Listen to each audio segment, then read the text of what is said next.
So last year, I released a 4-hour faceless Instagram theme page course, and it became one of my best performing videos yet.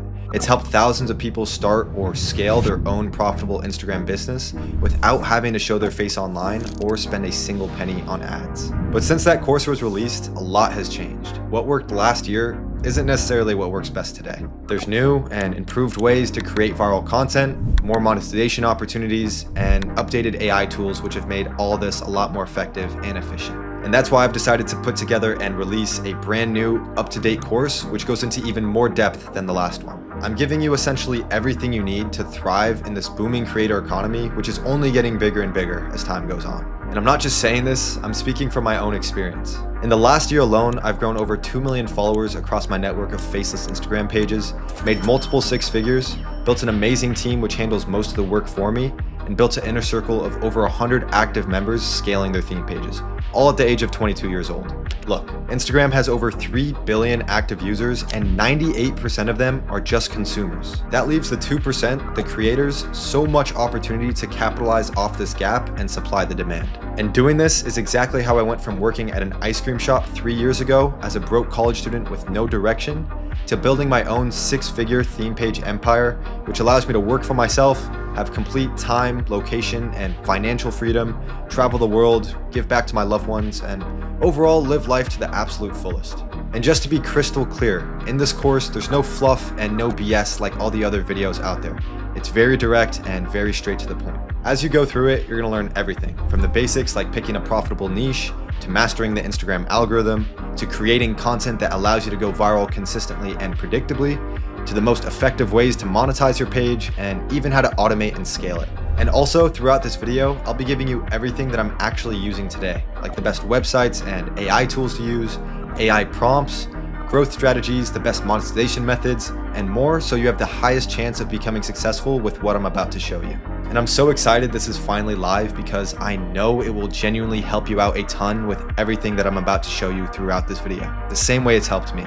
Overall, this is something that I wish I had access to myself when I was first getting started with this business. So with all of this being said, make this video full screen and grab a pen and paper for some notes to get ready for the most valuable video that you've ever watched on YouTube. Let's get straight into it. All right, welcome to the complete 2026 Faceless Instagram theme page course. As you guys know, I'm super hyped to be releasing and going over this with you today. It's been a long time in the making, and yeah, without further ado, let's just dive straight into it. So firstly, just to give you some context on what exactly we'll be going over today and what you'll be learning about.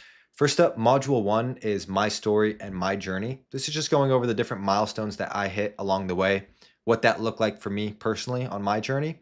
Overall, just kind of going over the process on how I got to where I am today. I really believe this will be insightful and inspiring for you, just to kind of get us kicked off. Module 2 will be theme page essentials. This will be giving you everything you need to know about what exactly theme pages are, how exactly they work, just kind of giving you a high-level overview on that. Module 3, set the foundations, just making sure everything is set up the right way from the beginning. Module 4, how to grow with viral content. Module 5, how to monetize the attention as you're getting the views, followers, and building the audience. Module 6, how to automate and scale this into a full-fledged business. And Module 7, which is mindset mastery. This is going to equip you with the right mindset to ensure that you have the highest likelihood of succeeding with the information that I'm about to give you today. All right. And yeah, with that being said, let's dive straight into Module 1, which is my story. All right, because I'm sure you guys are watching this right now, some who maybe don't know me yet, thinking to yourself like, who even is this guy and why is he qualified to teach me about theme pages in the first place, right? Which is a completely valid question in this whole like social media environment. So just to give you some context, my name is Pasha Mogadam. I'm 22 years old, even though a lot of people say I look like, 25 or 26. I think it's because of the beard, but I am 22, I swear. And I was born and raised in California. This is still where I'm living today. And really where everything got started for me was 3 years ago when I was a lost college student and I had no idea what I wanted to do with my life. I just had no direction. And I was working a few different jobs because, I was always driven. I was always like serious about making something of myself. I just didn't really know how, but what I did know was that money helps with that, right? And how do you get money? You work a job when you don't know any better, right? So I worked a few jobs. I was an ice cream scooper at Cold Stone. If you're from the US, you probably know what I'm talking about. It's the ice cream chain. And I was also a lifeguard, and I was also a hotel worker. All right, so these were the jobs that I was working. And for all of these jobs, they were all mindless and repetitive tasks every single day. So I would show up and day in, day out be doing like the same mindless, brainless, repetitive tasks every single day. Like I didn't even have to like think about what I was doing. I was never thinking. I wasn't learning anything. There was no room to grow. Like for example, at Cold Stone, I was just scooping ice cream into buckets, mopping the floors, washing the dishes. As a lifeguard, this was so boring. I was just staring at water all day. And a hotel worker, I would just sit in this chair right here, and I'd get phone calls from people in rooms asking to bring them or for me to bring them certain things like, a blanket, soap, toothpaste, a hair comb. So I was literally kind of just like a monkey. I hear something and then I like deliver. I hear something, deliver. Same with all of these jobs. Like I was never thinking. It was just repetitive tasks every day, which really bothered me. I wasn't learning anything. I wasn't growing or anything. I also had, fixed income, so I was just trading my time for money. So no matter how hard I worked, no matter how well I was doing the job, I was still getting the same paycheck at the end of the week, right? And that really, really bothered me because that kind of like made me feel I had like limits. I was restricted. There was only like there was a cap to how much that I could make, no matter how hard I could work. And that didn't sit right with me. It didn't make me motivated to go to work or to really do anything at the job. And I also had little to no flexibility and freedom. So at the end of the day, I was working for someone else. I had a boss. I had to be at a certain place at a certain time, and I couldn't really do anything about it, right? This was my employer. They kind of dictate when I do what I do and what I do. And as someone who likes his autonomy, this really bothered me because I want to be able to like kind of do what I want throughout the day. And I was always being scheduled at inconvenient times on inconvenient days. I even had to work on a Christmas Eve one time at night, the closing shift, instead of being with my family. So I knew I wasn't going to like work these types of jobs like my whole life. This was just kind of when I was a little younger, but I also thought about kind of the future because the same would be for the type of jobs that I'd be working later on, just like for some corporation, some desk job, some 9 to 5. It'd probably, again, be mindless, repetitive tasks, still fixed income. I'm still having a boss. So even though I wasn't like working that type of job already, I knew that's not what I wanted. And I knew that I wasn't living up to my full potential. I knew that I was capable of so much more than just living like an average life. And, some people are completely fine with living an average life. They could just work a regular job and retire when they're 60 years old. And in the meantime, like have to budget, go on like one trip a year and have a boss and sit at a desk for 8 hours a day and have no problem with it. And that's fine. That's their prerogative. But for me, that's not what I wanted. And I knew I had more potential and I was capable of finding a different way, right? Especially because at this time, while all of this was going on, like I'd see people online who were my age or younger, and they were like building businesses, traveling the world with their friends, making a ton of money, and just living more of the life that I wanted for myself, right? A life of freedom, of flexibility, of all these different things. And I knew that that wasn't what I was going to live if I kind of continued on the path that I was on. Right. But this is really what bothered me the most is I knew I wasn't living up to my full potential, and seeing these other people, like I saw them. I'm like, these people are no better than me. These people are no smarter than me, no harder working than me. If they can do it, like I can do it too. Like, why can't I do it? That's kind of like the way that I thought about it. Right. And the thing that all these people had in common was they were making money online one way or another. Right. So I was like, you know what? That's where I need to start. I need to figure that out. Right. So I knew I had to figure out how to make a source of income online. All right, that was kind of like my realization, my first foot in the door. And long story short, I tried multiple different things. I tried like YouTube automation. I tried drop shipping. I think everyone tries drop shipping at some point. Amazon FBA, a little bit of trading, and I made a little bit of money, but most of the time I just lost money and it just didn't work out. And it was pretty discouraging, to be honest. And I like reconsidered things, let's say a couple times, but I knew that I didn't have any other choice, right? I wasn't going to settle. I wasn't going to give up. I had to figure something out. And I came kind of to the realization that really the key to making money online, to building a source of income, was having an online audience. That's where everything sort of clicked for me. Um, that was like the key, let's put it that way. And I knew that a lot of people were doing like personal brands and stuff, but I never really wanted to do that. I didn't want to be like a cringy influencer and, dance in front of the camera and like show myself every day and talk about my life. Like I'm more of an introverted person, wanted to be behind the scenes, let's say. And that's when I came across theme pages or like faceless pages where you could still get the benefits of social media, of getting attention, of building an audience, but you didn't have to show yourself. You didn't have to like have a face or an identity attached to it. And that's where I was like, okay, this is where I need to be, right? This is what I need to really go all in on, right? So I learned what I could about it. I kind of got started with it, and I ended up reaching my first 20K followers after 5 months. So I made a little bit of progress. I believe I got a little lucky earlier on because I got a couple viral reels, which like pretty much brought me all these followers. But as time went on, like I was definitely stuck. Like I plateaued. I started getting like a consistent few thousand views. I couldn't really go viral again, no matter what I tried. I think I got to a point where I was even losing followers at some point. So I was like, shit. And I wasn't making any money at this point. I mean, I had no idea where to even start when it came to monetizing. And yeah, if we go down here, I overall had no direction. I had no clarity, no idea what I was doing, no structured blueprint or roadmap. I was just doing trial and error, throwing shit at the wall, hoping that it stuck, relying on just like YouTube videos, just watching some like surface level videos that were just general and not really custom to me. And I tried looking at other pages, trying to see what they're doing and like copy them. That didn't get me really far. I also tried getting like, some $15 or $27 courses, little shitty courses I thought might help, but that was all just like general knowledge and outdated stuff. So I was really stuck at this point. No matter what I tried, I couldn't figure out what I was doing wrong. I just didn't know what I was doing wrong. I had blind spots. And, I got to a point where I'm like, okay, well, this is not working. This is kind of the consensus I came to. I'm like, you know what? If I really want to make this work, if I want to do this the right way, and probably what I should have done a lot earlier was like get some help, right?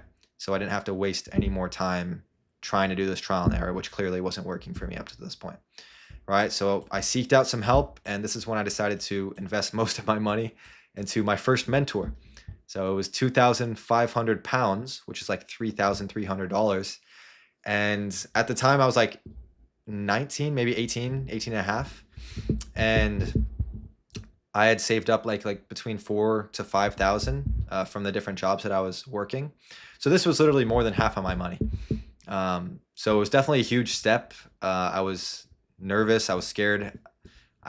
I wasn't even fully certain. I just had a good feeling about it. And overall, I knew I had to do something, right? I couldn't just continue doing what I was doing, which wasn't working. I wasn't going to quit. I had to figure something out, right? So it felt like I didn't really have a choice. And fortunately for me, I found a good mentor, right? This person was great, genuinely wanted to help me out. And I was able to finally kind of learn from someone who was in the position that I wanted to be in. So instead of doing the trial and error, I could like learn from this person, learn from their mistakes that they already made. They were a lot more experienced than me. They could kind of show me the ropes. And from working and learning directly from him, this is where I started to actually see some results. So 2 months later, I crossed 100K followers and hit 2K a month. All right. So these were like the first substantial results that I finally was able to hit with online business. So as soon as I started working with him, like I understood what to change with my content, how to actually go viral more consistently, like the different ways to monetize my page, how to actually go about that, what actually works, what doesn't work. And I managed to get these types of results earlier on. And this is what changed the game for me, because it was like the first substantial money that I had ever made online. And I'm like, you know what? This is the foundation, right? This shows me the proof of concept, kind of gives me a platform to be like, okay, this works. Now, if I'm only putting a few hours a day in and getting these results, like how much could I succeed if I do more, right? So at this point, I'm like, okay, this is the proof of concept. I transitioned out of my job to do this full time because I was out earning my job. And I put my foot on the pedal and haven't looked back really ever since. And fast forward to now, I've built a network of over 3 million followers on Instagram, scaled to consistent 20 to 30K months, and essentially put myself in the position that I had always wanted to be in back when, when I was working at Cold Stone, for example. Like, I'm in a position now where I have full time and location and financial freedom. I can travel. I can even bring my laptop and work from there, make money still. I can go wherever I want, kind of get whatever I want, and provide for my parents, get them nice gifts, take them to dinner. These are things that I'd always wanted, and I've managed to achieve it. And I'm blessed, and I'm grateful, and I'm not fully satisfied with where I am right now. Of course, I still have more goals that I'm looking to achieve.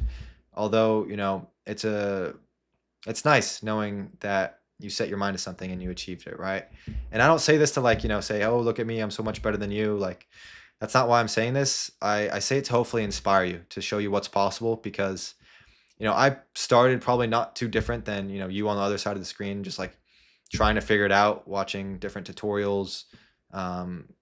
Maybe you're working a job and you're trying to figure it out. So I just want to inspire you and show you that it's actually possible. It's not going to be easy. It's not going to happen overnight. No one's saying that. Well, some gurus online are, but don't listen to them. It's possible, right? And I like sharing my story and sharing my journey just to show people that, right? That they could also achieve it too, right? Because why can I and you can't, right? That's the mindset that you need to have. And along the way, I've also helped over 120 others do the same, right? So if you see these screenshots on the screen here, these are all people that I am working with. And we could dive into some of these people specifically. This is Matthias, Lou, Michael, Jason here, Lucas, Alec, Alicia. And you can see some of the pages on the screen as well. Like, she runs the page Female Evolution. Actually, crazy story with this page. She started it less than 2 months ago, and now it's over 110,000 followers. This is an old screenshot here, but you could check it now. Brandon, he's also almost at 1 million followers as well. And you could take a look at these other screenshots here. But yeah, I work with some great people. I'm blessed. I've been able to put myself in this position now where I know enough and have the skills that I could kind of transfer it down to others and help them out along the journey as well. And you could also see more examples of this on my highlights on Instagram at Pashamoga. I'm very transparent with who I work with. I document all the results. You could cross-reference a lot of these people and the results and the screenshots. I have them all documented and organized on my page. But overall, just to put it simply, I've spent years figuring things out, trial and error, experimenting, split testing. I've invested over $35,000 at this point to other courses, mentors, programs, masterminds, just to get access to certain information, to get access to the right people. And just from those investments, as well as my own experiences and learning lessons, that's how I've managed to put myself in the position that I am right now, as well as help the people that I've been able to help, right? And that's exactly what I'll be going over each step of the way throughout this free course on YouTube. From all the way at the beginning, the humble beginnings of working at Cold Stone, working the different jobs, to seeing the first initial results, to being able to scale, turn this into a full-fledged business, get to where I am today, how I've helped others. That's exactly what I'm going to be breaking down step by step in this course for you today. So stay till the end, pay attention. Like I said, grab the pen and paper for some notes because we're about to dive in and it's going to get serious. All right. So yeah, I will see you in the next module. All right. Now, welcome to module 2, where we'll be going over the theme page essentials. It's really important to get clear on and overview these concepts and foundations before we move forward with the next steps.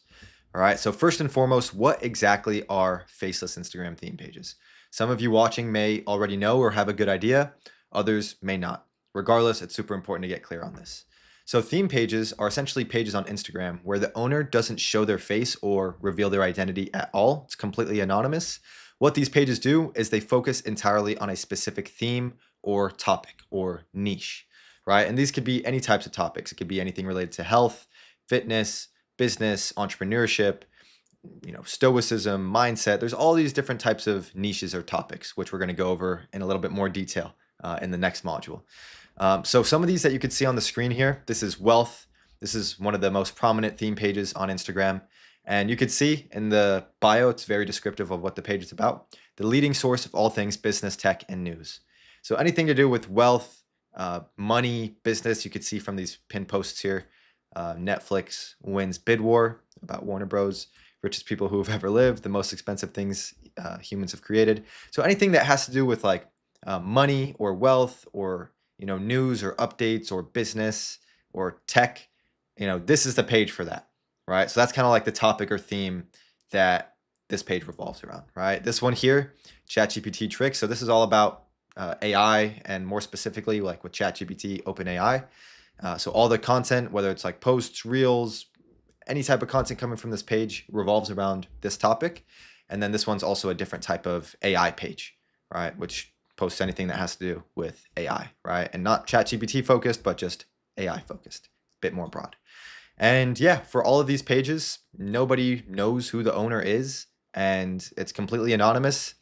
And think about it as like a personal brand, but traditionally with personal brands, like someone shows their face and talks about their life and different things that are important to them, which allows them to build an audience and gain influence and gain a following. So this is the same exact concept as that, except the page is not reliant on a specific person or a specific identity, right? But it is reliant on a specific topic or niche, right? So you can see different examples of these on the screen here. And there's also dozens and dozens and dozens of different types of topics and niches that people build Instagram faceless pages around and are able to grow and monetize, right? So like I said, we'll be going over some of those a little bit more in the next module. So this is exactly what theme pages are, just to set that straight, all right? Now, I want to go over how exactly faceless Instagram theme pages work, all right? Because it is fairly simple, although again, it's important just to set this straight from the beginning. So it is really two main steps, right? There's not too many moving pieces. It's not multifaceted. It's not really complex. It comes down to really just these two steps here. One is generate attention, right? And you do this by posting content, high quality content, of course, which allows you to get views, get followers, and grow an online audience, right? Build a platform of people who have similar interests in similar things by posting this content, right? So you're generating attention, you're getting the eyeballs, you are showing up on people's feed, building the following, and just building your brand, right? Getting in front of the eyeballs. And then once you generate that attention, obviously that's not enough. That's not going to make us money. That's not going to make this a business. We convert that attention, right? We convert the views, the followers, the audience into income through multiple different methods or mechanisms. And this could be like advertising or paid promos or shout outs where other companies or brands or creators will pay you to get access to your audience, right? To promote something in front of them because now you're sitting on a valuable asset and people want to get in front of those eyeballs that you've built. And then also you could do digital products, newsletters, you could get paid from views in many cases. And there's a lot more different ways to monetize that we'll be going over in the future modules as well. But this is really the foundations of how exactly faceless pages work. You post content, which allows you to get attention, generate the attention. The more attention you get, the better, right? The more eyeballs you have on your page, the better. And then you convert that attention. You have specific mechanisms or methods which you employ onto your page, which allows you to convert those views, followers, and audience into income. All right. This is essentially exactly how the model works. Again, it's not multifaceted. There's not too many moving pieces. It really just stems down to this. So if you can master these two main pillars, which we'll be going over today, you're going to be all set. All right. And the last thing that I want to go over is why theme pages are the best opportunity in 2026, best online opportunity. And obviously I'm biased, this is what I do. I've been doing it full time and it's been years now, but at the same time, I genuinely believe all these things and they're all true. Like they're literally rooted in facts. Like for example, it's an anonymous business. Like you don't need to show your face. You don't need to put yourself online, your identity. You don't need to be a cringy influencer and record everything that you do and really put yourself out there. There's no need for any of that. Right. And this is one of the biggest reasons that I got started with this business. Like obviously now I show myself and I have a presence and I talk about sort of what I've done, my journey and the lessons that I've learned, etc. But at the beginning, this is why I got started with this business. Like I'm more of a reserved person. Like I didn't want to have to put myself out there in order to get the benefits of social media and like the whole content world. I'd prefer to be behind the scenes. And also the familiarity with Instagram. Like everyone has Instagram. And everyone has been using it probably for years now, if not a decade. So everyone kind of understands how the platform works and you see content coming on your feed and what that looks like. And maybe you pay attention to other theme pages that you've seen. And all it really comes down to is making that transition from a consumer to a producer, because you're already familiar with the platform. You already have it. You already use it probably every day. But as a consumer, you're consuming content, you're scrolling, you're wasting your time. And if you check your screen time, you're probably spending hours a day. But what are you getting out of it, really, aside from messing up your dopamine levels? So if you switch from a consumer to a producer, considering you're already familiar with the platform, you could just get the other side of the spectrum, right? You use the same exact platform, but instead of scrolling, you're using it to create as a creator, a producer, and you could get the benefits of content and growing an audience and monetizing with the same exact platform that you're all familiar with. All right, so that's another reason why this is such a great opportunity. Like me, everyone else, everyone's familiar with Instagram. Also, it's very beginner friendly. Like, it's very simple. We kind of just went over the model a second ago. It all comes down to generating attention and converting it. So there's not too many moving pieces. It's not very like complex. You don't need to learn high level skills that like take years to master in order to actually succeed with this business. And that's what makes this different compared to like lots of other businesses that you hear people talking about online, like, Amazon FBA, YouTube automation. Like, you have to learn real, skills that take a lot of time and aren't easy for beginners to kind of get started with at the beginning for those businesses. Also, the low barrier to entry to this business. You don't need any money to start. You can start a page for free from scratch today for $0. And all you need is Wi-Fi and Instagram to do it. All right. You don't need anything else. Literally Instagram and Wi-Fi and some discipline. It's all it takes to really get started with this business. Whereas others out there, you have to spend like, thousands of dollars up front into like, suppliers or products or inventory or a team to get started at the beginning, just to get your foot in the door. And for, someone interested in business but doesn't have years of experience, like, that's not going to be the smartest thing to do. Whereas this one, it's, literally $0. There's no reason anyone watching this wouldn't be able to literally start a theme page tomorrow, right? There's no barrier to entry. Like, I say low barrier to entry, but there's really no barrier to entry as long as you have Wi-Fi and the app, of course, right? And also, theme pages can really leverage and take advantage of AI. The process and being able to make progress with this business has never been quicker and easier than it is right now.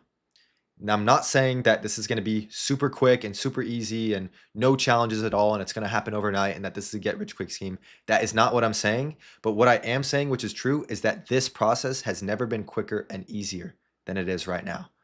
The amount of tools that we have access to when it comes to creating content, to tracking the data, to making monetization a lot more easier, makes this process so much more efficient and effective and gives us so much leverage in this whole digital environment. And that is obviously the future. Like, everyone knows that AI is going to be huge, not in just the next 10 years, but literally in the next few years. And, if AI is coming for your job, you may as well learn about it so that you can get the benefits of it in the whole online space, right? That's kind of how I think about it. And also, this is not just a business, it's a passion project as well. So it's kind of like the best of both worlds, because a lot of other businesses, like I mentioned, the ones that I had tried in the past, like Amazon FBA, dropshipping, like, these are very boring businesses in my experience, in my opinion. Like, it's all about just finding suppliers and numbers and comparing different things and customer service. Like, it's a headache. It's not really fun. It's not really making an impact. I wasn't intrinsically motivated running these businesses. Whereas with theme pages, you get the best of both worlds. Not only is it a business so that you get to monetize and the financial rewards of it, but it is something that's genuinely fulfilling and enjoyable. Like, you get to create a brand about something that you actually care about and post content and make an impact on others. Like, especially with the type of brands that I run and the people that I work with, like, it's all like genuinely beneficial stuff. Like, if it's health, or whether it's like faith in God, whether it's motivation, whether it's like business, entrepreneurship, AI, finance, like, this is stuff that actually makes an impact and stuff that people actually have interest in, right? So when you could build a business where you could kind of have a degree of intrinsic motivation towards it and enjoy the process while also getting the back end monetization and financial compensation, that's where you have the best of both worlds, which is something that I believe is very unique to this business that not many other businesses have. But yeah, this is exactly why I believe theme pages are the best opportunity, not only right now, but just moving forward over the next years. And also, now at this point, we've gone over exactly how theme pages work and what exactly they are in the first place. So now that these foundations are set in terms of the overview, we can now move on to the next steps, which is the foundations of the actual first steps of building the business. All right, so let's get straight into that next module. All right, now welcome to module 3. In this one, we're going to be going over how to properly set the foundations for your theme page business. That way you could go about this the right way, straight from the beginning. This is super, super important because the same way if you're building a tower, you need to make sure the foundations are solid because everything else that you're building on top of that relies on that foundation. So if that foundation is weak, everything else that you build on top of that is going to be unstable and could collapse, right? The same applies to this business and really any other business. We want to make sure the foundations are strong to begin with, not weak, because everything else that you're going to be learning throughout this free course is going to build upon this foundation, all right? And the first step of properly building these foundations and building blocks is picking a niche, right? And a niche, again, is just a topic or a theme. It's what your whole page is going to revolve around ultimately. And in terms of what exactly a niche is, it's just a specific topic focused on serving a clearly defined audience, okay? Pretty straightforward. And the reason why it's important to pick a niche as well is because choosing a niche helps you stand out, right? It gives people a reason to want to follow your page rather than someone else's, right? So it shows that you're actually about something. You know, if you stand for everything, you stand for nothing. So you need to get a little bit more specific, attract a specific type of audience, right? People need to feel like this page is for them. They need to feel like it's targeted towards them. And I'm sure you've heard the quote, if you try to serve everyone, you end up serving no one, right? So you don't want to be posting about all these different types of topics because then it loses its substance, it loses its meaning. And these things, standing out and attracting the right audience, is going to allow you to monetize more effectively, right? I'm sure you can imagine it's a lot easier to monetize when you have an audience of a group of people who have things in common, similar pain, similar interests, compared to just a random audience with random people, right? So that's what a niche is. That's why it's important to pick a niche. And most importantly, how do you pick a niche, right? This is something that I know a lot of people have trouble with at the beginning. They don't even know where to start. There's so many different directions to go in and they get confused and overall just don't know how to go about it. And obviously we don't want that, right? So as you can see on the screen here, I have a little visual which goes over how to find your perfect profitable niche, all right? And to find it, it's essentially the intersection between your interests or your passions, where there's proof of concept or proven demand, and 3, which is where there's a high quality audience, right? A top tier first world country audience. The intersection between these 3 variables is where you could find your perfect profitable niche. And firstly, the reason why it's important that the niche you choose is something that you're interested in is because 1, it's just more effective by nature because you're going to already have some knowledge, you're going to have some interest in the topic, which allows you to create content that is more valuable and interesting towards people of the niche because you kind of already understand what would resonate with them compared to someone who's completely foreign to it, right? Also, it just makes it a lot more sustainable because when you choose something that you're interested in, something that you have intrinsic motivation in, it makes it a lot more likely that you'll stay consistent and it makes it feel enjoyable throughout the process, right? Rather than work. You know, if you choose a random topic just because, you know, it has proven demand and attracts a high quality audience, but you don't know anything about it and you're not interested in it, not only are you not going to be able to create high quality content that resonates within the viewers of that niche, but it makes it a lot tougher for you to like stay consistent and enjoy the process of building the page. All right. And then 2, the reason why it's important that the niche you choose has proof of concept and proven demand is because we need to see that there is established other pages in this niche that proves that there's a big enough group of people out there on Instagram that is interested enough in this topic, right? So if you find something that you're interested in that also attracts a high quality audience, but you can't see any examples of like other pages who have grown an audience revolving around this topic, maybe it's not the best option, right? Because just because you're interested in typewriters and it attracts a high quality audience who's sophisticated, doesn't mean that you could build a successful page around it, considering I doubt you're going to be able to find any successful huge typewriter page. You know, if someone has seen one, please prove me wrong. I want to see it.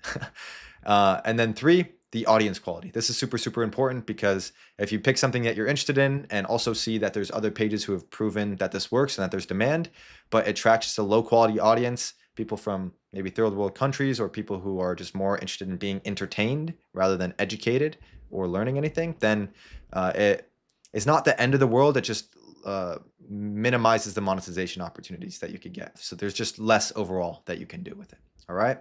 And what I have down here, guys, is a niche checklist. So these are questions you should ask yourself that by answering, show and validate whether the niche that you chose is actually a good option or not. All right. So firstly, am I genuinely interested in this topic or at least curious enough to stay consistent? So this has to do with interest. Can I find other similar pages who've proven to grow and build an audience about this topic? So this has to do with proof of concept and proven demand. Can this niche make money? Does this topic attract high quality viewers? This has to do with building a high quality audience. And this last one, can I consistently and feasibly create content about this topic? This is also important to consider. You just want to make sure that the niche that you choose doesn't require super sophisticated or complex content style. For example, maybe you've seen these like gym pages where it like, shows animation of someone doing a workout and all the muscle fibers and stuff. And it's like a very complex, like animated style, even though it's a theme page, like maybe something like that, you shouldn't, you need to consider when choosing your niche, right? You don't want to like pick a niche just to figure out like that's the only way to grow within it.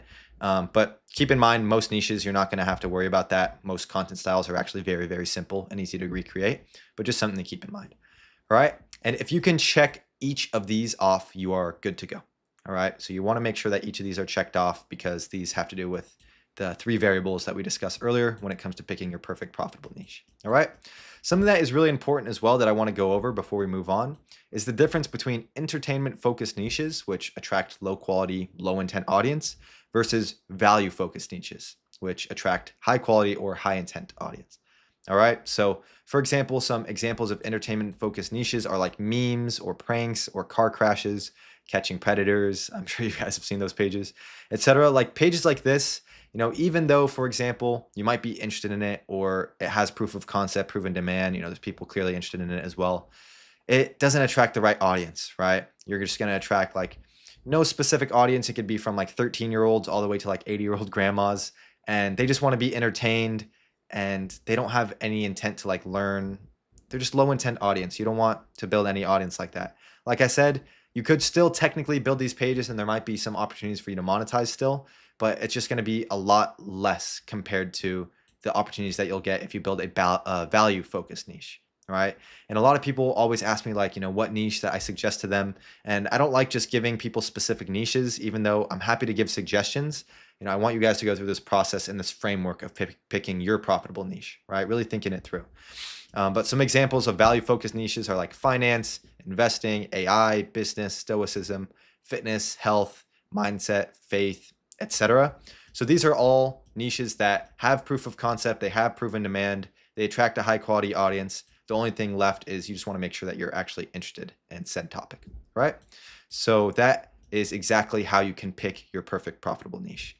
Now let's move on to the niche research. Now, niche research is very important. Essentially, the whole objective here is to get more familiar with your niche before you go ahead and actually start building out your page, right? So like understanding what different successful and established theme pages in your niche look like, what they're doing, and just getting some inspiration and ideas that you could grab from when it comes to building out your own page, right? That way you're going into it with some context, with a point of reference, rather than going into it blindly, right? So here's how you could do this effectively in 3 simple steps. So firstly, what you could do is search keywords or hashtags relevant to your niche into the Instagram search bar. So for example, if your niche is business, you could look up business, entrepreneurship, founders, CEOs, Steve Jobs, Elon Musk into the search bar on Instagram. And what will happen is it'll populate you with different pages and content relevant to these words, right? And then this will allow you to find some pages that hopefully you like and get inspiration from and maybe want your page to kind of be like as you build it. And then you could note down these pages and also check their following list to find more similar pages. So most of the time when you find a page that you like, that is high quality, that you get inspiration from, if you check their following list, most likely they'll be following like maybe 20 to 100 different pages also in your niche. That way you could kind of just search through those pages and it makes the research a whole lot easier rather than having to find them from scratch each time. Keep in mind, some pages you find might only be following like 0 people or 2 people or 5 people, so it won't be as helpful, but most pages are following many other successful pages within their niche and they kind of already done the research for you, so it can be super helpful.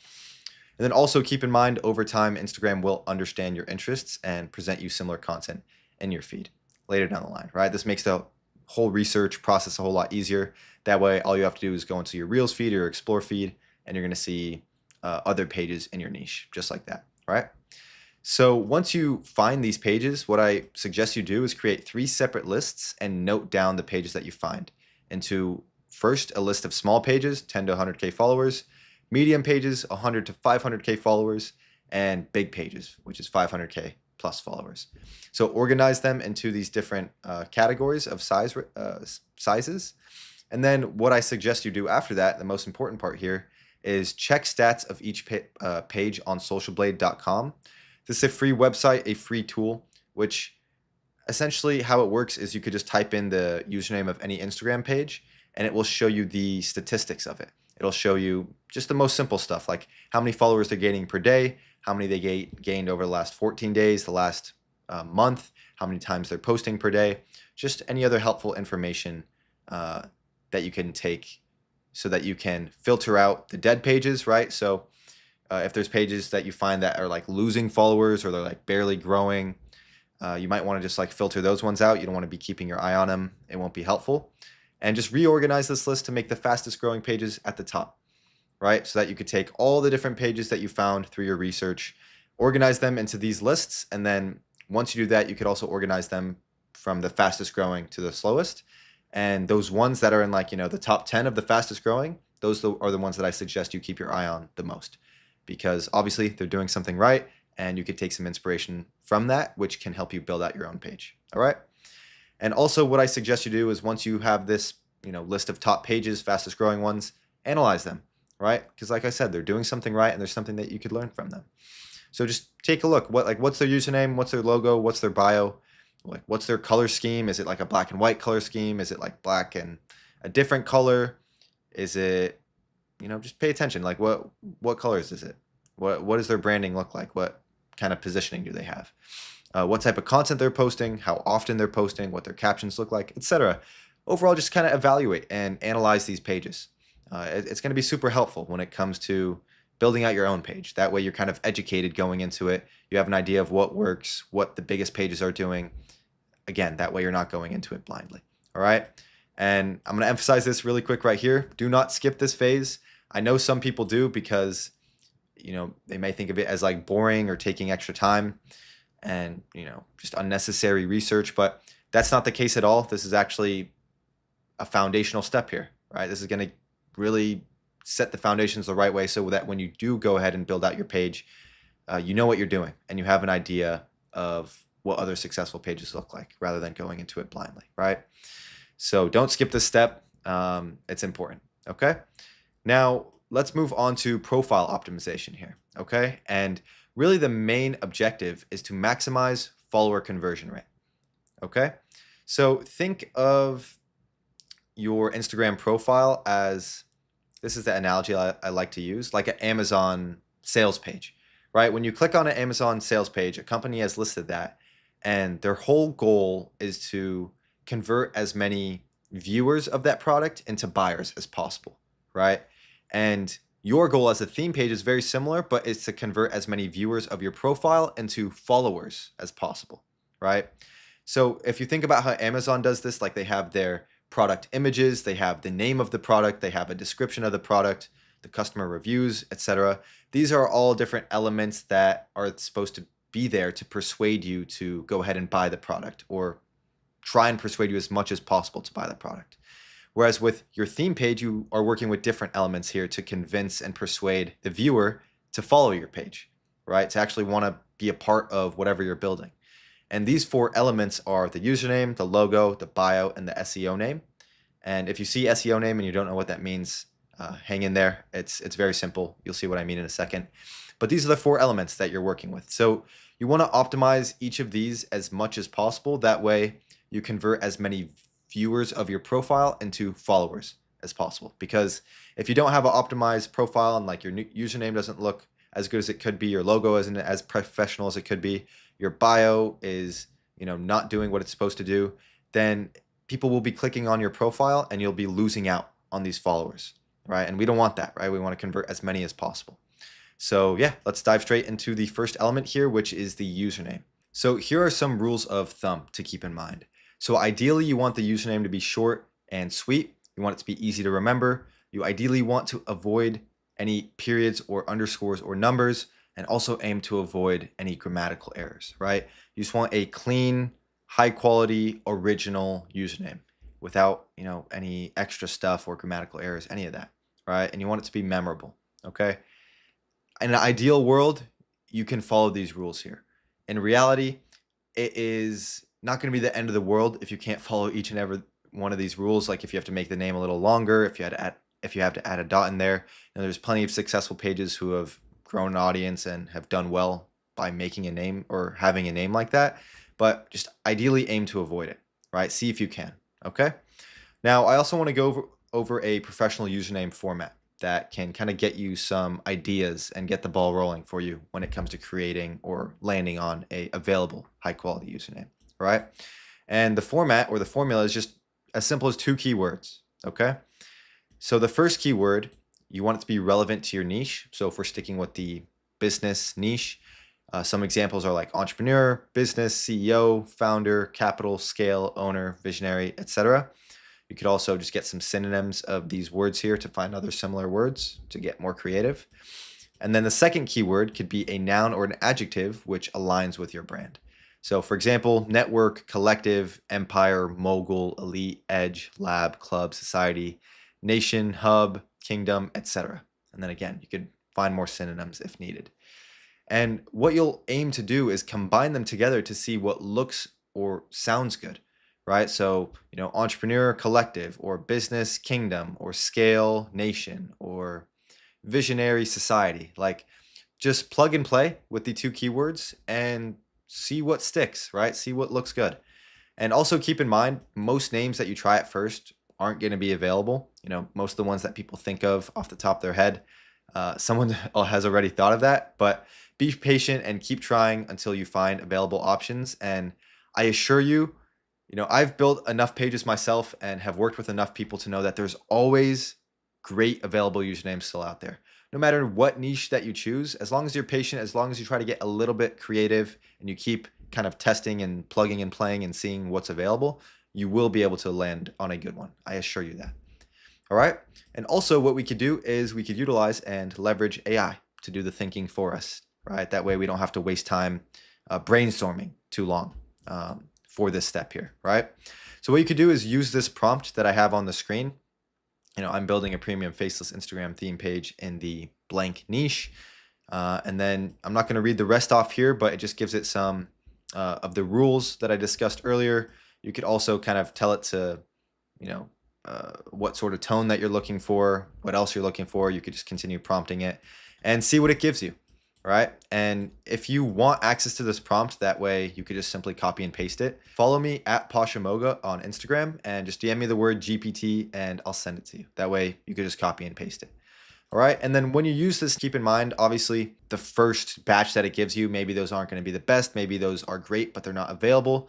So just keep going back and forth with it, give it some feedback, maybe show it some of your competitor pages that you like, for example.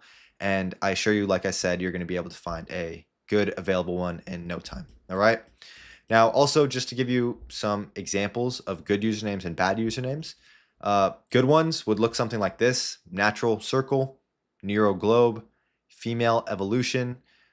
These are examples from different niches, but you could see they're short, sweet, clean, original, memorable, just solid usernames. And you can see this one here got a little creative because you're blending the last letter of female into the first letter of evolution, right? So that's how you can maybe think in creative ways like that to find available options, okay? And then some bad usernames, ones that you want to stay away from.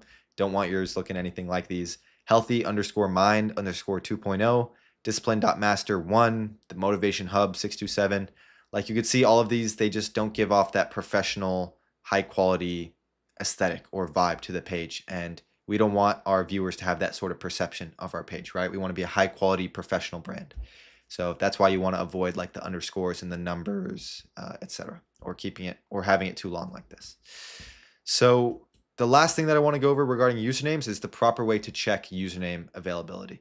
because some people do this in other ways which aren't the most accurate, and it could just kind of be frustrating. So they may check third-party platforms to see whether there's an available name or not. Those aren't always accurate. Also, people try just looking up the name on Instagram, and if they see it, they think it's not available.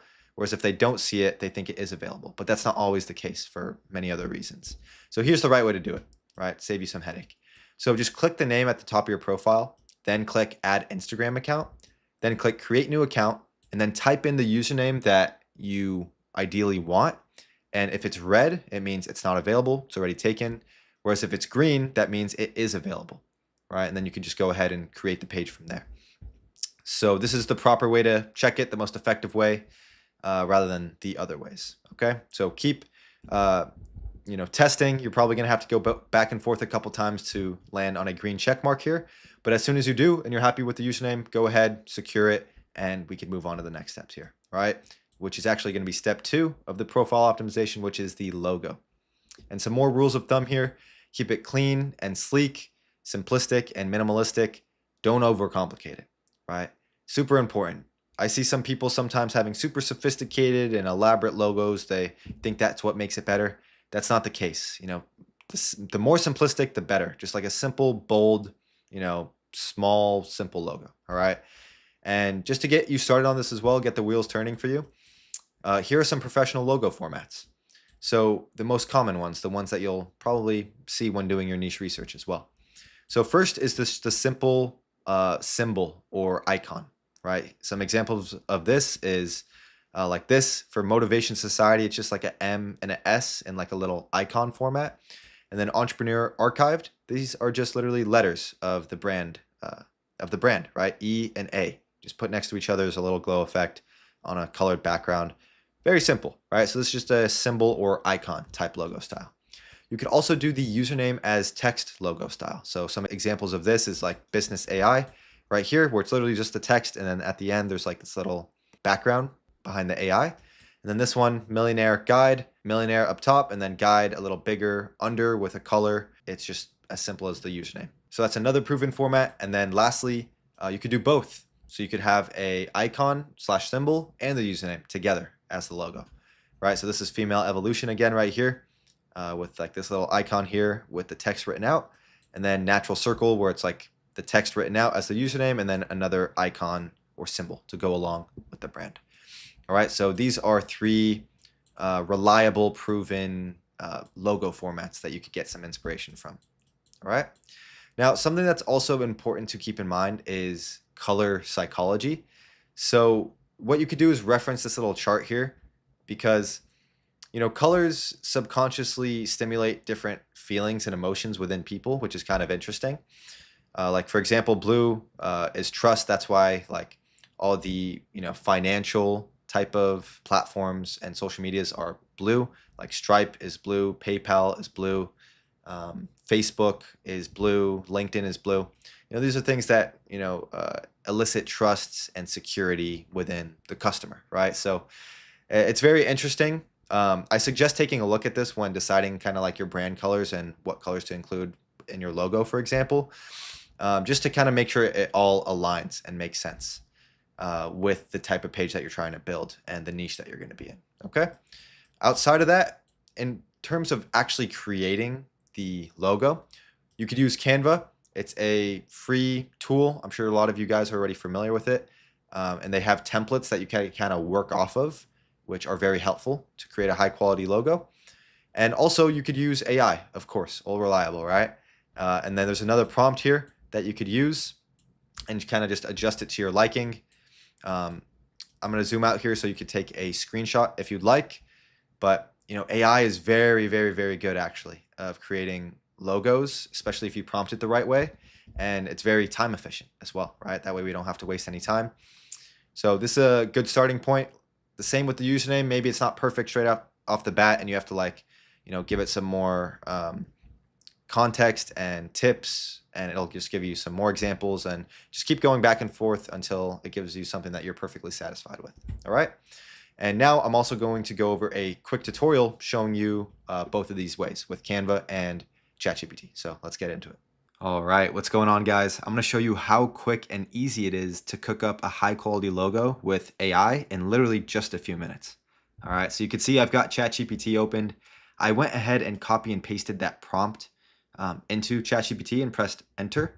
All I did before is just change the little variables here. So I wanted it to be in the health and longevity niche. I went with the username Longevity Lab. I'm pretty sure this is already existing page, but I just like the name, so I went with it for the example. And then I just changed the other little variables. I wanted it to be minimal and bold. I wanted it to be emerald green color. I think that goes well with the niche. Green has to do with growth and health and natural. And yeah, I just clicked enter, and this is what it spit out for me, literally on the first try. And out of these three, I like this one on the left the most. I think it's by far the best. Longevity has to, a lot do with DNA in most cases. I mean, I'm not an expert, but I thought this DNA strand looked cool. And then it's got the little arrow there. The font looks nice. It's got the text and the symbol, one of the formats that we discussed earlier. And yeah, I just said I like the one on the left the most, upload it separately so I could download it. And then it uploaded it here, so I downloaded it. And yeah, I mean, obviously it's not going to work out that quickly and easily each time, like literally getting it on the first try. But what you could always do is just go back and forth with the AI, give it more feedback based off what it's giving you, so it could kind of customize it and narrow it down to exactly what you want. And in no time, you'll get exactly what you want, a clean, high quality logo, without any really work or graphic design skills on your end at all, which is really cool. All right, and then even if it spits something out that you like, but you want to make some manual custom changes yourself, what you could do is just put it into Canva, as you could see I did here.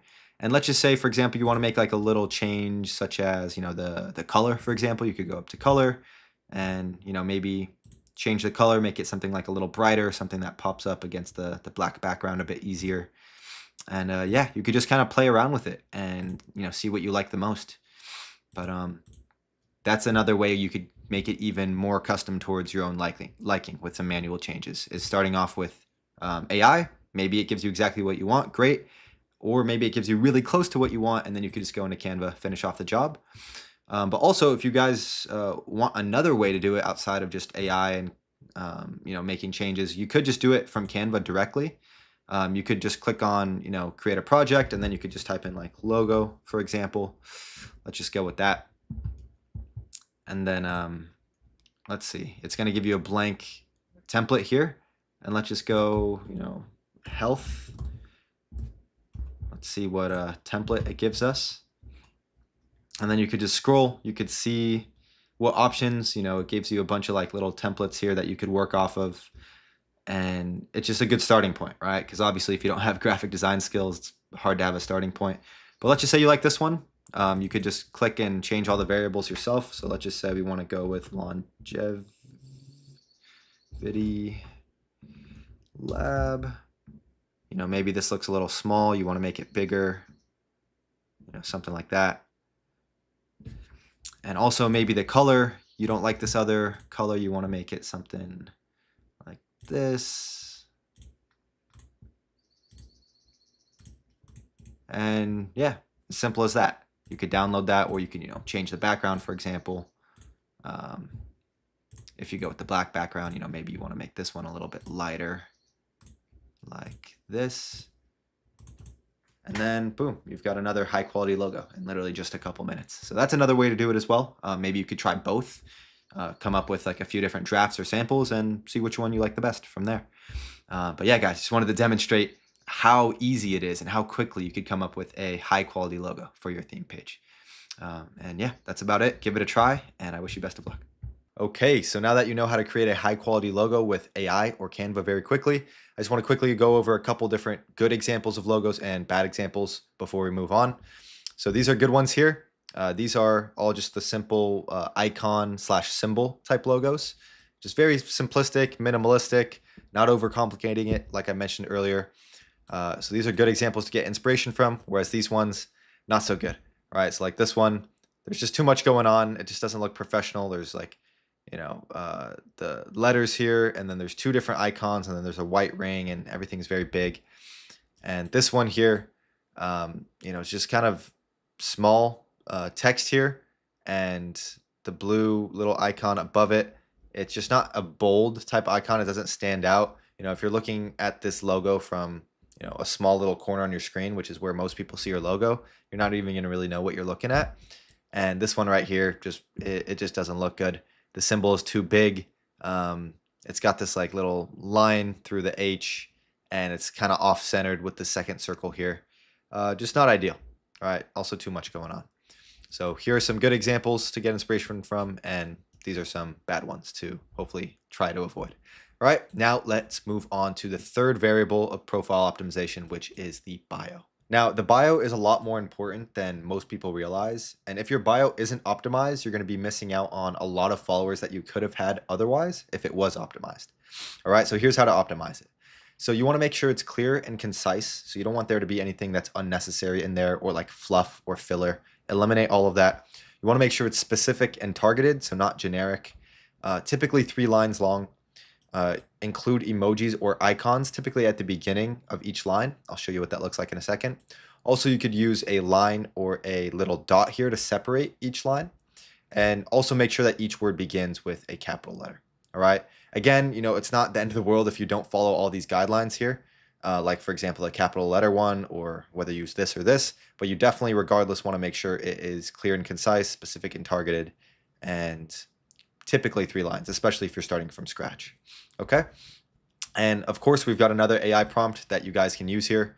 I'm not going to read it again, but I'm going to zoom out so you can take a screenshot if you'd like. That way you could use it for yourself. And of course, as always, just customize it towards your niche and to your preference. And maybe it doesn't spit out the most perfect bio right off the bat. Maybe it just sounds generic and robotic. So just keep going back and forth the AI, or at least let it give you the structure, and then you could build off of it after. It'll just make this a lot more efficient. Okay. And here's some mistakes that you should avoid. Some big mistakes that I see a lot of people have with their bios. The first mistake that I see people make is their bio is too vague and ambiguous, or just generic, where there's nothing unique about it and there's nothing about the bio which is distinguishing your page compared to like other pages in your niche, right? You don't want to just be put into the category of all these other pages because your bio is just super general and doesn't make your page stand out, or you're not providing any unique value, right? And it's hard to do that if you're staying very vague and generic and surface level, right? But at the same time, you also want to make sure it's not too specific or too targeted to where you're casting it too small of a net. But you also don't want to cast too wide of a net to where people click on it and they feel like the page is not even geared towards them. So you want to find that happy medium in between, okay? Also, a mistake I see people make is they have too much fluff or clutter in their bio. Every word in your bio should be intentional. There shouldn't be any fluff or unnecessary words in there. It should be as clear and concise as possible. So make sure of that. And then also a mistake I see is the lack of a strong CTA, which is a call to action. So people aren't telling their followers what to do in that third line. I suggest if you're starting a page out from scratch, your third line should be a follow CTA, where it says like follow for XYZ benefit, right? Or join for, or become a part of, and then having like an arrow, for example, pointing down to the follow button. Even something as simple as a simple CTA, like one of the ones that I just mentioned, increases follower conversion a decent amount. It's not going to be a huge amount, but a decent amount, because it's just a subconscious kind of cue or reminder to the viewer of your page to actually take an action, right? To actually follow the page. Whereas if you didn't have it, they're a lot less likely to actually go ahead and take the action of following, which is what we want as a theme page owner, right? So make sure you have a strong CTA in your bio. At the beginning, it should be a follow CTA, and then later down the line, you can make it a CTA for something else, right? Like DM me the word XYZ, or look in the bio for XYZ. You know what I mean. But at the beginning, follow CTA. Now, before we move on, I want to go over some good bio examples and some bad ones. So here's one for Kingdom Enlighten. This is in the God, Faith, Christianity niche. So this one says Christian content to help strengthen your faith, grow in truth and hope through God's word. And then the CTA is get your free 30-day prayer guide, because he's bigger. But if he was starting out, I would suggest having it be like a follow CTA, like follow for XYZ. But these two first lines are very, very strong. This first line here gives a very good idea as to what the page is actually about, what the viewer could expect by following the page. And then this is kind of like a benefit that's associated with that, right? So this is like the first line, what they can expect. who the page is for, and then 2, like what you actually gain or benefit by following the page. And here's another one, women's motive. This is like sort of the women's mindset, motivation, empowerment niche. This says for women rising into their power. So it directly kind of calls out and targets the exact type of viewer that she's looking for. So they feel called out and they feel like they're in the right place. Standards, boundaries, self-worth. So this is just some of the topics of some of her best performing content. And she has an arrow that says follow for daily feminine power talks, right? So it doesn't have to be anything sophisticated or complex, just a very simple CTA that motivates the viewer to actually go ahead and take an action and follow. All right. So those are good examples. And then here are some bad ones. This page motivation speech says mastering mindset for success, helping you become the best version of yourself. Join the journey. And they have like their email at the bottom here. Just not good. Very general, very surface level. This is just a bunch of cliche things to say, like helping you become the best version of yourself, join the journey. Like the journey of what? You know what I mean? And the best version of yourself for what? It's just very vague and not specific enough. It doesn't really make anyone feel targeted when they click on the page, as opposed to these, for example. Then this one here, spreading motivation through mindset, here to inspire, empower, and leave a legacy that lasts. Let's rise together. So this one, it just isn't even structured properly. You can see these ones here at least are on different lines. They have 3 lines, or this one has 4. But this one is just like one sort of like paragraph format type of, multiple sentences with no real structure. So that's number 1. And again, very general, spreading motivation through mindset. Like that doesn't make this page stand out or distinguish itself compared to other pages in the niche that have like similar bios, right? So these are bad examples. Here are good examples. Now let's move on to the last variable for profile optimization, which is the SEO name. And just for clarity, SEO stands for search engine optimization. And it's the line that is right here where it's under the username and next to the logo. It's typically 3 keywords. If you pay attention to your niche research, maybe you've already seen this pattern. But really the whole purpose technically of this name right here is for ranking. So that's all what SEO is. It's just a ranking system. So when someone goes onto Instagram, goes into the search bar and types in like discipline or mindset, for example, pages that have those keywords in this SEO name section will populate and rank on that person's screen after they type in those keywords and press search. So that's the technical reason for it. Aside from that, the other main purposes is that it kind of just gives some more context about what the page is about and like what the main themes of it are.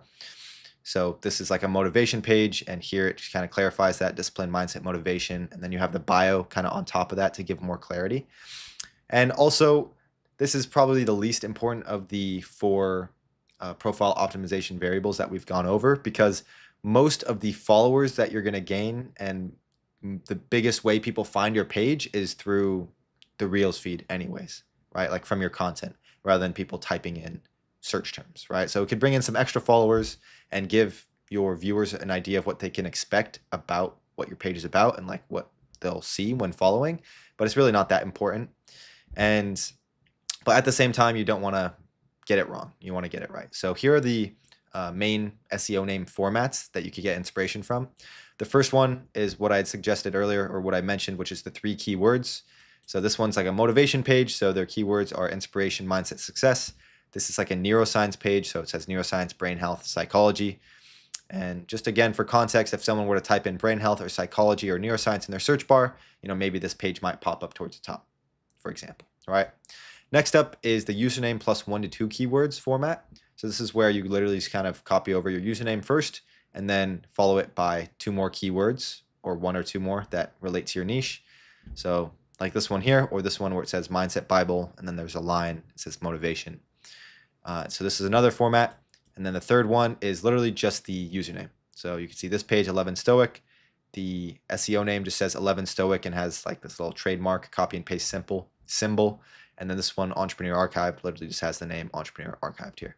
So if you're starting out from scratch, I suggest one of these 2 here formats. Whereas typically you'll see more established pages have this in their SEO name. If not one of these 2. But usually only established pages have only their username. It doesn't make sense for a new page to have only their username. All right, so those are the 3 formats that you get inspiration from. Also, you could reference your niche research, see what other successful established pages in your niche are doing. And keep in mind, you could only change this once every 14 days. So if you change it to something, you have to like wait for 14 days before you can make any adjustments. So make sure you get it right, like when you change it at the beginning. Make sure there's no spelling mistakes. And also, I would suggest having a capital letter at the start of each word, right? No lowercase. So that is everything you need to know regarding all 4 profile optimizations variables to essentially, as I mentioned, convert as many viewers onto your page to followers as possible. Okay.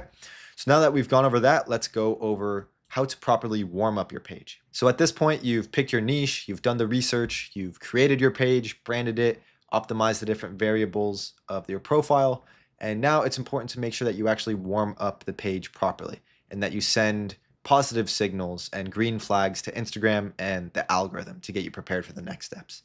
Some people mess up in this stage and they do certain things which make Instagram kind of detect the page as maybe a bot or suspicious activity.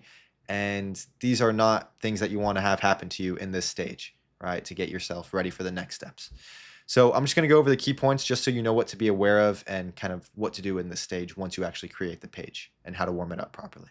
So first and foremost, just act like a human and engage like a regular user, right? Avoid any spammy, suspicious user activity, right? So don't just go in, create the page and start like changing everything right away and liking a bunch of content and saving a bunch of stuff and commenting on every post you see and copy and pasting stuff.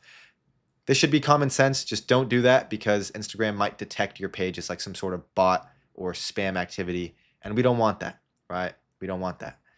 And also, when it comes to warming up your page, essentially aim to curate and train your algorithm to only show you content within your niche, right? So when you create a fresh new page and you go and check the Reels feed or the Explore feed, it's just going to be a bunch of random like brain rot content, right? So you kind of want to, over time, this isn't going to happen right away, but over time, kind of start consuming content and trying to find content that is as close to your niche as possible. Obviously, you're not going to find exactly what you're looking for towards the beginning, but let's just say you're in the fitness niche. Just keep scrolling, and as soon as you see anything fitness related, just like the video, maybe save it, put your phone down, and kind of let your phone watch it like a few times over so that Instagram sees that you like that type of content, and maybe click interested on it and keep scrolling. Next time, maybe you see another fitness video, which it might take a little bit of time at the beginning. Do the same thing.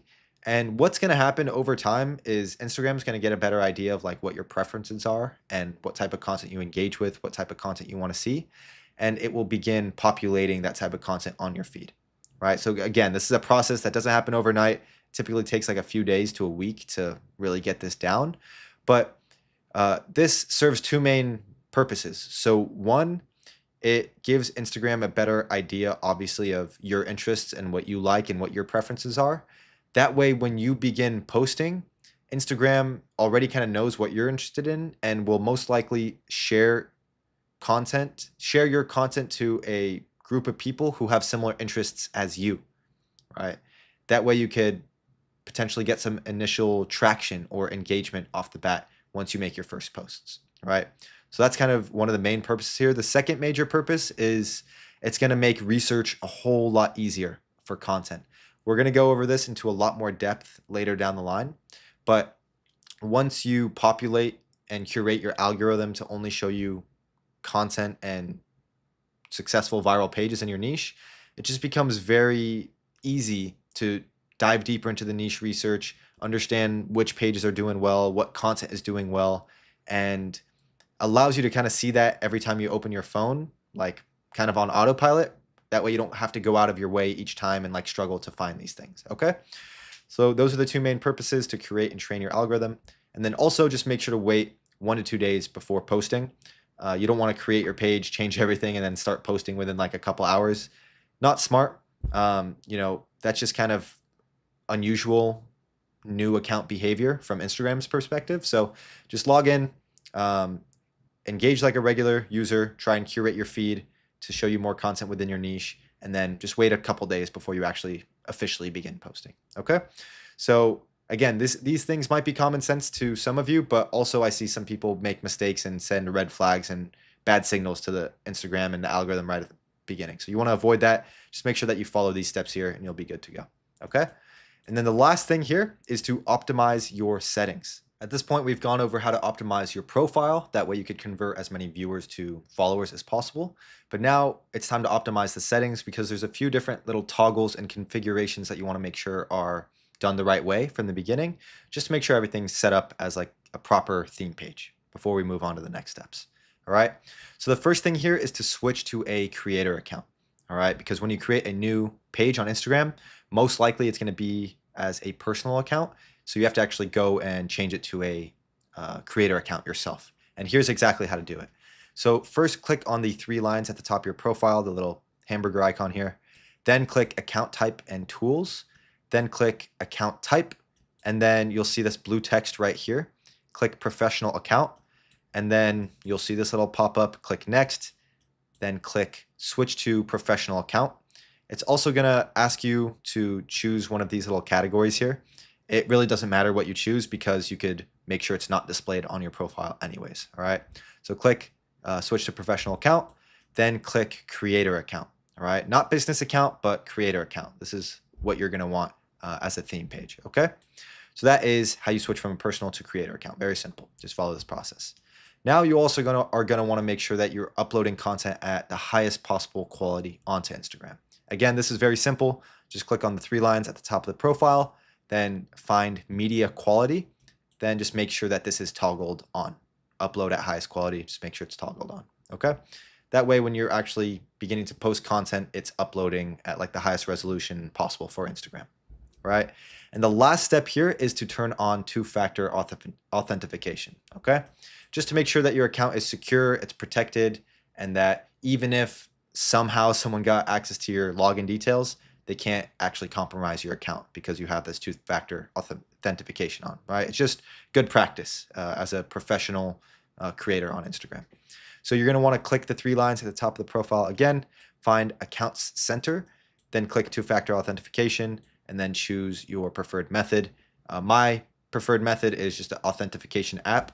So I have an app where when I'm trying to log into my account, it just asks me for like a 6-digit code. So then I go into my app, I see the 6-digit code, I copy and paste it into my account, and then Instagram lets me through and to access my account, right? So that's just, again, important just to make sure your account's secured and nobody could compromise it.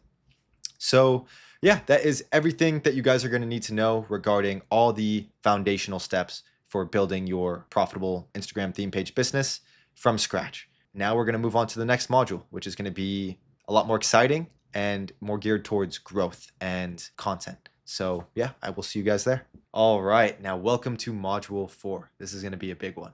So by now we've gone over everything that you need to know regarding how to set a solid foundation for your Faceless Instagram theme page business, from how to pick the right niche to how to do the research for it, to creating your page, how to actually brand it and optimize your profile the right way, to warming up your page, to optimizing the settings.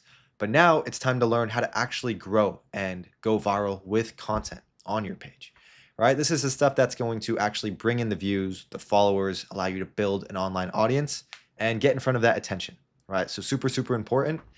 And before we dive into like what type of content to create, how to actually create it the most effective way, it's really important to understand the algorithm, right? The principles behind how the algorithm actually works and how you can use it to your advantage rather than have it work against you, for example, right? So that's what we're going to start off with, how to master the algorithm, and more specifically, first, how the algorithm actually works in the first place, okay? So just to define the algorithm, because you probably hear people throwing out the word algorithm, algorithm this, algorithm that, but it's important to understand how it's even defined in the first place before we move forward, all right? So the algorithm is essentially a personalized system that ranks content based on predicted engagement, right? So it's a system that Instagram uses, and it uses machine learning and AI to properly rank content on different people's feeds based off of how likely they think that person is to engage with it, okay? So that's essentially the definition of the algorithm. And its main objective is to keep people on the platform for as long as humanly possible, right? Put simply, that is its main objective. And the reason for that is because Instagram, as well as other social platforms, the most popular ones like YouTube, TikTok, Facebook, even other ones that I haven't listed here, they're all ad-based revenue models. And essentially what this means is they make most of their money, most of their profits from companies, businesses, creators paying them money to advertise on their platform, right? So because of this, the more time someone spends on their platform, the more ads they see, and the more ads they see, the more money Instagram or Meta makes, right? And because of this logic train here, their goal, their objective is to keep people on the platform for as long as possible, right? Because that means they're able to make the most money as humanly possible. And that's the goal of Meta and every other social company and really any company out there, right? So, but just how Instagram and these social platforms achieve this is by keeping people on their platform so that they can see more ads, so they can make more money, okay? So just want to clear that up. That is the main objective of the algorithm, and everything that will be going on moving forward from here, I want you to keep that in the back of your mind, okay? So it's also important to understand that there isn't just like one Instagram algorithm, okay? A lot of people think of the algorithm, they just think it's just like one main thing. That's not necessarily the case. There's actually 4 main ranking systems that Instagram uses when ranking content on different people's feeds, right? So they all serve the main objective of keeping people on their platform for as long as possible, but they just do it in subtly different ways, right? So these 4 main ranking systems are the Reels feed, the Home feed, Stories, and the Explore feed. Right, these are the 4 main ranking systems. And today we're going to be diving deep specifically into how the Reels feed works, because this is by far the most important. It's going to be the most responsible for getting your page out there, for getting views, followers, actually building an audience. So that's why we're going to dive into it in depth today. Although at the same time, if you do want access to more of a full comprehensive breakdown on how all of these work together, just follow me again on Instagram at Pashamoga and DM me the word algorithm, and I'll send you a free helpful resource that breaks all of this down more succinctly. All right. But now let's just dive straight into how the Reels ranking system works. Okay. This is super important. So once you upload a reel, there is a few main things that happen. And I want to break down exactly what happens and in what sequence. That way you could fully understand. All right. So the first thing that happens is that Instagram shows that piece of content to a small test audience, a small group of people. This is no fixed amount because it depends on a couple variables like how big your page is, how long you've been posting for, etc. But what's more important is that it's shown to some followers, but mostly non-followers. And this split is around 20% followers and 80% non-followers. All right. So Instagram shows it to the small test audience. And then what Instagram does is it measures the engagement of how that test audience engages with the piece of content that you posted, right? The reel.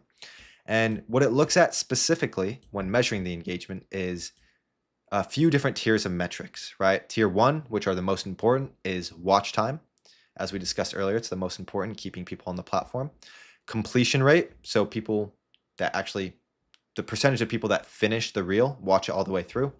Replays, so whether someone replays the reel, shares it to someone else. And then tier 2 metrics, which are still important, just not as important, is whether someone saves the reel, someone comments on the reel, follows your page after seeing it, visits your profile after seeing it. And then tier 3, important, but the least out of all of these here are likes, believe it or not, and shares to story, whether someone shares it to their story. All right. So these are essentially all of the different actions someone can take when viewing your reel. Okay. So what happens is when Instagram shows it to the small test audience, they're going to measure how this group of people engages with the reel that you posted. Okay. And then what happens after that is the machine learning, the AI algorithm is going to score that piece of content. All right. The system's going to calculate a predicted engagement score. Right. So it's going to score essentially how likely they believe other people would react and engage with this content if it was shown to them. Right. And essentially you could get a good score, which is great. That's what we want, because that means Instagram is going to expand your reach. It's going to push it out to more people, distribute it to more people, or it's going to get a bad score, right? Where the reach becomes limited. So Instagram will see how people are engaging with it. Long story short, if people engage with it well, they see that people are liking it. They're, triggering these different metrics we discuss. It's going to rank it a good score and get more reach, push it out to more people. Whereas on the other hand, if it gets a bad score, then it's going to limit it and not get pushed out to as many people. Okay. Now, what happens if you get a good score? Essentially, it's just going to repeat the process, except the only difference this time is it's going to be a larger test audience. Again, no fixed amount of people, some followers, mostly non-followers. And the second time around, it's going to be mostly even more non-followers than before from this small test audience, all right, or this larger test audience.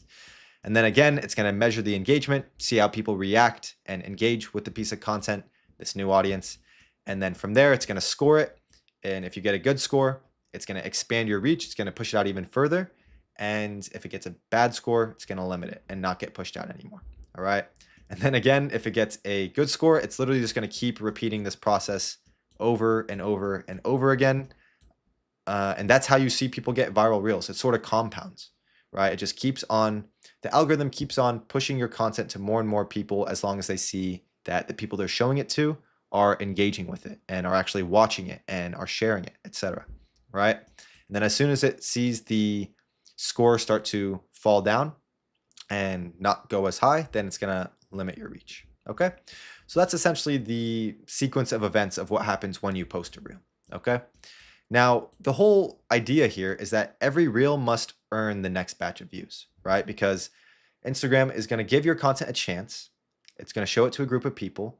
And you essentially need to prove to the algorithm that you are deserving of being shown to the next bigger group of people, right? So you kind of need to earn it, right? You're not going to get any handouts. They're not just going to like push it out just because they want to give you a try occasionally, but you need to earn each next batch of views, okay? And how you do this is by obviously triggering the engagement metrics, because the amount of reach you get, the amount of push that you get from your content depends on the score that the algorithm gives it. But the score that the algorithm gives the piece of content depends on how people engage with it, right? So with that logic train, the more engagement you get, the more Instagram is going to push your content, right? And with that being said, the question is how? Like, how do we trigger these engagement metrics effectively? That way Instagram is incentivized to continue pushing out our content, right? And that's where we get to step 2 of mastering the algorithm, which is how to use it to your advantage. Because now you understand how it works, but now we could go over how specifically to use it to your advantage. That way it works for you rather than against you, okay? And how we do this is by what I call utilizing the virality formula, all right? And the core principle of this formula is that every piece of content that you make and upload should be designed to trigger these metrics, all right? These are the tier 1 metrics that I was going over earlier.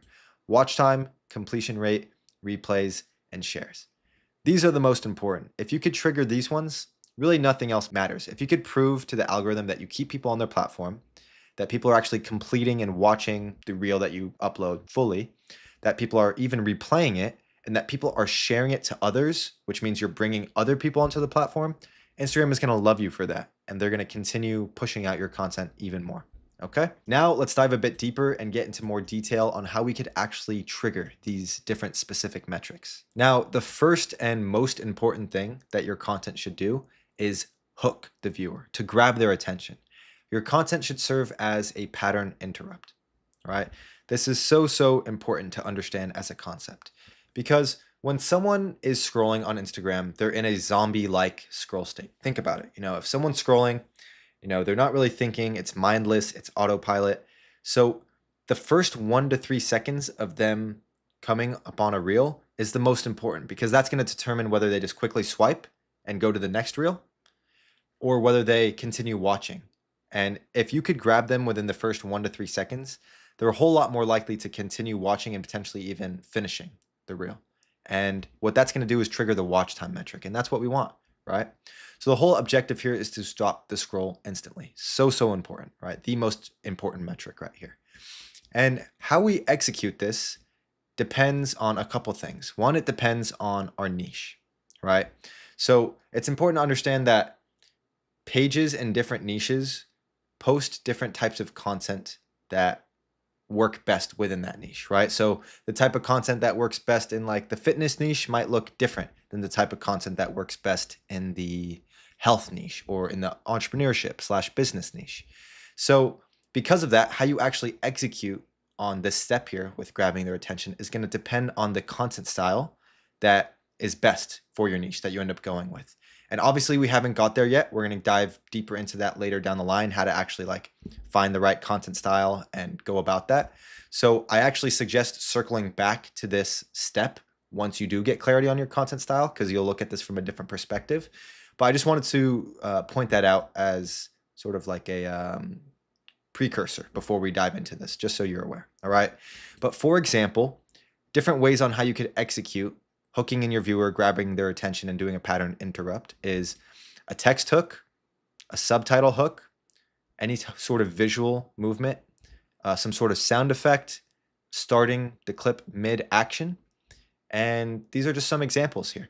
And you might see these and be confused, but I want to show you like a more practical example so I could point out exactly, what is being executed here. Okay. And then keep in mind the content style that you're going to be going with in your niche and with your page might not look like this. So just pay attention to how we're executing it in this style, and then take those ideas and concepts and principles and apply it to whichever content style that is going to be best for your niche. Okay. So let's take a quick watch at this together. Good morning. Good morning, sir. Good morning. All right, so we're 7 seconds in, and I'm going to break down what exactly happened here, which hooked the viewer. All right. And for context, this reel here got 8.2 million views. So there's clearly something that worked. So first is this text hook at the top here. Can you give a better surprise than this to your child? Right. So if someone scrolls and they see that, it's like, can you give a better surprise than what to your child? Like, it kind of creates an open loop, like a curiosity loop. So someone has to continue watching to kind of like satisfy that curiosity. Like, what is it that this person gave to their child, which was so like intriguing, right? Also, keep in mind, this is a very like interesting way that the clip starts off. It's like a man, he's walking up to this lady. Good morning. Good morning, sir. Good morning. He's walking up to this lady at a desk. It looks like in an airport, showing him showing her the passport. And this is sort of like what I mean by this right here. It's starting mid-action. It's like in the middle of a scene already. So people scroll into that and they kind of are thinking to themselves, like, what's actually going on here? And they have this text hook at the top as well. So a lot of these work in harmony with each other. Another thing that I want to point out is pay attention to how many times the frame or the angle of the video changed in the first like 5 seconds. Look. 1. Good morning, sir. Good morning. 2, 3, 4, 5. Here you are. 6. So in 9 seconds, the angle changes 6 times. So this is another way to hook in the viewer, because when there's more quick changes, it kind of just gives more dopamine. It's easier to follow along with. At the same time here, obviously, this depends on the clip that you're working with. Sometimes you're going to grab a clip that doesn't change that many times, but these are just a few examples, right? These are a few examples of variables that captured the attention of the audience and made them want to stay longer and figure out really what's going on here and satisfy that curiosity, right? Now let's go over another example right here. This one got 1.6 million views. It always takes me back to that quote of Marcus Aurelius, who had a slave that would sit behind him and always whisper to him, hey, you're just a man. You're just a man. You're just a man. Right, so let's replay this and I'll point out exactly what was executed the right way here. It always takes me back to that quote. So very good opener to begin with in a couple of different ways. One, what he says, it always takes me back to that quote. So this is, again, creating like a curiosity loop. It's an open loop. What quote, right? And it makes you kind of want to hear the quote, and then he starts saying it. Of Marcus Aurelius, who had... Marcus Aurelius, this is a well-known authoritative person that a lot of people know. So that hooks them in even more. They want to hear what he has to say. The slave. And then here, slave, it's a trigger word. Like, people hear the word slave and it's kind of like a polarizing word. So it makes them want to continue watching to hear what that's all about. And also, before we continue on, pay attention to how the reel started off. It always takes me back to that. So you could hear like a little sound effect at the beginning. And also there's a visual effect where the clip opened up like this, right? It always takes me back to that quote. So the combination of it opening up like that, the sound effect, and then also the guy saying it always takes me back to that quote. Like all of these work in harmony to grab the attention of the viewer and pull them out of that zombie-like scroll state that they're in. All right. So this is what I mean by specific ways this can be executed, right? So obviously, again, to reemphasize, the content that you're going to be going with may look similar to this. It may not look similar to this, but you're just going to want to pay attention to how you can execute different variables of the content to hold the viewer attention of the viewer. Okay. So yeah, let's move on to the next variable right here, which is going to be triggering the completion rate. Okay. And to do this, we want to retain the viewer and their attention by having the video have quick pacing, ideally, right? So first you grab their attention, right, in the first 1 to 3 seconds, and then you want to retain their attention as well, okay? So the whole objective here, simply retain the viewer's attention. Try to keep them on the video as long as possible, ideally have them finish it, okay? Again, how you execute this is going to be dependent, but for example, it could be dynamic subtitles, snappy editing, so like very quick, maybe some B-roll or like some video overlays in the background, minimal pauses, minimal gaps. If there's someone speaking, you don't want there to be like a 3-second gap right at the beginning when he's speaking.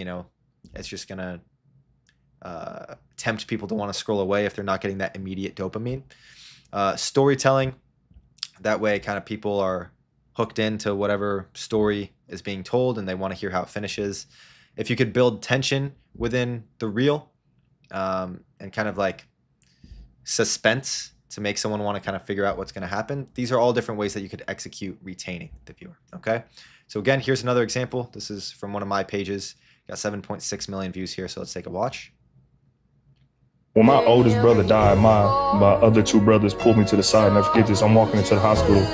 The doctor tell my mom his heart's still pumping, he's brain dead. What you want to do? She said, pull the plug, it's done, like he's false. And I remember running, all my family's crying, and I go in. So real quick, just pay attention to the subtitles, how they're kind of bouncy and they're popping up as he's speaking. That's just another way to kind of retain the attention of the viewer. Whereas if it was just in one block, it still could be effective with retaining the attention, but not as effective as what we're seeing right here. And I touch my brother, he laying in the bed, look like he's asleep. I touch his feet, he cold. Walk out the room, I'm crying out. Also, you could see the way this video is edited. It cuts out all the pauses. Like if you were to watch this raw clip, there would be pauses, obviously, as he's telling the story, etc. But it's very quickly paced, right? So it holds the viewer's attention very well. And then also, he's telling a story, right? And obviously, and unfortunately, it's like graphic, it has to do with his brother, him being in the hospital, and it's emotional. He's crying at some point. So this, makes the viewer feel the emotion as well and kind of become engaged with the story. And it's very uncomfortable as a viewer to like scroll off in the middle of a story, right? You kind of want to, naturally, instinctively hear how it ends and what happens, right? So again, these are just some examples of how this specific reel retained attention, okay? Now let's move on to the next variable here, which is going to be doing the loop. This is replay engineering, and what this is going to trigger is replays. The objective is to force the viewer to rewatch, right? Because getting watch time and having someone watch your reel fully is one thing, but if you could get the viewer to replay it and to watch it again, that doesn't just count for like one full watch time of that video. It actually continues adding more watch time to it, right?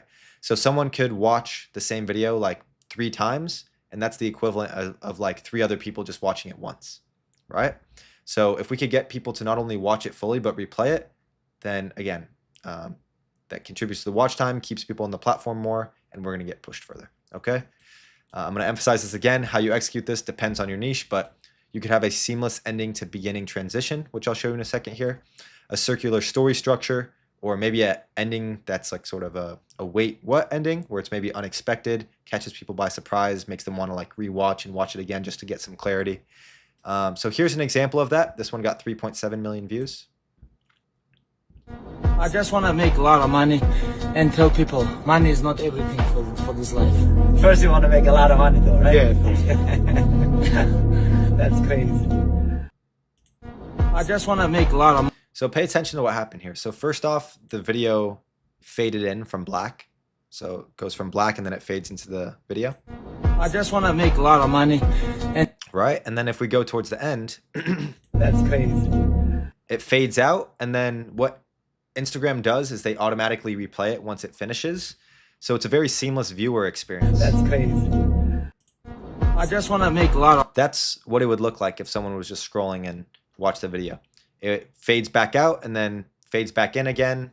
money. And then he says, I just want to make a lot of money. So it's a very seamless transition from the end of the video back to the beginning. That way someone could watch it like a few times in a row and it doesn't feel choppy. It doesn't feel like it drops off out of nowhere unexpectedly. It's just a very smooth viewer experience, right? So that's just an example of how you could execute the replay variable here. All right. Now let's go over the last variable, which is spread. This is share psychology. This is the fourth step.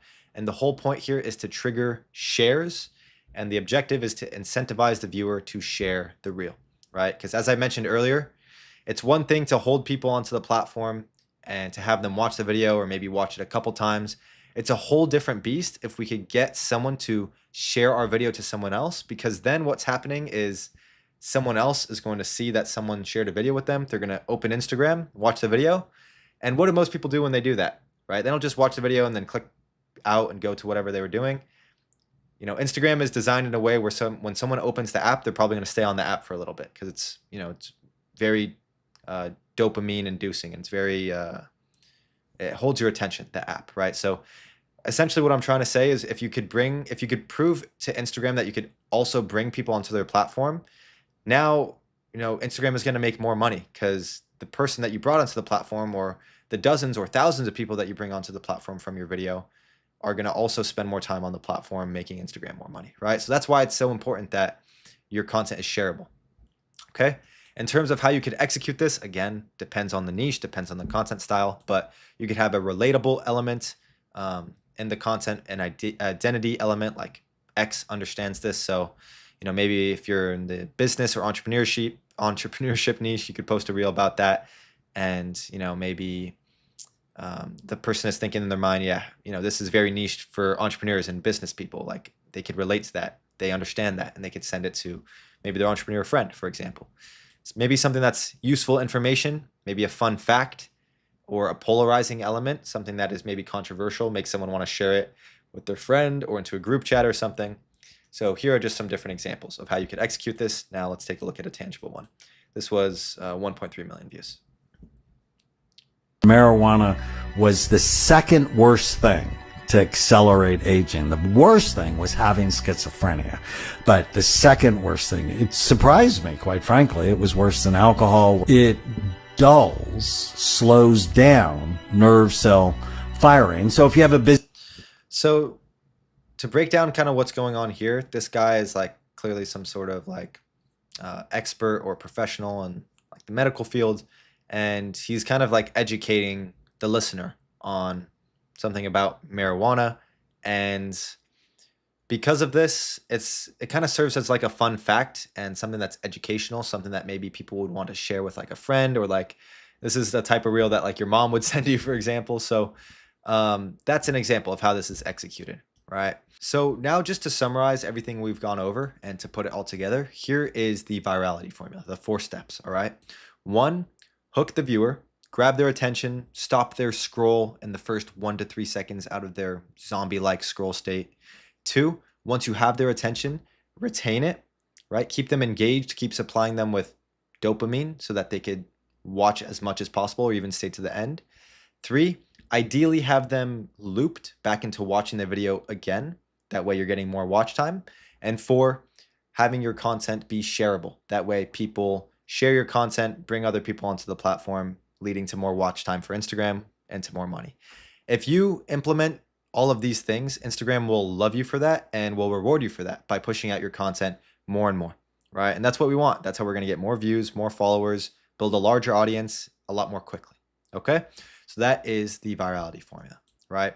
And here's something else that I believe is really important that I want you to pay attention to when it comes to learning. Every time you see a viral piece of content, pay close attention to these details, right? These are the exact triggers successful pages use to manipulate the algorithm in their favor. If you see other pages or content on Instagram going viral, getting lots of views, there's something they're doing right there, and there's something about their content which is triggering the algorithm to push it further, right? So pay attention to these specific variables that we've just gone over right now.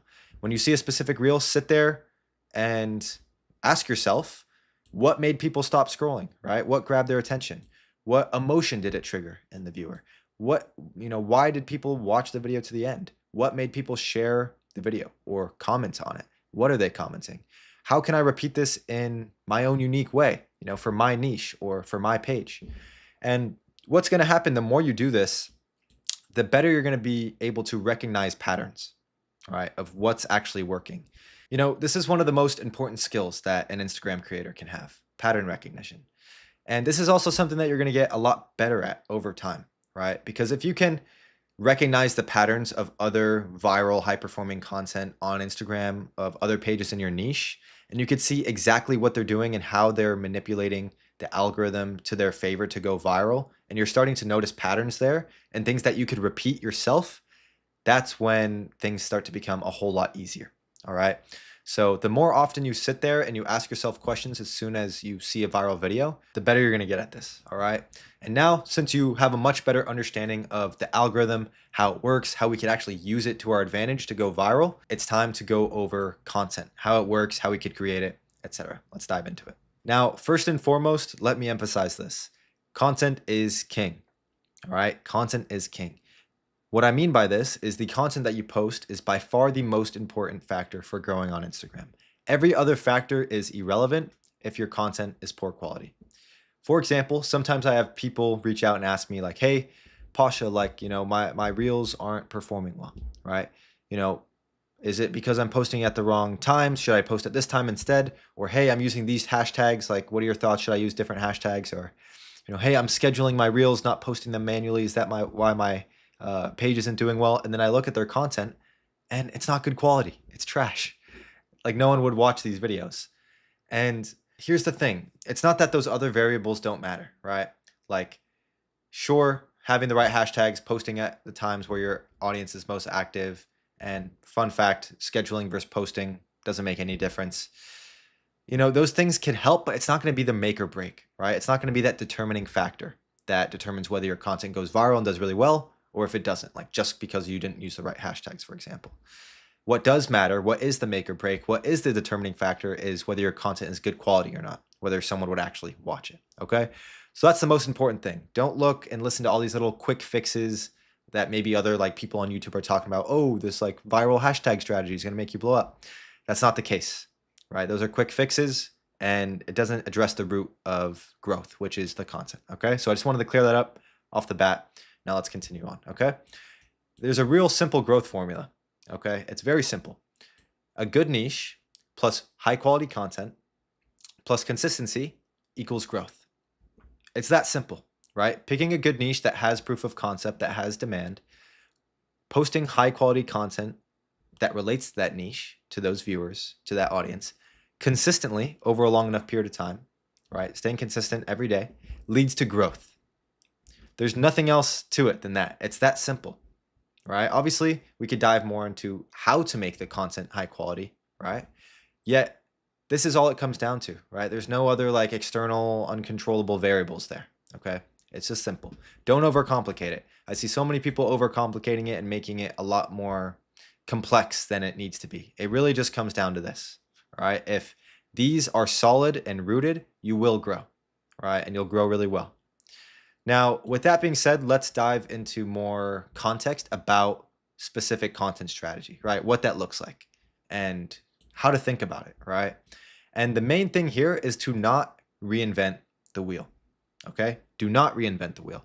What I mean by this is you don't need to come up with your own innovative strategy that's groundbreaking, that no one's ever seen before when it comes to growing a successful Instagram theme page. You don't need to do that. Right? Because that means you're coming into it blindly, especially if you're not very experienced with this and you'd come into it blindly and you're doing stuff that you don't even know will work or not. You're just shooting in the dark. Instead, what you should do is not blindly copy people either. You shouldn't just see someone else that's performing well and do everything the exact same. What you should do is simply remodel existing viral content which has already been proven to work, but do it with your own branding / unique twist. Okay? This is super, super important to understand. Do not reinvent the wheel, right? You don't need to do it completely from scratch, brand new. No one's ever seen it before. Don't blindly copy others. Remodel existing viral content which has already been proven to work with your own branding and unique twist. We're going to go over what that looks like specifically, how you can make it unique to yourself and put a unique spin and twist on it. But the thing is, the reason why this is important is because there's already successful pages out there with very, very high performing content out there that we'll be able to identify that is working right now in real time, engaging and attracting people in the niche. And since that's a fact and we could find these pages, obviously they're doing something right. There's something that we could learn from them. Why would we go out there and try and reinvent the wheel when the wheel's already invented and there's someone who's already doing something that's proven to work, right? We could simply get inspiration from that. We could remodel that. We could do it in our own way. That way we have proof of concept and we could feel confident that it'll work for us as well. All right. Obviously, we're going to dive into a little bit more depth about what that looks like specifically, but as a concept, I want you to think about it like this. Okay. So what you're going to want to do after understanding this is identify a viral content style or template. All right. Every high performing theme page on Instagram uses a consistent and replicable content style, right? We're going to go over some examples in a second, but also what I want you to focus on is specifically Reels to begin with. Reels are by far the best way to grow when you're starting a new page from scratch. You could implement posts and carousels a little bit later down the line, depending on what niche you're in. It varies like when you should begin integrating them into the content, but they're not the best to start off from scratch because carousels and posts are more geared towards engaging your existing audience. They still have the potential to go viral, but they're geared towards nurturing and educating your existing audience. Whereas Reels are more geared towards reach, new reach, putting your page out there, attracting an audience, right? So only focus on Reels when you're trying to identify a viral content style / template at the beginning, okay? So here are some examples of that, all right? Just to kind of give you something tangibly to think about. And this is going to look different depending on your niche, of course, right? But let's take a look at this. This is called the Twitter format because when someone posts something on Twitter, it's got like this little verified check mark here. This is kind of like what the formatting looks like.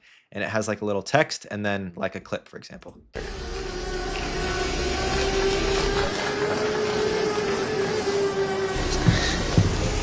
Your kids probably have one of these, right? Not quite. Hell of a pilot? No. Right, so I'm not going to play the whole thing, but you could kind of see the idea here. So it's just kind of like the Twitter format, and then it's got a clip, and that is a proven format that's done very, very, very well. Right, here's another one, a subtitles style or template. Man works from sun to sun. Women's work is never done.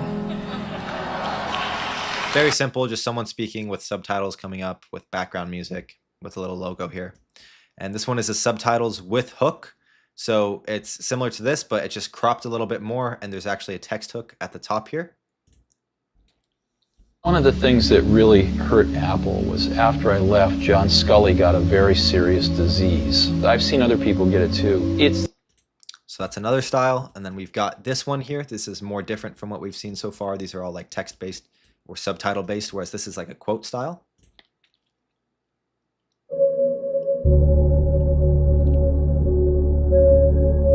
Where it's just some sort of background picture or video with some quote on it. And then this is like a cinematic style where it has the subtitles, but it's a little bit more sophisticated, you'll see. God never gave up on me. You know, everything I had to go through, all the adversity and no one believing in me, you know, it's just special. I found God. So this one has like more interesting subtitles and some overlays. It's got the background music still. And then there's also content styles or templates that are like fully AI, right? Like this. The biggest mistake a woman can make is running to tell her family and friends every time she has a problem. Because the moment you involve outsiders in every disagreement, right, so like AI videos and AI voice, and then automatic subtitles that come up on the screen, some background music. So these are all examples of different content styles / templates, all right? And if you were to take a look at the pages who are posting this content, they all follow a very consistent and replicable theme, right? Like each content style, like for example, it'd just be the same sort of format, but with like a different text and a different video, right? And then same here, it'd be like same full screen subtitles, the same watermark, but it'd just be a different text with different subtitles coming up. And the format stays the same, and you just sort of plug and play specific new pieces of content within the same format or template. All right. And then again, there's a lot more of styles than this. These are some very popular ones, maybe ones that you'll see when you're doing your niche research. But at the same time, this all depends on your niche. All right. So the content style or template that you choose depends on your niche or a parallel niche. So what I suggest you do is reference your niche research worksheet, right? Because you've already filled this out from earlier on. I suggest you go back and take a look. And now with this knowledge that you have, pay attention to the specific content style that the fastest performing pages in your niche are using and employing, right? Maybe the top 5 pages in your niche are all posting within like one of these content templates, or maybe another one that it's not on the screen. This is going to be very helpful to get you to understand what's actually going to work best in your niche and to give you inspiration on how you should approach your content strategy. All right. So just to summarize, choose one of the content styles / templates used by the fastest growing pages based off your research. Okay. It's going to give you a good direction on when it comes to like what type of content style that you should go with. Okay. So yeah, now you understand how important content is and the first steps to take when getting clarity on your specific content approach. It's all dependent on your niche, and just seek to identify and evaluate what sort of content styles perform best within your niche. That way you can have a more clear direction moving forward with the next steps. All right. Now we're going to go over more specifically how to do viral content research. So let's dive straight into it. Okay, so like I said earlier, we're not going to be reinventing the wheel. We're not coming up with something completely from scratch, completely innovative that no one has ever seen before. What we're doing is we're going to analyze Instagram. We're going to see what's already working best within our niche, and then we're going to remodel it in our own unique way, ideally making it even better, right? So in order for us to do this, we need to see what is actually working on Instagram within our niche, and that's what's called viral content research, right? We're going to be looking for viral content within our niche. So I have a few different ways that we could go ahead and do this. I'll be diving into each of them more in depth in a second, but I just want to list them first. So as I've been discussing, we want to revisit our niche research. That's why it's so important, guys, to actually do that step, because we've been going back to it a couple times now, because we've got the fastest growing pages in our niche on that list. And there's a lot that we could learn from those pages, a lot of inspiration that we could get to actually see what's working. And then also we could go through the following list of these pages, because not only are those pages themselves are a good source to get inspiration, but if we go through their following list and they have more research curated in their following list, it helps for us to go through that and see what's working from those pages as well. Also, there's a website called viralfinder.com. They've got a free version where essentially you log in, create an account for free. There's a section called user search where you can type in the name of any theme page in your niche, and it will kind of populate all of their most viral content for you to kind of go ahead and look through. So it makes the research pretty easy. And then also the last one here is intentional scrolling. So through the Reels or Explore feed. At this point, you've warmed up your page, I assume, a decent amount.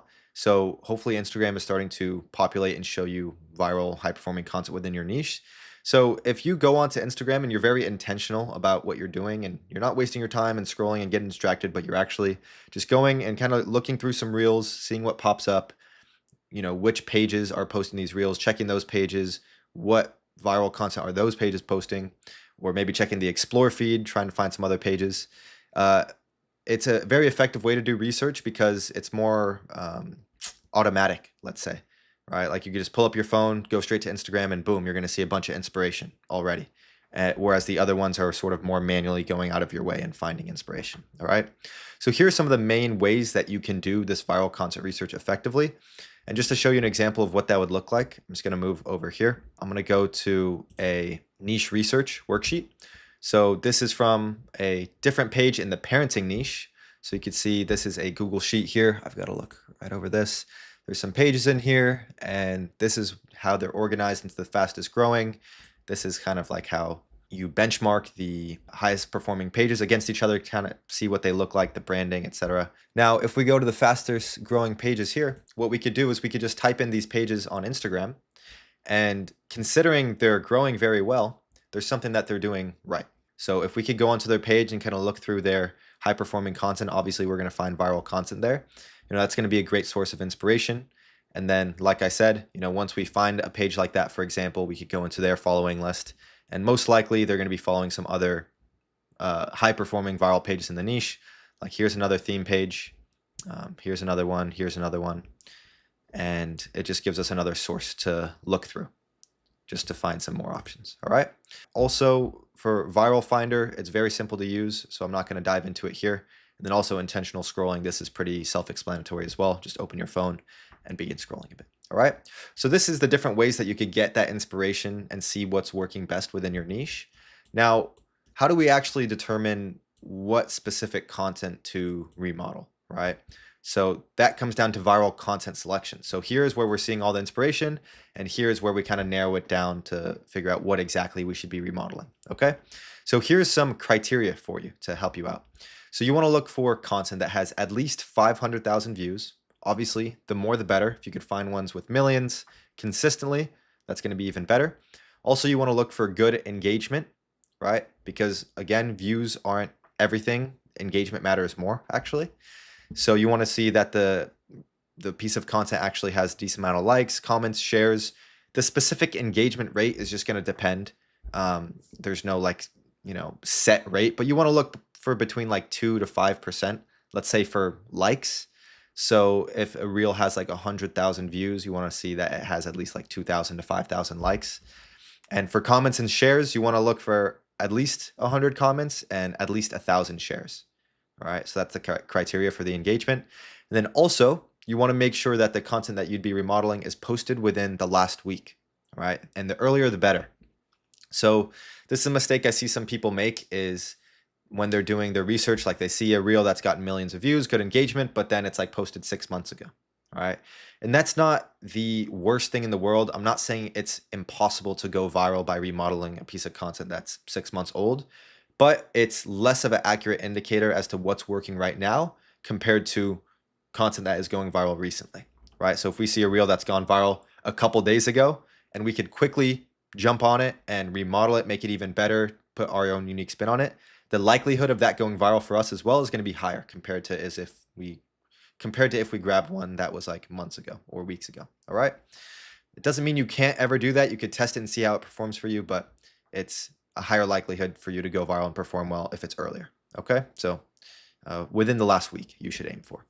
So here's the criteria for that. This is how you're going to narrow down your research to actually find specific content to remodel. All right, so now that we've gone over how to do effective viral content research and also the criteria to look for when determining which specific piece of content to select and remodel, let's dive a little bit deeper into the actual content creation process. All right.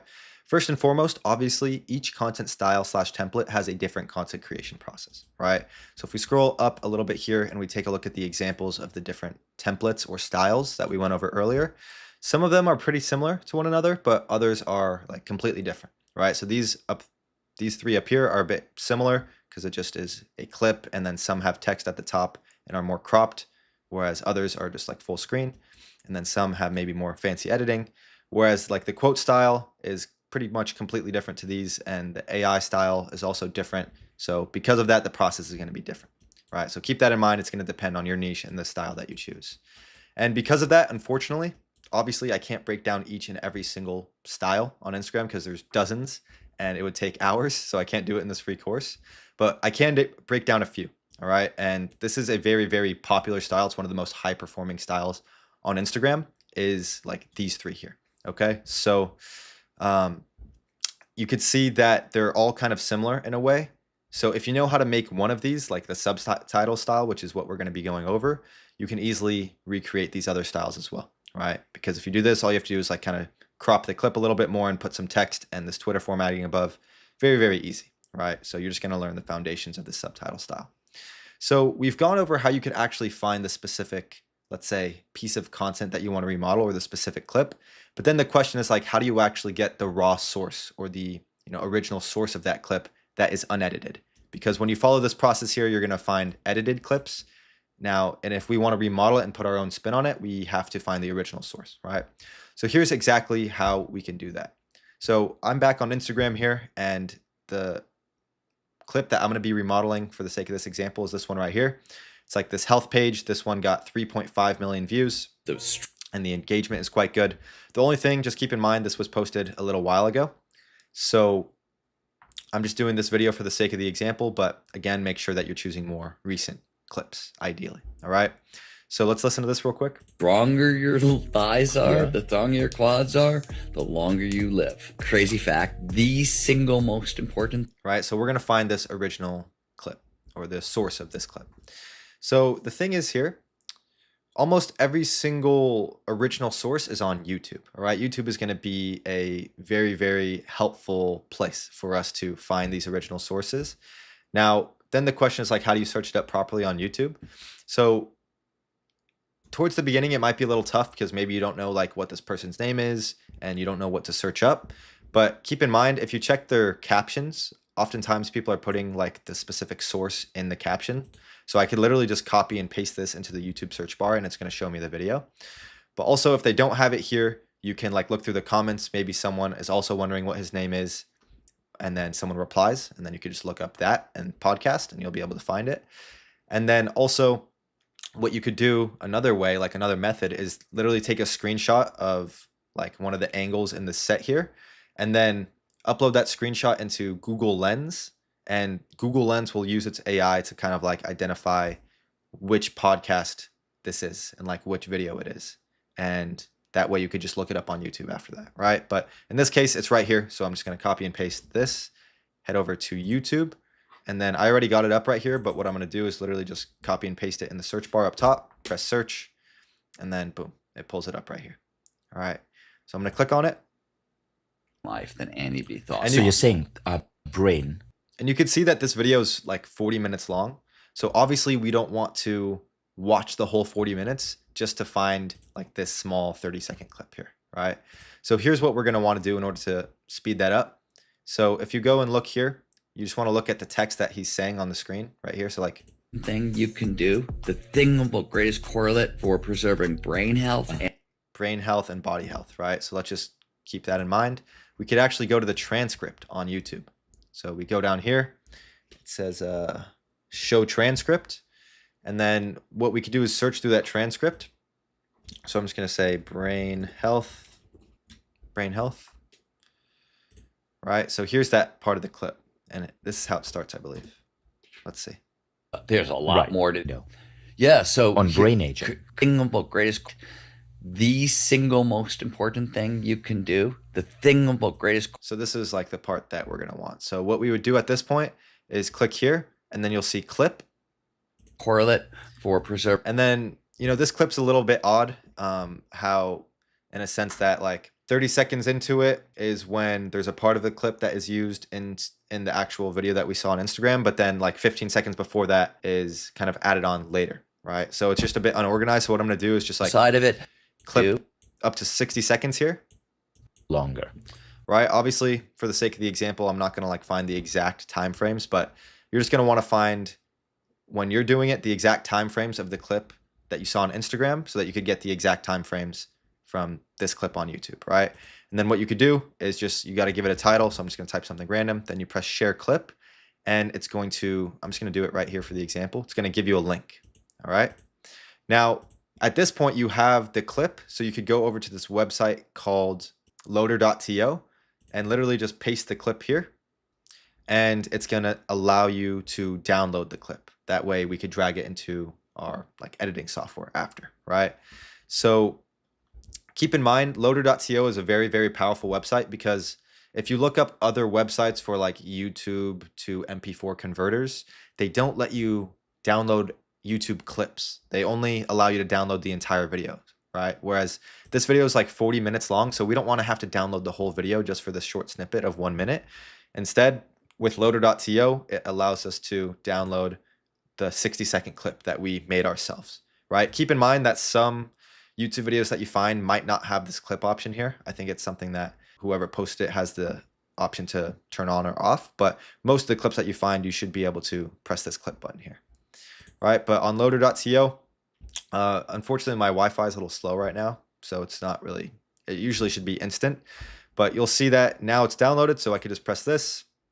I want to click out of that, and then it'll allow me to download it. So I just press save, and then I have the MP4, right, in my computer.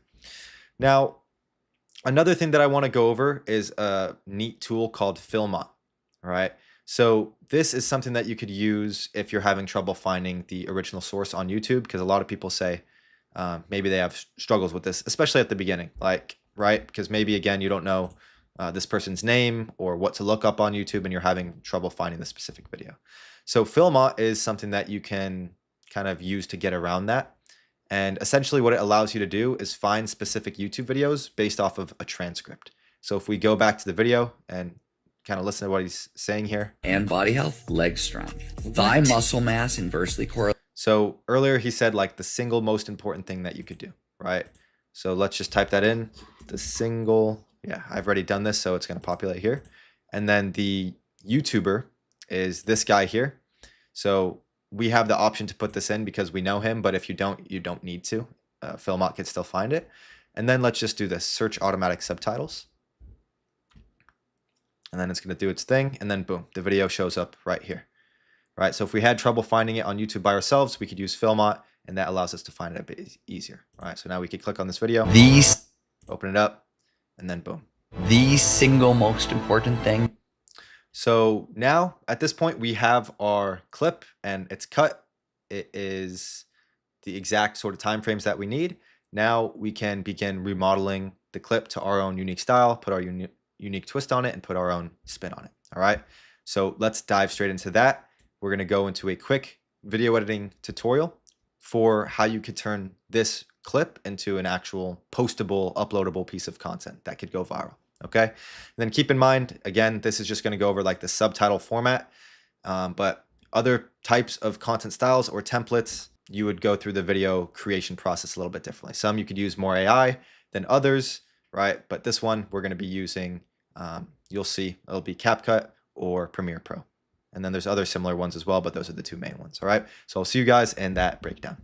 All right, so now that we've got our viral clip, we can go ahead and edit it and remodel it with our own branding and unique twist so that we can go ahead and post it as a reel on our page. All right, and in this tutorial, I'm going to be using Adobe Premiere Pro. This is a paid tool, although there are also free tools out there like CapCut and DaVinci Resolve. By far the most popular one, the one that I suggest you use, is CapCut. It's very easy to use, beginner-friendly interface, and it works very similarly to Premiere Pro. So everything that you're going to be learning and watching in this tutorial, you could go ahead and cross-reference and apply as you're using CapCut. All right, obviously there's going to be subtle nuanced differences, but the main principle stays the same, okay? So let's dive straight into it. I've got Premiere Pro open on the screen, as you can see. And first up, what you're going to want to do is press Command-N and go to Settings, and this is how you're going to create a new project or sequence. You want to change it to 1080 by 1920. That's going to give you that rectangular format like this, okay? So now we could go ahead and drag the clip onto the timeline right here. And we're going to press Keep Existing Settings, and there's the clip, as you could see. And what we're also going to do is we're going to go to Effect Controls and zoom it in. So that way we could center him like this. And then also this clip's a little interesting in the sense that it kind of starts, like the beginning of the clip is later on in the video. I'll show you what I mean. Stronger your That's how it starts. The stronger your legs are. The stronger your thighs are. Yeah, or thighs are. So we're gonna go ahead and move it like that. That's what I mean. All right. And obviously you could see here that now he's no longer centered. So we have to kind of like realign the clip here again for each new angle. That's how podcasts do it sometimes. It's a little tedious, but and then here it switches to this guy, so we have to go like that. There we go. Make this guy centered now. And here it goes back to this one. Cool. So we could just copy and paste this. Copy. Paste. Boom. So now that that's the first step. We got it all sort of aligned and centered. All right. So now what we could go ahead and do is drag our watermark onto the timeline. So this is the logo that we had created together earlier. Since this is a health sort of longevity type clip, figured we could just use the same watermark. So I think 20 would be a good size here. I'm going to drag it like in this region right here. I think, right here might look nice. And also, pro tip for you guys, I suggest using a safe zone. Look up Reels safe zone online and download one of the options there. It looks like this. I'm going to zoom this out a little bit, and it looks like this. So the thing is, if I were to move the watermark below like this, it'd be covered by the caption when I post it on Instagram. So instead, I kind of want to make sure it's right above like that, because this is where the like button and the comment and the save are. This is where the caption is. This is where it says Reels and Friends, when you're actually using Reels. So this safe zone kind of just make sure that you don't place anything in obstructed places. All right. And then, yeah, once that's there, you could kind of just like hide it like that. All right. So now that we've got our logo there, looks clean. What we could do is go ahead and generate the captions together. So essentially what you do is you just go to text, you go to transcript, and then I'm just going to, I believe this is already transcribed here. So I'm just going to say generate static transcript. No, and then audio 1.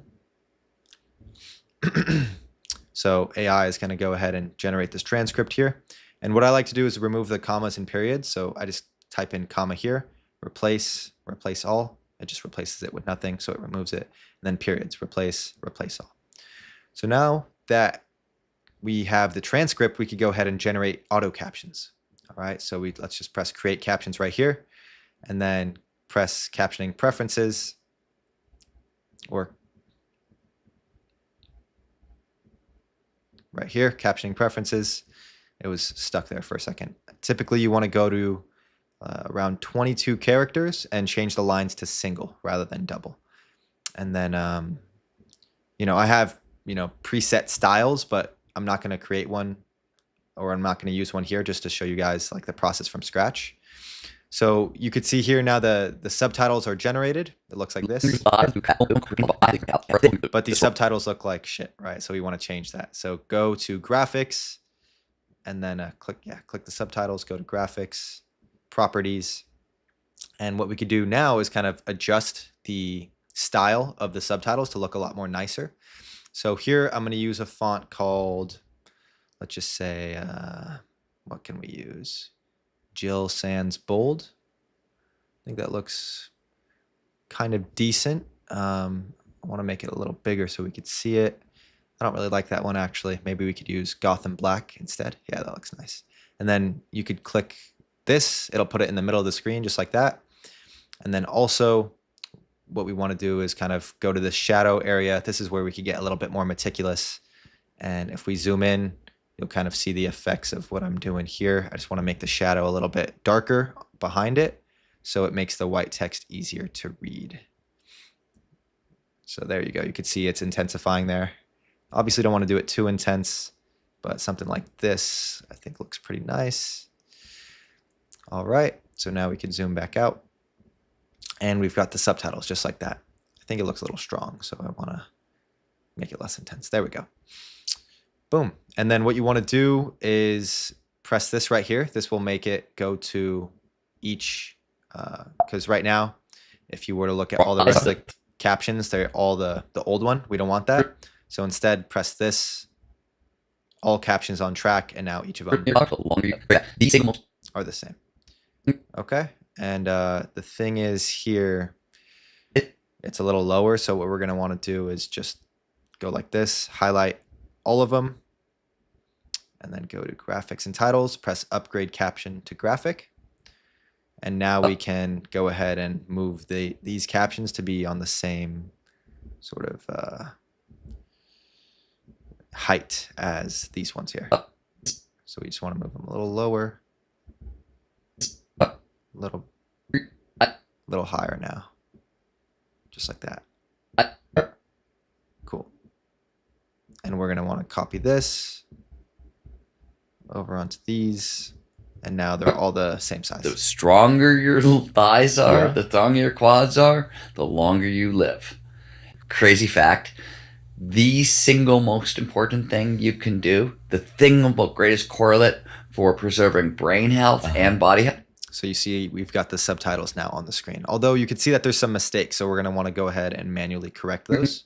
The stronger your thighs are, so the stronger your... I want to make it look like this. Obviously, you could choose how meticulous you want to be with the captions here, but I'm a little picky. So I'm going to adjust it, make it look a little better. Stronger your...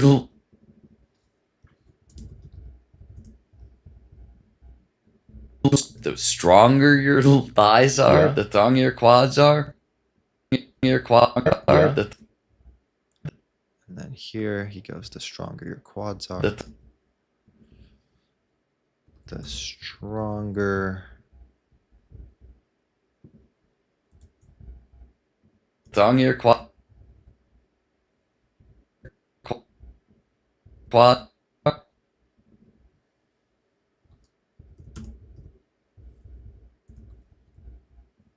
the longer you live.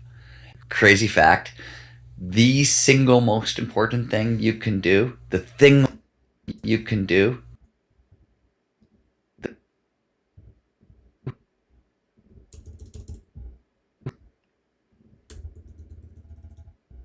the thing about greatest correlate for preserving brain health and body health, leg strength. Thigh muscle mass inversely correlates with mortality. How crazy is that? Hang on. How crazy is that? Hang on. Leg strength correlates with leg strength. So we just want to get rid of this here. Leg strength correlates with mortality. No. Inversely correlate. No. He says no. Inversely correlates with mortality. With mortality. So obviously the AI auto captions does like 95% good, but obviously we don't want 95% good. We want to make it as good as humanly possible to increase the likelihood of us going viral as much as possible. So that's why I'm going in and manually adjusting these captions or subtitles. Inversely correlates. Yeah. So explain I that. must correlate with Inversely mortality. correlates. Yeah. So explain I that. must correlates with Inversely mortality.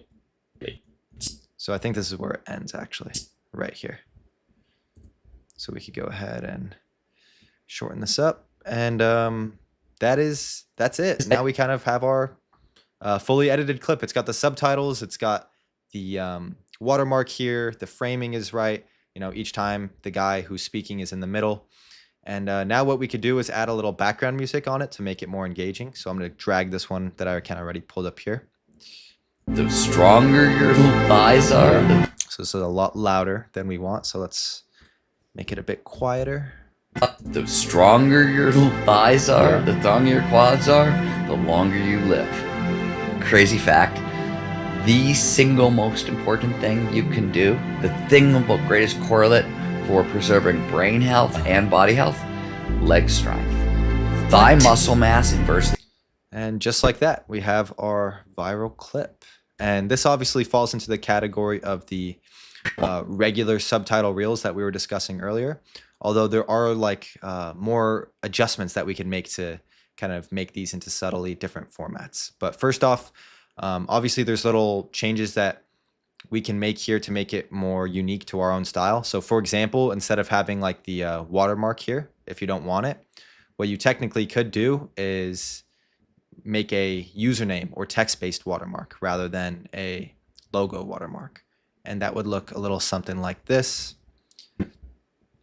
I'll show you guys. So I'm going to go ahead and make this invisible, and then it would look like this. So maybe if our page is called longevity lab. We could go ahead and change this to like maybe a more thin text, you know, something like this, and then change the color to like gray, maybe like a gray like this, and then make it a lot smaller. And then we could potentially place it something like this. Maybe you've seen these types of watermarks in the past, but now it looks like this. The stronger your thighs are, the stronger your quads are, the longer you live. Crazy. Like that watermark works perfectly good as well. So that's a way you could change it, make it a little bit more unique. You could also, for example, if you wanted to, go ahead and, you know, color the subtitles on every line. So like this, you know, for example, you could go like this. Let me allow this real quick. There we go. You can make the color like a bright green and go and change like one word for each line to like this green color, just to make it more engaging, kind of make it more branded to your brand. The stronger your... All right, and you could kind of manually go ahead and do this. It would take like a minute to each line. And yeah, that's pretty much it for the most part. You know, clips like this, even though it's so simple, like these types of clips have the potential to go viral. You know, the one that we got inspiration from obviously got 3.5 million views. It wasn't more complicated than this. And obviously this took a little bit longer since I was explaining the process in depth to you guys.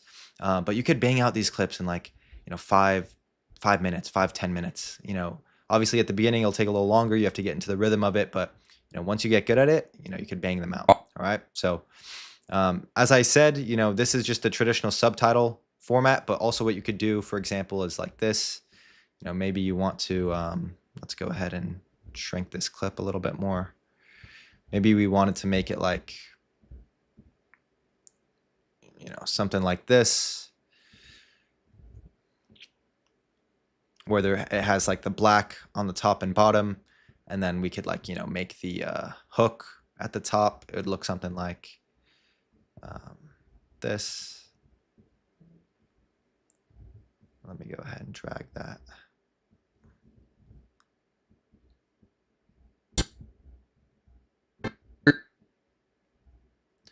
You know, at the top, and it could be a hook, like, you know.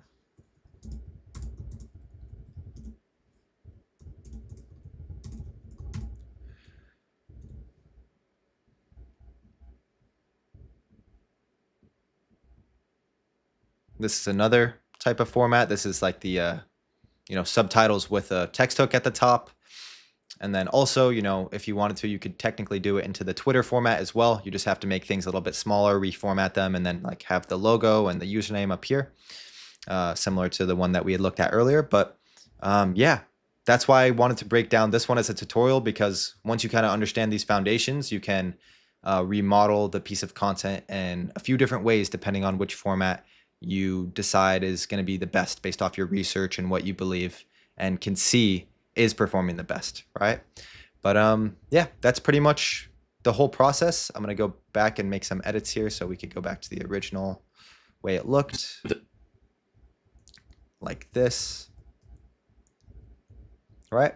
This is the whole edit, very simple. And now what we could do is just go here to export. You could just copy these export settings, very simple. Go to frame rate, actually make this 30 FPS. And then you could either press export here, or you could go up here, export, and then boom, takes a few seconds. You've got your clip and you are all good to go. So yeah, very simple example of how you can make a viral subtitle reel in just 5-10 minutes, whether you're using Premiere Pro, CapCut. The process is very similar. Like I said, there are nuanced differences, but you could tell that once you get into the hang of the process here, you could bump out like, dozens of clips like this in just one day and kind of get your content prepared for the week, for example. Makes it very, very easy, right? So yeah, that's about it for this tutorial, and I will see you guys in the next steps. All right, so at this point, you should have a lot more clarity on the specific content strategy with your page and your niche. and how to actually find the content, how to get inspiration for it, and even create it. So now it's time for us to prepare for launch, right? Because we're almost there. And there's just a couple quick steps, so let's just dive into it. Firstly, I suggest preparing 4 to 5 reels for breathing room, all right? And the reason I suggest this is because keep in mind, once you do begin posting, you're gonna wanna stay consistent and post at least once every day, right?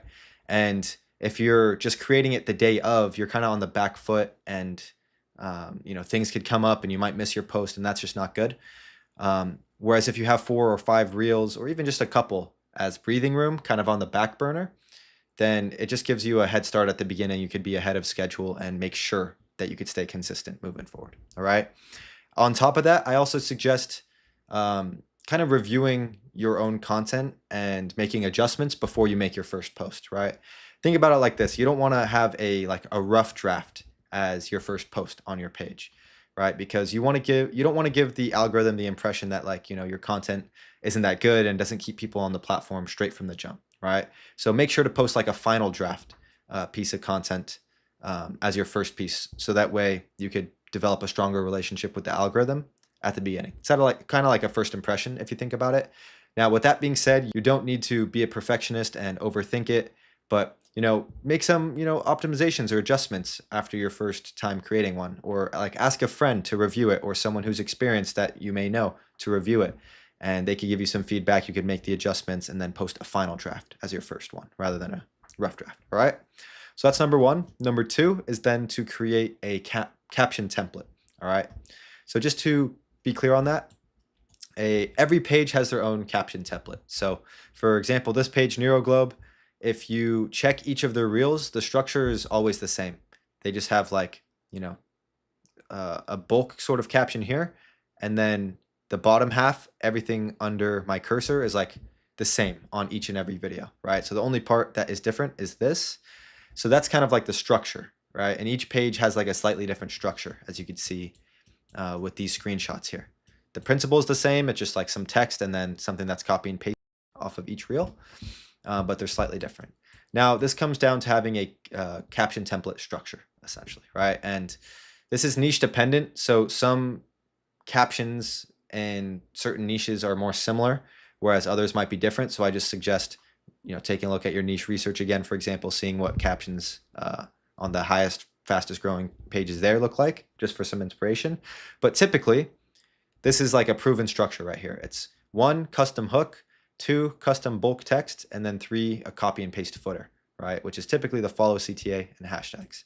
So that in practice looks like this. This is the hook, which is step 1 of the structure. And then this is the bulk, which is part 2 of the structure. And then 3, this is the copy and paste footer, which is on each reel, right? So we're going to go over more about this in a second, how to actually create a template with AI. That way, each time you need to post a new video, all you do is kind of one simple step, telling the AI what to do and giving it context, and then it'll spit you out the perfect, well-structured caption, right? That way it can be quick and easy. So let's just dive straight into it. Now that we've prepared for launch properly, we're ready to officially launch, which is going to be pretty exciting because up until this point, we've just been creating the page and, putting things together, warming it up, exploring the content, learning about it, editing it. But now we're actually going to start making some progress, right? Aside from just getting things set up.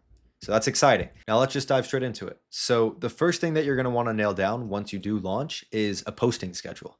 And like I just mentioned a second ago, you're going to want to post at least once per day. All right. Ideally 2 to 3 times if you can, because the more volume at the beginning and in general, the better, as long as you're not sacrificing quality. Okay. But just remember, at least once per day. And then target first world country audience. And you can do this by just posting between 9 a.m. to 2 p.m. Eastern Standard Time. All right, I'm going to add that in here actually. Eastern Standard Time. And then also you could schedule the posts, which I suggest because it's just more automated. You don't have to think about it. Or you could post them manually. And keep in mind, you could schedule posts directly through Instagram. Most of you guys should be able to. Or you could just post them manually. Sometimes people just keep them in the drafts. That way, when they're ready to post, they just log in, press a couple buttons, and then it posts. And just to clear up, it doesn't affect reach if you schedule directly through Instagram. So you don't need to worry about that. So once you have a posting schedule set, then you want to make sure that you know exactly how to do the captions. So just a moment ago, we went over like caption template structure, but now we could dive a little bit deeper into how to actually create proper captions. So what I suggest here first is just revisiting the niche research. Again, this is the best thing to do for inspiration. Just see what the fastest growing pages in your niche are actually doing and what their captions look like. But in most cases, whether you see it from other pages in your niche, which you probably will, or even if you don't, longer captions are typically best, right? Because of a couple main reasons. First, it increases watch time, right? Because when there's a longer caption, there's more for people to read. It takes longer for them to read it. Sometimes they like watch the video first and then they see there's a long caption and then go read the caption and then the video plays twice. And it just increases overall watch time, right? And as we've gone over, this is the most important metric that the algorithm looks at when determining whether to push your video or not, right? So that's good. And then another thing is it increases follower conversion. And the reason it does is because longer captions provide more value to the viewer. So let's just say viewer watches one piece of content and it has like a short, like quick caption, right? And maybe the viewer gets some value from it. Whereas the viewer watches, let's just say the same video in a hypothetical scenario, the same exact video, but it has a longer caption, which is more in depth, adds more context for the viewer, makes it more interesting. And also there's a clear takeaway from the caption. You know, which video do you think the viewer is going to get more value from? It's the one with the longer caption, right? They feel like they got more value. They feel like it impacted them more.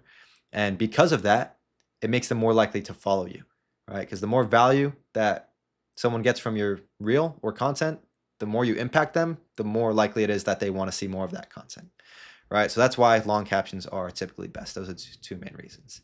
And of course, we're going to use AI to come to our rescue here to make our lives a whole lot easier. So I'm going to zoom out again here. This is a prompt that you guys could copy and paste straight into AI. So feel free to take a screenshot. And you're just going to want to customize what is in here to your specific niche, right? And give it some context. Now, there's a couple tools that I believe are very important to get used to, makes your job a whole lot easier. So let's just say you're posting a reel that is similar to the one that we did the editing tutorial for, like a subtitle reel. There's going to be a transcript of that reel, right? And if you could just copy and paste that transcript into ChatGPT or any AI, it could spit out a really good high quality caption for you, right? With the template structure that you give it. And the template structure, by the way, is just something you create once and then you just copy and paste it onto each one, or AI will do it for you.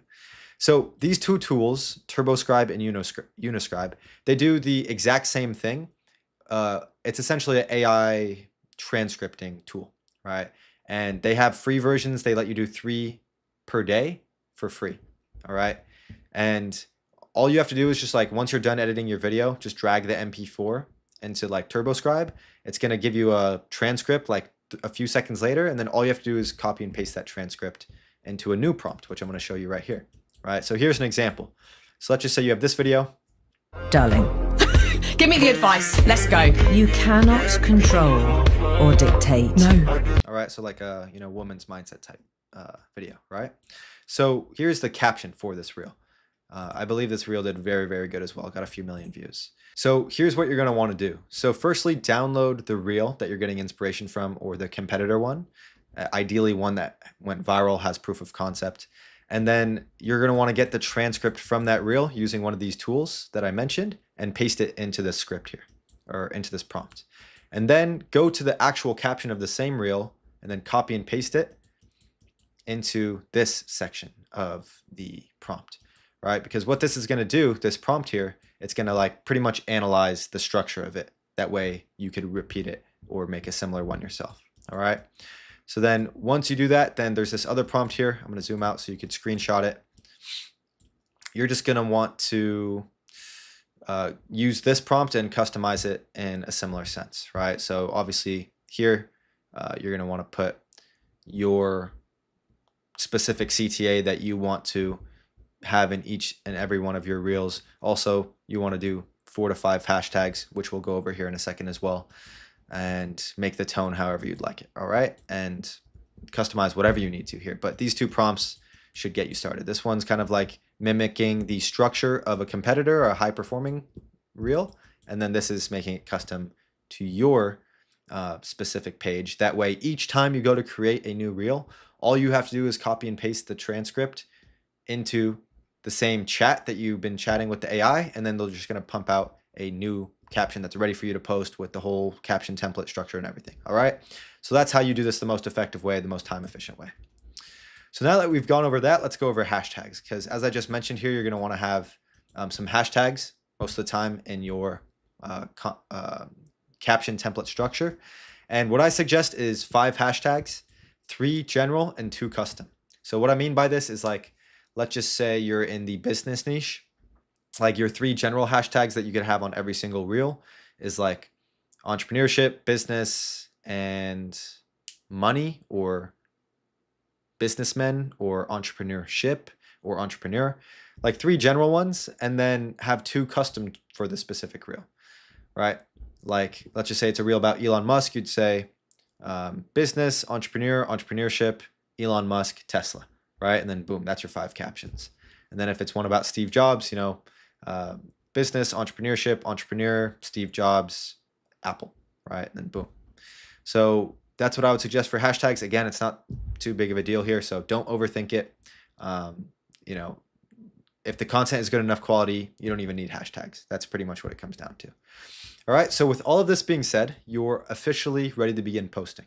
All right, so that's pretty exciting. Like I mentioned, we've done all of this work up until now to put us in the best possible position to start posting and start crushing it. All right, so another just precursor here. Again, make sure to stay consistent, post at least 1 time per day. And then again, don't hesitate to spend a little bit more time in the preparation phase, just to make sure you have that breathing room, and also to make sure that, you know, you're auditing your content enough to the point where it's high enough quality to start off at the beginning, right? Just to make that good first impression with the algorithm, as I referred to. So yeah, with that being said, let's move on to the next step here, which is organic growth. Let's get into it. All right, so at this point, you've launched your page. Now it's time to grow it, right? It's time to build that audience, to get in front of that attention. And remember, as I've emphasized multiple times at this point, content is king. It's by far the most important pillar here. It's going to be the main fuel to your fire, the main driver of your organic growth, okay? If your content is poor quality and nobody wants to watch it or engage with it, then any other growth strategy is irrelevant. Seriously, nothing else really is going to matter if your content is bad quality. So I just want to reemphasize that again. Content is king. And with that being said, there's a couple things that we could do on our own towards the beginning to, like, you know, let's say build some initial engagement and build some momentum, some more manual things that we're going to go over here in a second that can help at the beginning. But especially once you're across the first 100, you know, a few thousand followers, content does all of the work. Okay. And you don't have to do those manual things, even though it still helps. And regarding the actual specific forms and mediums of content, reels are by far the best way to start off. They're the best for reach and exposure. And 1 viral reel can literally skyrocket your page overnight. You'd be surprised how much 1 single reel could do for you, right? Because Instagram gives reels a chance, as we've gone over earlier. If you're giving them a reason to keep pushing your reel out further, they will give your reel the chance, right? Not going to be right at the beginning as your first post. Maybe it'll take, like, you know, your first couple dozens of posts, but Instagram does give your content a chance. And again, like I said, you would be surprised how fast things could pick up with just 1 viral reel, because at that point, we're going to go over this in more detail later. You get some more momentum, and if you could capitalize off that the right way, you could grow very, very quickly. All right. At the same time, carousels and posts are still good content formats, but they're not the best to start off with at the beginning. Depending on the niche, for most niches, you're going to want to integrate them later down the line, because maybe like around 10 to 30K followers, they're really good for nurturing and educating your audience, like when you're focusing on conversion later down the line. And they also still have the potential to go viral and to get pushed out and to get lots of views and followers. All right. Just at the beginning, you're going to want to stick with reels in like 90% of cases. Okay. Again, do your niche research and take a look at your competitors. And again, if your big competitors are posting post and reel carousels, like they have 100K followers, that doesn't necessarily mean that you should do the same, right? Because the content that they posted to get to that point is probably different than the content that they posted now. So just as a rule of thumb, stick with reels at the beginning, okay? Now, something else that you could do aside of that to kind of contribute towards the likelihood of you going viral is using trending audio. This is super important. A lot of you guys, I'm sure, know this or have this in mind, but using trending audio significantly increases the likelihood of your reel going viral. So I suggest to create a folder of trending and high quality audios for your niche specific content style, right? Just to have them there for you conveniently, maybe between 5 to 10 or 5 to 15 different high quality trending audios within your niche. And how you find these audios, don't do the ones that Instagram just suggests to you. It might say trending, but that doesn't necessarily mean they're actually what they're pushing. What I do suggest is the same way we did the viral content research to figure out like what kind of clips to choose or what like quotes to choose, for example. You could do the same and pay attention to the background musics of the highest performing reels from your competitors in the last 30 days. Go look through all of them, find the ones that have performed the best, look to see what those audios are, and then download them, put them into a folder. And what you might find when doing this is that there's a pattern between specific sounds, maybe a handful that are getting pushed and really going viral. So those are ones that you're going to also want to keep in mind. Okay. So create a folder of trending audio, super important. And again, this is going to be revisiting the viral content research. So the same way we did it for the content, you could just go back to your niche research worksheet. You could look at the pages they're following, go on Viral Finder, do some intentional scrolling, and based off the outliers, the highest performing piece of content that you see, just download the musics from there, put them into a folder. Okay? So now that we've gone over that, I want to go over a couple more manual organic growth strategies. All right? So as I mentioned, primarily, these are going to give you some initial engagement and momentum towards the beginning. And as I also mentioned, they're not as important once you're already gaining some traction. You've gained your first few thousand followers. These are just some things that you could do on your own just to kind of speed up that process and get some initial engagement and momentum. All right.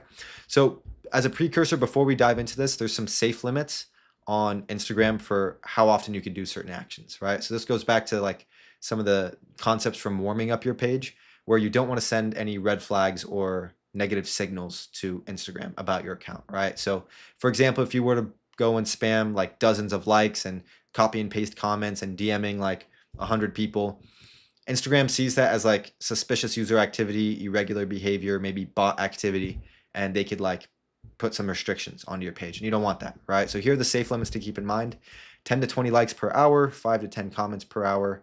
And then you could just read this just so you don't go over these limits. Okay, this will keep your account in good standing. Now, the first specific strategy is called the 1-2 punch strategy. And I'm just going to give you guys a rundown on how to like execute each of these strategies and why they're important. Okay, so the first step of this strategy is to find an active account in the same niche as you with under 10K followers. Then you're going to go into their followers or following list and find other active smaller accounts in your niche. So this is like the following list method that we've gone over so far in the past throughout this video. And then you're going to want to follow these pages, like 3 to 5 of their latest posts, and leave a meaningful comment. All right. So what this is going to do is essentially put your page out there, right, for others to see. And that way, if your content isn't getting immediate tons of traction right at the beginning, you're still doing things in your power to put yourself out there and kind of like get people familiar with your page, your logo, your branding, and just kind of asserting a presence in the niche. All right.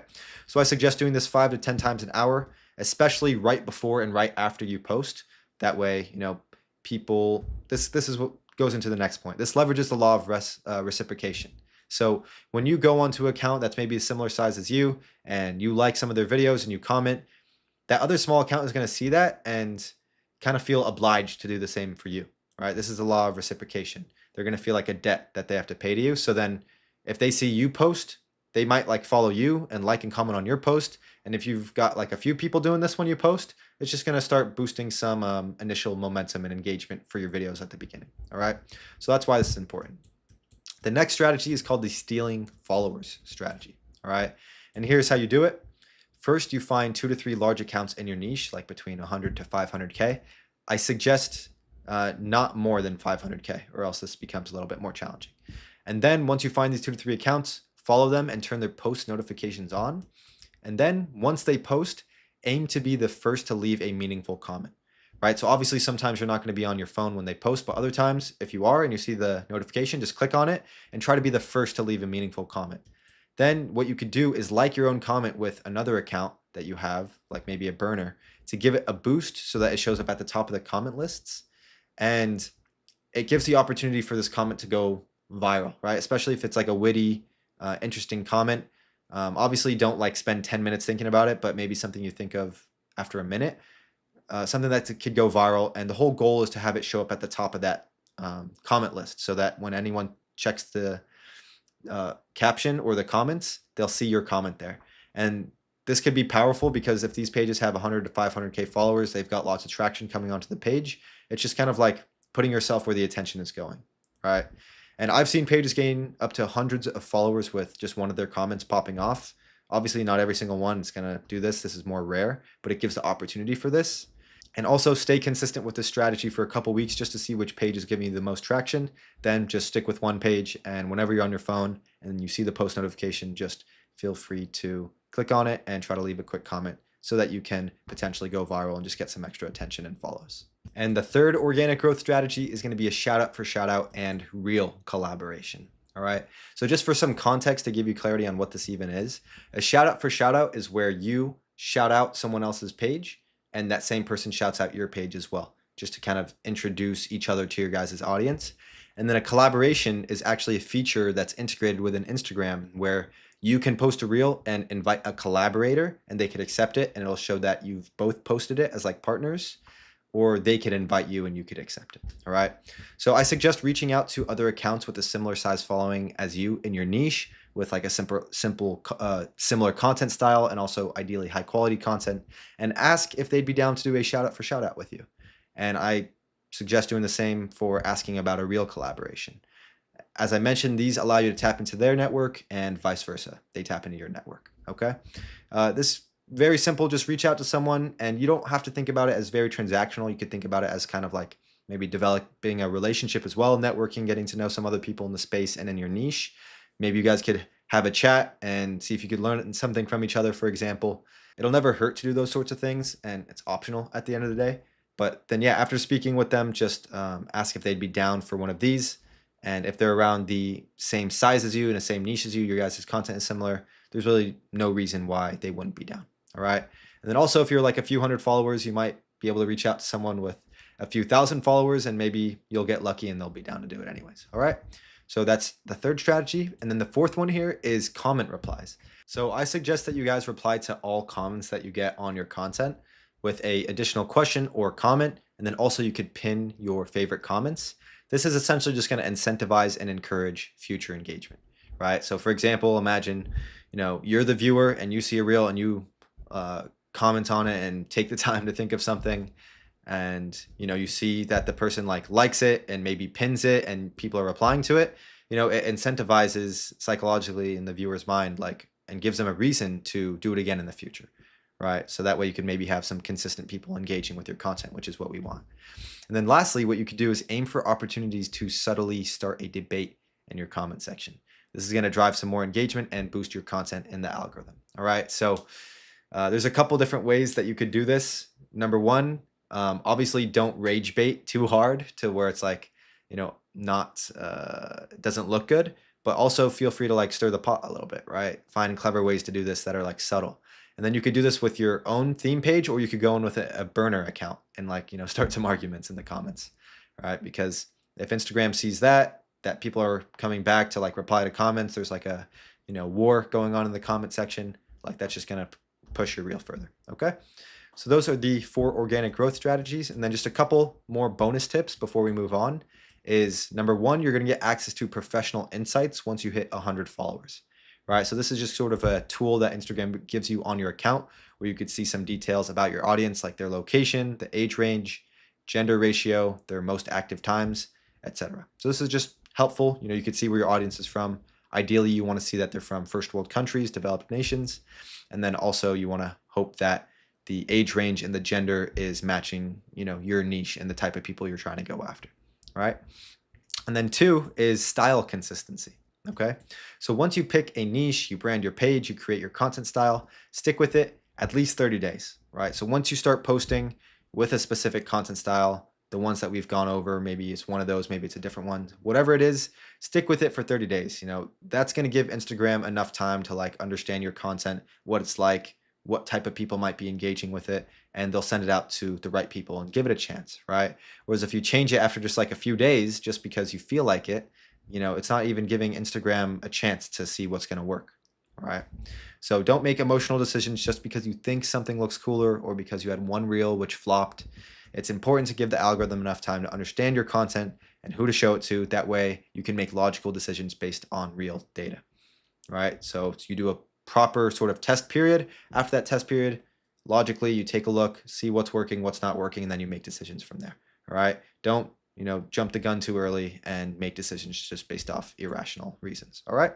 So now that we've gone over content growth, let's dive more into a little bit more depth on how to convert as many followers as possible from your content. All right, so at this point, you should be pumping out some new content on a daily basis, and this is what's gonna put your page out there. You're gonna begin attracting some attention, some viewers, and also converting followers.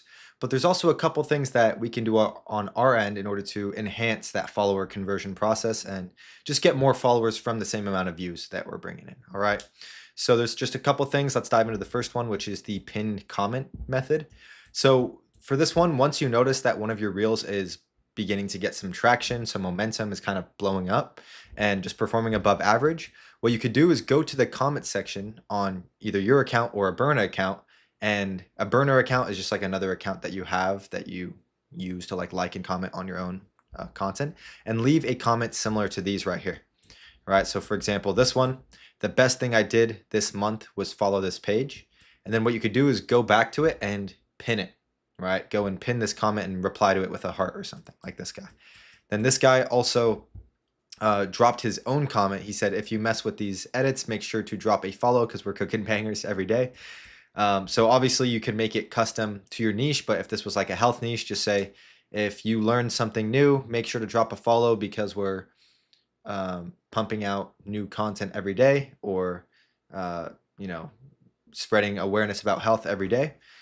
That's another example. And then this is the same account that we saw earlier. This said, followed, pay your editor more. These are awesome. And then this person replied, right? And they pinned it at the top. So what happens when you pin it at the top is it just shows up to the top of the comment section so that everyone who actually checks the comment section will see that comment since it's pinned at the top, and it will motivate many people to follow who wouldn't have otherwise, right? This obviously doesn't mean everyone's going to go follow your page as soon as they see this, but these right here are little subconscious cues, right? These are subconscious messages that if someone is, you know, if they see a post that they like and they go to the comment section, they see that other people like the content and even followed, they might even end up following without even realizing and going on to the next reel, right? So it's a subconscious cue. And again, this is not going to bring in millions of followers, but it could help convert more than you would have if you didn't have this type of pinned comment, okay? And then you also have the option to edit the caption as well and put a follow CTA in the top line once you see a reel is popping off. So with this method here, you're either leaving a comment yourself and then pinning it and replying to it, or yeah, exactly that. Or what you could do is go back into the caption, because once you make a post with a caption, you could actually go back and edit the caption, and you could change the top line to a follow CTA. Something as simple as this, right? That way everyone who's scrolling will see this on the first line, and even if they don't tap open the comment caption, so yeah, even if they don't tap open the caption and read all of it, even if they don't go into the comment section, they're still seeing it right here, right? So it could help just increase some follower conversion. It's a simple subconscious cue. So that's number one. That could help, especially if you get a reel that gets like, you know, 500K, 1 million, 5 million views. A little adjustment like this, like literally going back and doing a little follow CTA, whether it's in the caption or in the comment section, can bring you like hundreds, if not thousands of extra followers just from this little method. So I really suggest you do it. For other like regular reels, it's not going to make too big of a difference, but for the ones that I mentioned are like performing above average, I suggest it. Now, something else that you could do is utilize trial reels. All right. So a lot of you maybe have heard of trial reels, but don't know what it means, or maybe some of you haven't even ever heard of it. But essentially, trial reels are only shown to non-followers, right? So they're just like reels, but they're only shown to non-followers, whereas regular reels are shown to some followers and mostly non-followers, as we went over earlier. All right. And also this feature is, most people get access to it when they cross 1,000 followers. And it would look something like this, like right before you press share, you're going to see like a little toggle here where you could change it to a trial reel, right? So this means it doesn't show up like on your main reels feed. It shows up into like a separate feed for trial reels specifically, and it only gets shown to non-followers. And also keep in mind that some pages never get access to this and others get access to it even earlier. So it's just an inconsistent feature amongst Instagram pages. Instagram has a couple features like that, like broadcast channels and a couple others, but just you'll have to check yourself to see if you have it. I have access to it on like half of my accounts, but then on the other half, I don't have access to it, even though I've crossed the 1,000 follower threshold. And then I have also spoken with people who have like 100 followers and they have access to it. So there's really no set in stone sort of criteria. It's like Instagram says it's 1,000 followers, but that's not necessarily the case, right? So just check yourself, see if you have access to it. So the whole benefit of trial reels, the reason why they're important and the reason I'm bringing them up is because they allow you to increase posting volume with minimal additional effort. Okay? And let me explain exactly how. So with regular reels, like without trials, this is what it would look like. You know, you go through the content creation process that we've already kind of gone over, depending on your specific template that you chose. And once you create the reel, you post it, right? And that's it. And then it's like, okay, that's it. Now you're on to the next reel. So you're getting pretty much one output from that work of creating that reel. Whereas with trial reels, what you could do is get multiple, like for example, 4 different outputs from the same amount of work, maybe a little bit of extra work, right? So let's just say you have the original reel like this, just as is. But then what you could do is post this as your regular reel, but then go back and edit it afterwards and maybe change the subtitles, like change to a different font, right? Or a different style of the subtitles, the ones that come up on the screen. And then you could download that one and post it as a trial reel, right? Then you could go back and keep the same subtitles, but maybe use a different hook, right? So just change this here to something else that you're experimenting with or testing with that maybe you think will do better. And then post this as a trial reel. And then you could go back and then do the same thing, but just use a different background music, a different audio, and post that as a trial reel. And now what you've done is from essentially the same amount of work, maybe just a little bit extra because you have to go back and change a couple things. You're getting 4 total posts now rather than 1 post, right? And keep in mind, you still get views from trial reels. You could still get followers. You still even have the potential to go viral with trial reels, right? So that's why I suggest posting, like for example, multiple different versions of the same reel. One of them into your main feed. That way you're not like being repetitive to your actual followers. And then you could post like 2 or 3 others into trial reels.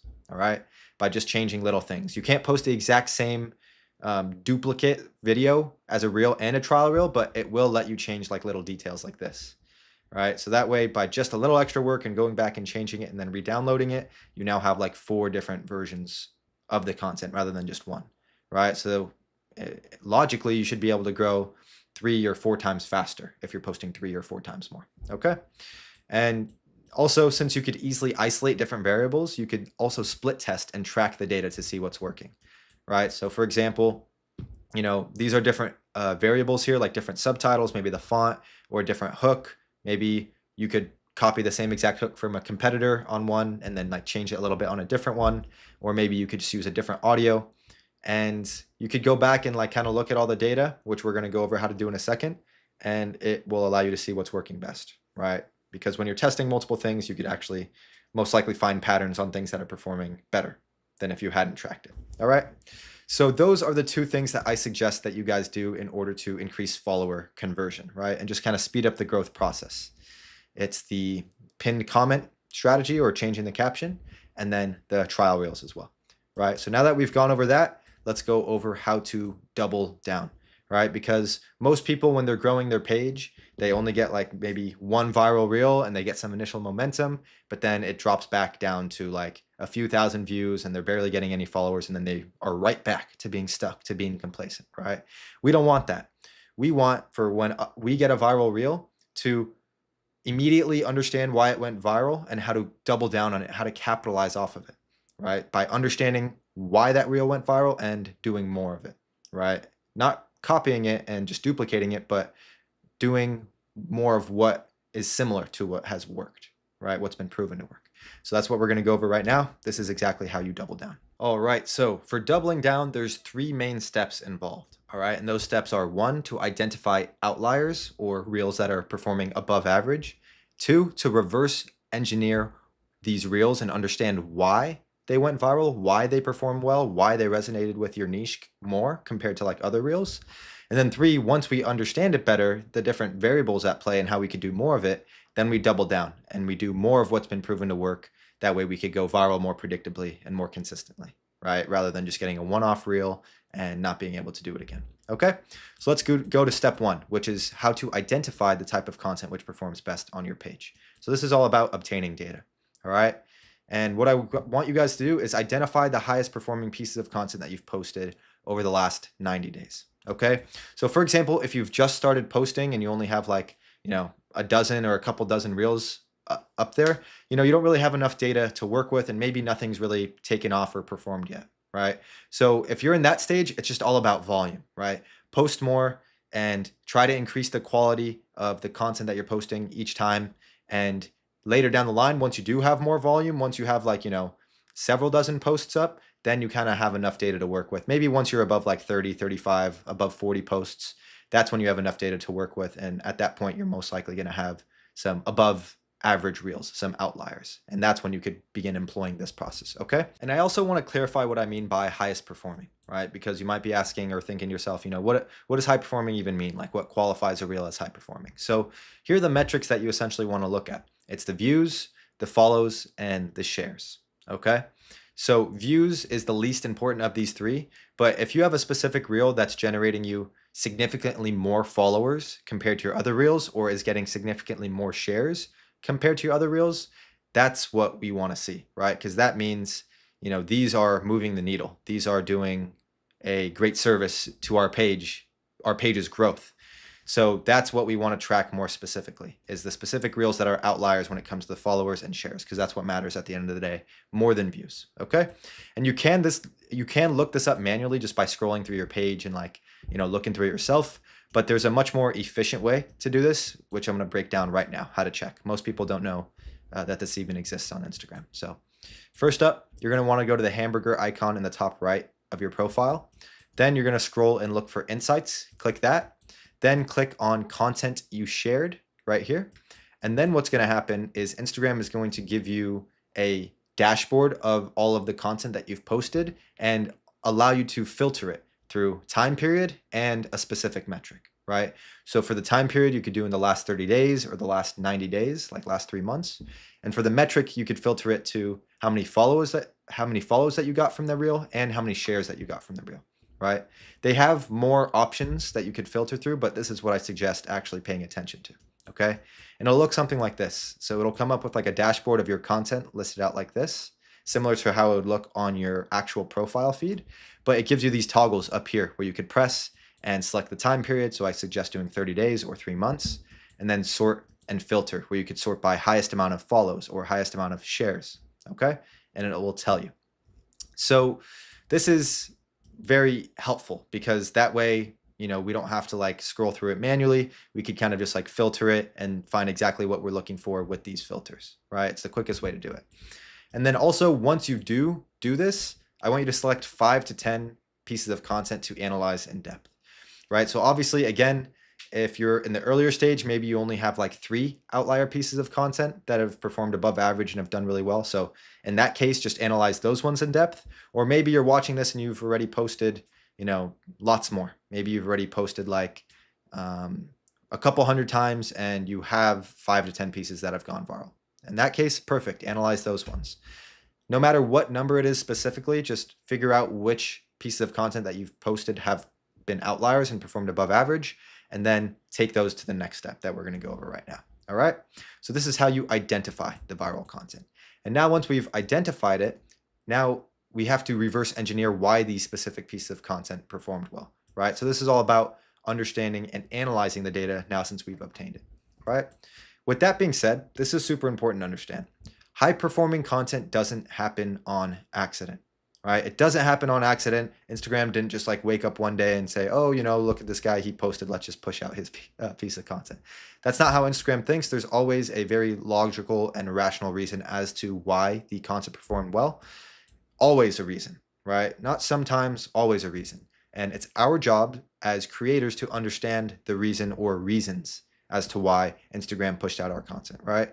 It would be, let's just say, irresponsible as a creator to see a reel on our page go viral and not do our due diligence to take the time and really, not on a surface level, try and think why it went viral, but to really sit there and peel back the layers and understand exactly, precisely why it went viral.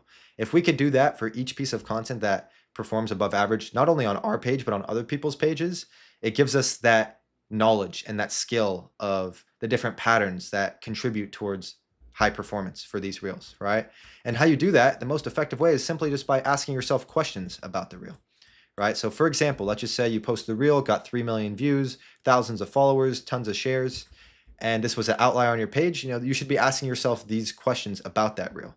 And obviously the questions that you ask yourself are going to depend on the style of content, right? But let's just say it was a subtitle reel, right? We could ask, what made people stop scrolling when they came across this reel? What emotion did it trigger in the viewer?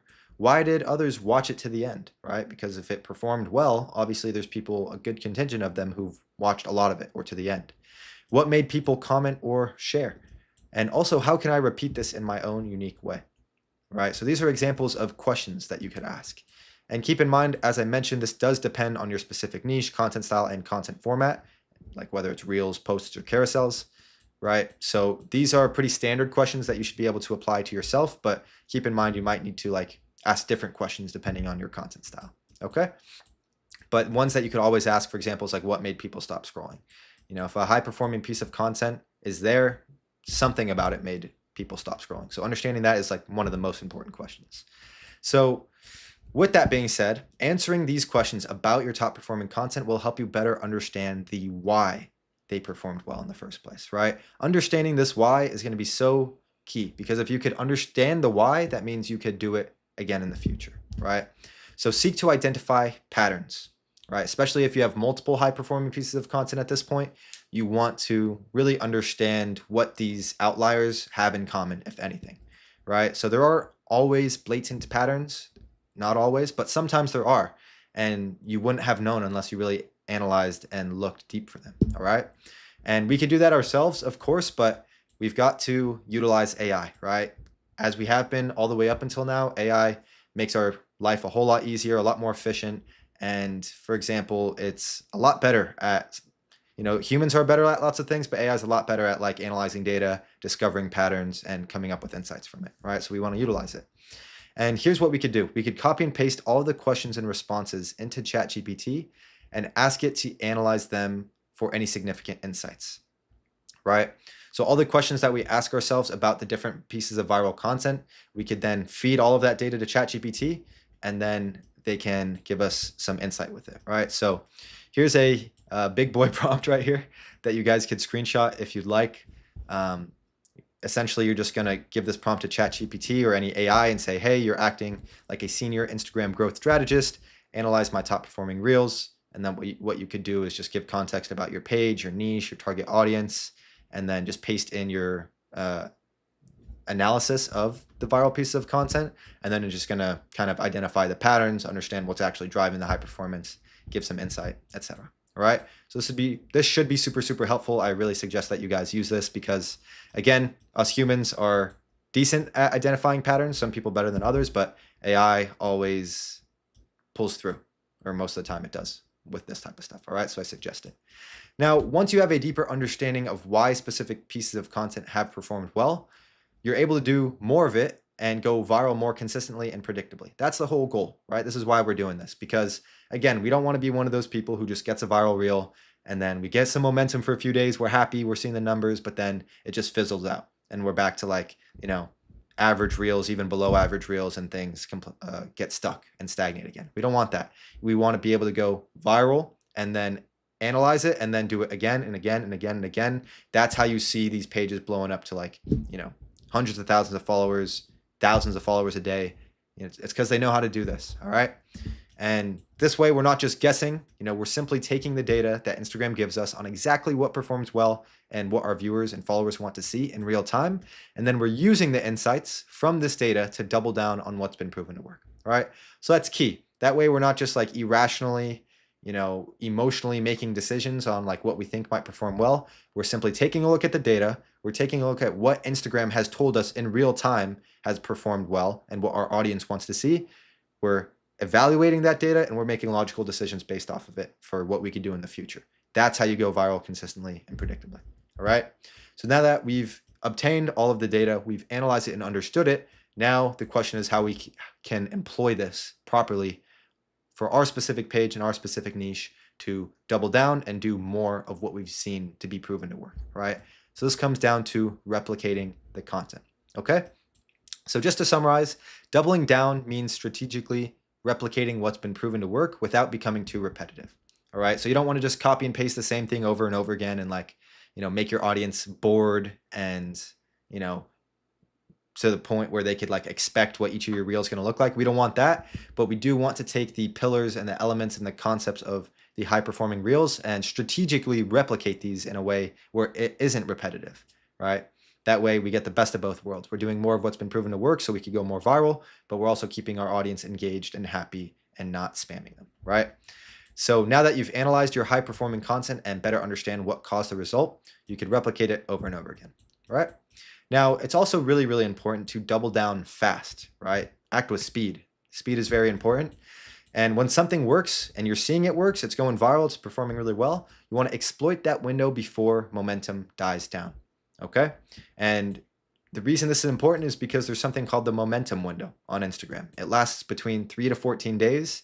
And after a piece of content goes viral on your page, there's going to be a short period of 3 to 14 days typically where new content is more likely to get pushed out, old content is given another chance to get pushed out, and 3, more overall engagement comes to your page, right? So the thing is, when you get a viral reel, Instagram sees that, obviously they've given you a chance, they pushed you out there, and then they give you a good chance. They're like, okay, we've seen this guy, he's gone viral. Obviously there's something that he's doing that's working. Let's give him a little boost temporarily and see whether he can capitalize off of it and keep more people on the platform. Like that's kind of what's going on in Instagram's mind, right? So you want to exploit this, right? We're going to go over how to do that in a second. So with this being said, if you get a viral reel and your follow-up content performs well, the window is going to stay open for a longer period of time, maybe more towards those 14 days. Whereas if your follow-up content underperforms, like after you get a viral reel and then you post like other content which isn't optimized, it's not as high quality, and because that doesn't perform as well, then the window is going to close sooner. It's like Instagram kind of is going to give you that chance, but if they see that you're not, taking advantage of it properly, then they're not going to extend the window and give you more chances, if that makes sense. Okay? So it's super important to follow up on it properly. And as I mentioned, you want to exploit this momentum window, right? You want to do everything in your power to take advantage of this extra boost that you're getting from the algorithm. So the simplest thing to do here is increase volume, right? So if you're posting 2 times per day, for example, if it's possible for you to get up to 4 times per day, it's going to be even better, because if you have this short period of time where Instagram is like really pushing you more, like the more volume you put out, as long as you're not sacrificing quality, super, super important right there, that's going to help speed everything up. Right? Because then you're just kind of giving more and more chances for Instagram to push out your content, to show it to new people, to get new followers, and also have the potential to go viral again and, restart this window. That's kind of what we want here. And it's also really important to not pivot, right? This is not the time to pivot. Right after you get a viral reel, you see something's working, you see there's certain patterns there. Again, don't make irrational, emotional decisions and do something different that you think might work or something that you think looks cool. That's not the time to do that, right? If you're stuck and you want to experiment, sure, do it then. But once you see something is working, double down on it, right? No excuses, no justifications or rationale. Just double down, do more of what you've seen been proven to work. And then later down the line, you could test some more things if you genuinely think it might work, okay? So don't pivot. Now, the last thing I want to mention here is doubling down properly is literally the difference between just getting one viral piece of content, good growth for a few days, maybe a week, and then just back to being stuck and stagnant and not making any significant progress or moving the needle, versus getting 5 viral pieces of content in a short window of time, great growth for the matter of weeks, if not months, and going viral consistently and predictably, exponential growth. Doubling down and knowing this process and employing it the way I've described it in these 3 steps is the difference between this and this. Obviously, we want this right here. All right, so I know it might take a little bit of time to like really sit there and analyze your content in depth and peel back the layers, and it might seem tedious, but it's super, super important to do this every once in a while so that you could really better understand your page, your niche, what's doing well, why it's doing well, and do more of it, right? That's how you see these pages getting, again, millions of followers, hundreds of thousands of followers, up to thousands of followers a day. It's because they know this process, okay? So yeah, that's everything that you need to know regarding the whole doubling down process. Now, with that being said, let's move on to the next module. All right, now welcome to module 5, one of the most important sections in this entire free course, which I'm sure a lot of you are looking forward to. Now let's just dive straight into it. This is going to be going over how to monetize attention, because at this point, you've set up your page properly, you've grown it by posting viral content. This is what's bringing in the views, the followers, allowing you to grow an audience. And as you're doing this, you could convert that attention that you're getting on your page, the views, followers, and audience, into income in multiple different ways. And we're going to be going over these different methods, these different mechanisms in this section. I'll be diving into depth, explaining what they are, how they work. Some of these you may have heard of in the past, others maybe you haven't. All right, regardless, let's just dive straight into it. So the first mechanism that we'll be going over is newsletters. All right, and I know a lot of people, when they first hear about the idea of using newsletters to monetize on Instagram, it kind of comes as a surprise to them because it's just not a word that they hear thrown around a lot in this sort of context. And they're a bit under the radar right now, but they're very, very effective. And there's so many benefits to having a newsletter across from your theme page. And we're going to start diving into them right now. And this is also something that you're going to continue seeing more and more as time goes on, especially if you start paying attention. All right. Now, here are some of the core benefits to running an email newsletter across your theme page, right? So kind of running them at the same time and using the page as a source of traffic to direct towards the newsletter. All right. So the core benefits are, 1, there's multiple income sources with newsletters. We're going to dive deeper into like what those are and how they work in just a moment here. But to summarize, they're called boosts, which is suggested signups. There is email ads that get sent out in your emails. And also you could do paid subscriptions, which I'll go over in a second. And also you could use this email list as a means of email marketing to whatever product or something else that you're trying to sell later down the line. All right. So you have leverage in that sense. Also, AI does a lot of the heavy lifting here. So we're not going to be sitting down ourselves, coming up with ideas for emails to write and like writing them out ourselves. AI could contribute to like 90 to 95% of the work here, especially when you prompt it the right way and you know how to train it. So it's not something that actually takes a lot of time on our end, but the upsides are huge. We'll be going over into that. We'll be going into that in a second here. Now, also the audience doesn't have to spend any money for a couple ways of how you monetize these newsletters, right? So this is something that, again, surprises a lot of people. They think that in order to monetize a theme page, they have to like sell something to their audience. Some people don't want to do that. Some people do. But this method right here with newsletters, there's ways that you can monetize within it without your audience having to spend any money. You get paid from other sources, which may sound confusing right now, but I'll dive into that right after this and explaining how it works. And the last portion here is, very importantly, that it builds trust and a connection with your audience, right? So obviously with your content on Instagram, it'll get your audience to know who you are and maybe like you, but they don't necessarily trust you. You have to go a layer deeper than that, right? And having this email newsletter allows you to educate this audience, provide value to them, build a connection with them, and ultimately get them to trust you a lot more. Start building like not just followers, but like an engaged fan base for your page. And it's a lot more easy and efficient to do this through an email newsletter rather than just content. There's other ways to do this as well directly through Instagram, which we'll be going over. But here are just some of the main core benefits for newsletters. There's even more, but these are the ones that I wanted to fit into here. All right. Now that we understand what they are and the benefits, let's go over how it works specifically, right? Especially if this is a new topic for you guys. This will be super helpful to understand. So number 1, we use this platform that's called Beehive. All right. This is what's going to allow us to do everything else that I'm going to run you through in this whole newsletter step. And there's other tools that are similar to Beehive that are out there. Although just from my experience, from everyone that I've spoke with in this industry, Beehive is just the place to be. Super powerful tool. And it's going to allow you to do everything that I'm going to run through in just a moment here. All right. Now, the first step is to set up a landing page. Okay.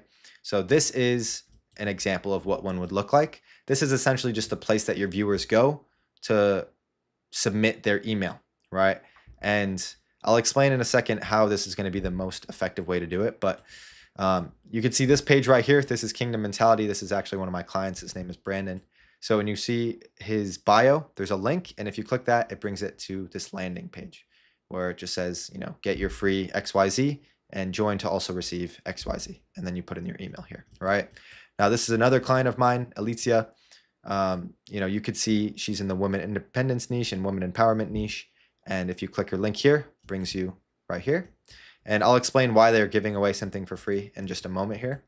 Also, this page, Uncover AI, you could see this is where this is what their landing page looks like. And then also in this niche, which is the health niche, this is what their landing page looks like. All right, so this is essentially that page that your viewers go to when signing up to your newsletter, right, to your email list.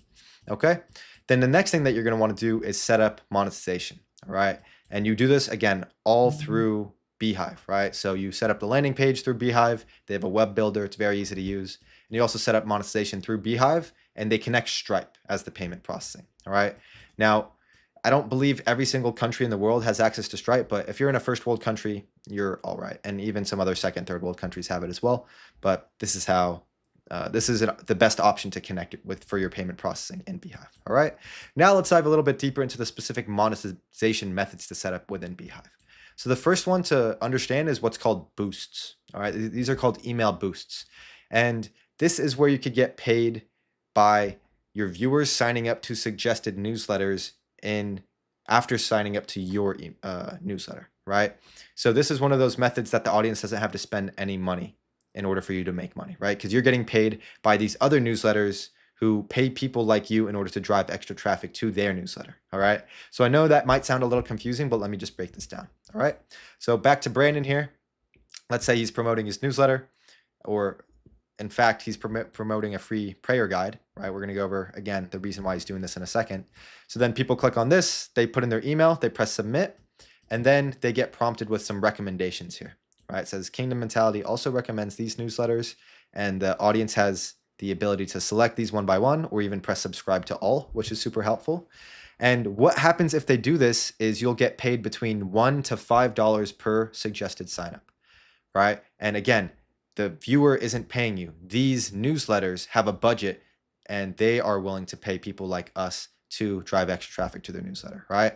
And obviously you want these suggested ones to be related to your niche, right? Because if your niche is like, you know, faith, like Brandon's is, and you're promoting like, you know, sports or like gambling or something that's bad, like that obviously doesn't make any sense. But you could see some of these here. This says Coffee with My Father. It's a Christian devotional newsletter offering hope. So this is something that actually would align with his audience. So the better, more aligned you could find these opportunities, the higher the conversion will be. And again, Beehive offers these opportunities to you within the platform.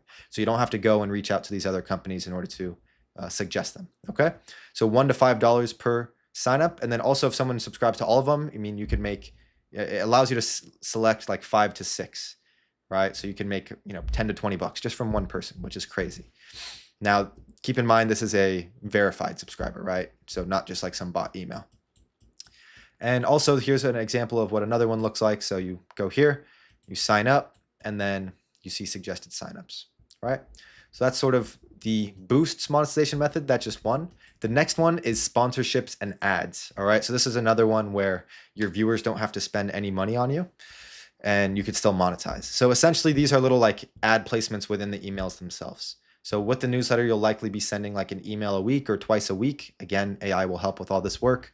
And within Beehive, you have the opportunity to see different promotion or sponsors or ads that you can request. And if approved, you could use them on your email in a placement somewhere throughout the email. And you get paid around like $1 or $2 per click, right? So just for some math, if you have 1,000 subscribers, 1% click, that's like, you know, 10 people, I believe. So if you get $1 per click, that's like $10 per email, right? And that's only if you have 1,000 subscribers. So that's another way that you could monetize. And then also you could promote products on your email list as well. So this is super effective. And I'll go over it like why in a second. But if you have this email list of like nurtured people who already trust you and you're monetizing through these ways, you also have the opportunity to direct them elsewhere. So this is a health page here. And, you know, at the end of an email, after providing value and educating, they say, if you're looking to improve your digestive health and support a balanced gut, we highly recommend Paradigm supplements, you know, their range of blah, blah, blah. So it's some sort of supplement, right?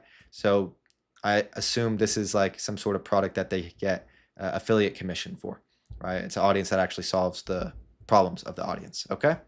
Now, the last way is a paid subscription, right? So this is where your viewer has the opportunity to not only sign up to your free newsletter and your free email list, but they could upgrade to like a exclusive one, right? This is a feature that Beehive offers. So here's, again, one of my clients who is offering one for $2 a month. And I know that he actually makes like an extra 500, 600 bucks a month just based off of this paid subscription right here, because he has 300 people signed up to it, right? So he's getting $600 passively each month that he dedicates towards back to his page, right? That way he could continue providing value and, you know, automate some sorts of things and grow the business, right? So that's just like an extra, you know, source of income from your audience who really supports you and wants to give back, right? Now, these are the main ways to monetize your newsletter, and you could do all of them at the same time, which is super cool. So now that we've gone over how it works, like the concept of it, let's go over how to actually promote the newsletter, all right? Now, here's a pro tip. Instead of promoting your newsletter directly, instead you should promote a lead magnet or freebie, all right? And if you don't know what these mean, this is essentially like a free product or some sort of free value to your audience, right? Because so ultimately give your audience something for free in exchange for their email. This is going to increase conversion and also build trust and a connection with the audience. So the reason that you're doing this, you're promoting a lead magnet or something for free rather than just your newsletter directly, is simply because it's much more attractive, right? If I were to come to you and say, hey, you know, sign up to my newsletter for XYZ, or if I came to you and said, hey, here's this free thing that solves a problem that you have, I'm going to give it to you for free. It does this, this, and this. All you have to do is plug in your email and you'll also get access to X, Y, and Z. That's a lot more attractive in the eyes of your viewer compared to just promoting a boring newsletter directly, right? So instead, you're going to promote something for free, and then in exchange, they're going to give you their email, okay? And like I said, this increases conversion, makes people more likely to put in their email, and also builds trust and a connection with your audience because you're giving them something for free and providing value to them, all right? Now here is what that would look like back at, you know, the landing page. What you could do is, you know, say it in the top line here, get your free 21 prayer guide below. And then he also says, join now and also receive our powerful weekly devotional straight to your inbox. All right. So this is a perfect way to frame it. That way you're emphasizing what they're getting for free, but also giving some context of what they're getting themselves into and how they'll continue receiving value as time goes on. All right. And then same for this one right here. Claim your free guide below and join the Female Evolution newsletter. Start creating a life on your own terms, right? So it's a lot more attractive to sign up and get something for free rather than just, you know, signing up to a newsletter for the heck of it, right? So that's how you can increase conversions. Now, what you're going to want to do is market your lead magnet to make your audience aware of what it is and why they should want it, okay? That is the conceptual way to think about it. Now, in terms of creating the lead magnet, I want you to reference the next section about digital product creation because the way that you go about it is very similar, okay? And also keep in mind, here are some examples, right? We'll be going over some more, but you know, he's in the faith niche, my client here, and he gives a free 21-day prayer guide away, right? So obviously you want to make it related to your niche. And then this is like the woman empowerment niche. So it's like the independence roadmap. So something that would actually be attractive to the audience. But also keep in mind, if you're in a niche that, let me just put it this way. Wallpaper packs are one of the most effective lead magnets to use for this purpose. So obviously, depending on your niche, maybe you could use that idea or not. But if you're in a niche where a wallpaper pack can make sense, it's very, very effective because it just yields the highest conversion in the sense that people see lots of value from a wallpaper pack because they don't have to like put in much effort in order to get value from it, if that makes sense. It's like immediate results, right? They see a wallpaper pack, they see a wallpaper that they could have on their home screen or their lock screen. Like they quickly download it, they could immediately use it and immediately enjoy it without having to do some work, right? So that is a lot more attractive in general and yields higher conversion compared to like a free 21-day prayer guide. Even though it's attractive, like, you know, people subconsciously know they'll have to actually get the prayer guide and like, you know, execute on it and follow the directions. So there's more effort associated with it, which unfortunately lowers conversion, right? So even though this is something that would help people, not as many people would take action on this compared to like a wallpaper pack, for example. So that's just a quick bonus for you guys. If that works within your niche, great. I suggest it. I have it on a couple of my pages to get newsletter subscribers, and it works really, really well. Okay. Now that we've gone over the idea of marketing this free product, let's go over how you do this specifically, right? How you promote it. Now, you're going to want to use a combination of CTAs, call to actions, and ManyChat. All right. So if you don't know what ManyChat is, everyone should at this point. It is an Instagram DM automation tool, right? So this essentially makes your life so much easier in the sense that you don't have to manually like have conversations with your viewers in order to give them access to something. It will automatically do it based off stimulus, right? So if someone comments a keyword, if someone replies to your story, a keyword, if someone even follows you, ManyChat will automatically contact this person and give them access to what they're looking for. That way you don't have to go through it and do it manually, and it also is instant. Okay, so super powerful tool. I suggest all you guys get it set up at some point, especially when you're in this monetization phase. Okay, it's free at the beginning, and also they have paid plans, of course, which you could upgrade to later down the line, ideally when you're monetizing.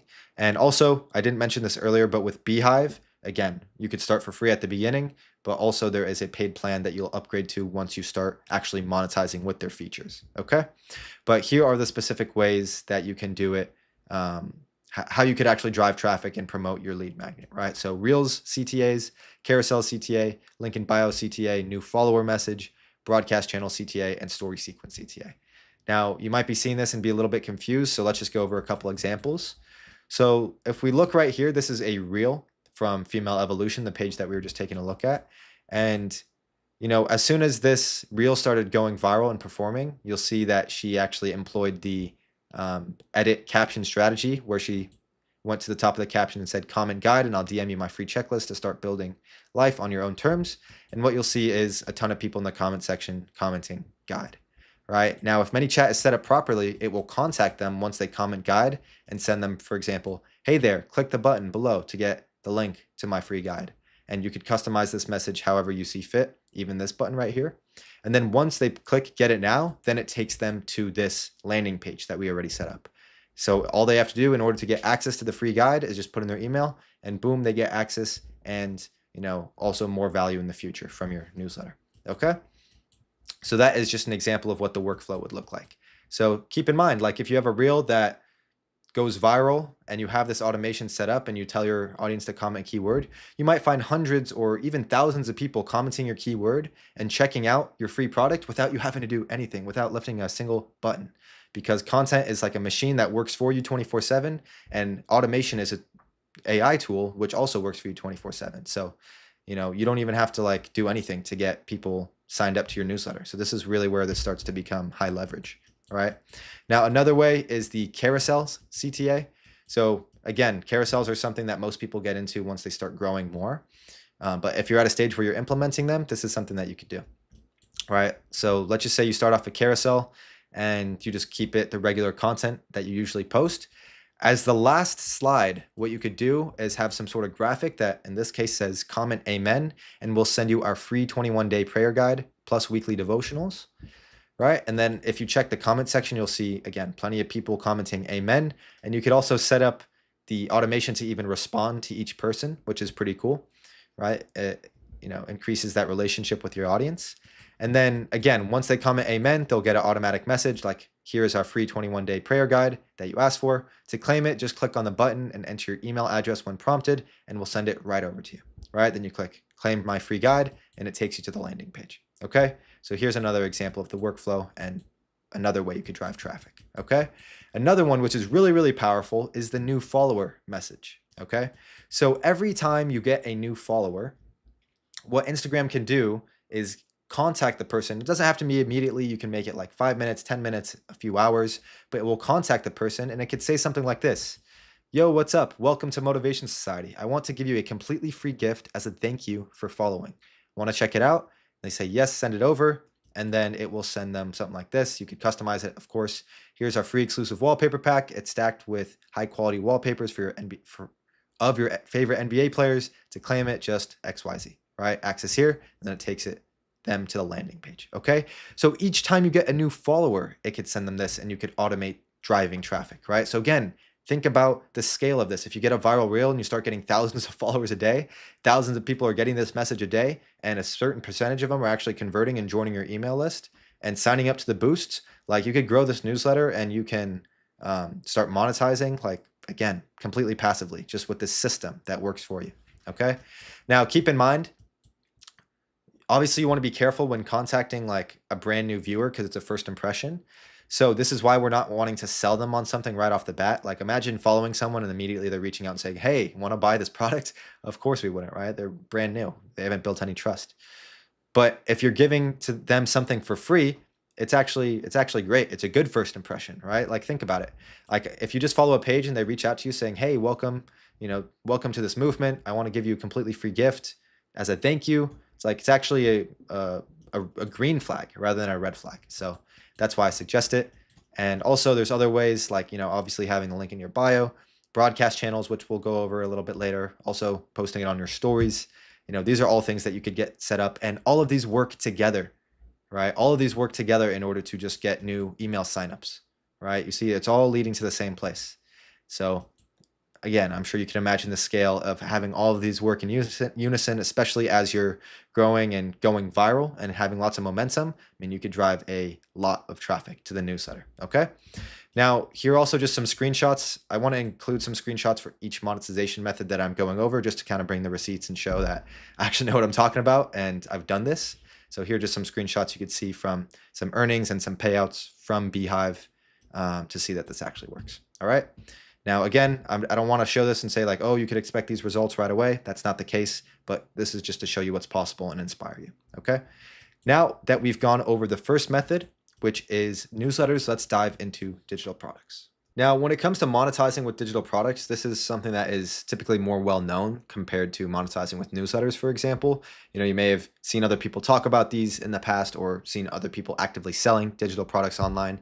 It's just one of those very well proven ways to monetize online in general, right? And with theme pages, they have a lot of potential. Now, a lot of people, this is something they tried themselves and didn't see success with because they just put like a generic like copy paste ChatGPT ebook together and they think that that's what's gonna get sales on their page. That's not how you do it the right way, right? So a lot of people try that and then it doesn't work and they think digital products just doesn't work as a whole. That's not the case. They're very, very effective if done the right way. So that's what we're going to go over today in this section here. And then also when it comes to combining these different monetization methods, I want you to keep that in mind because this is going to tie into the newsletter that we just discussed right before this.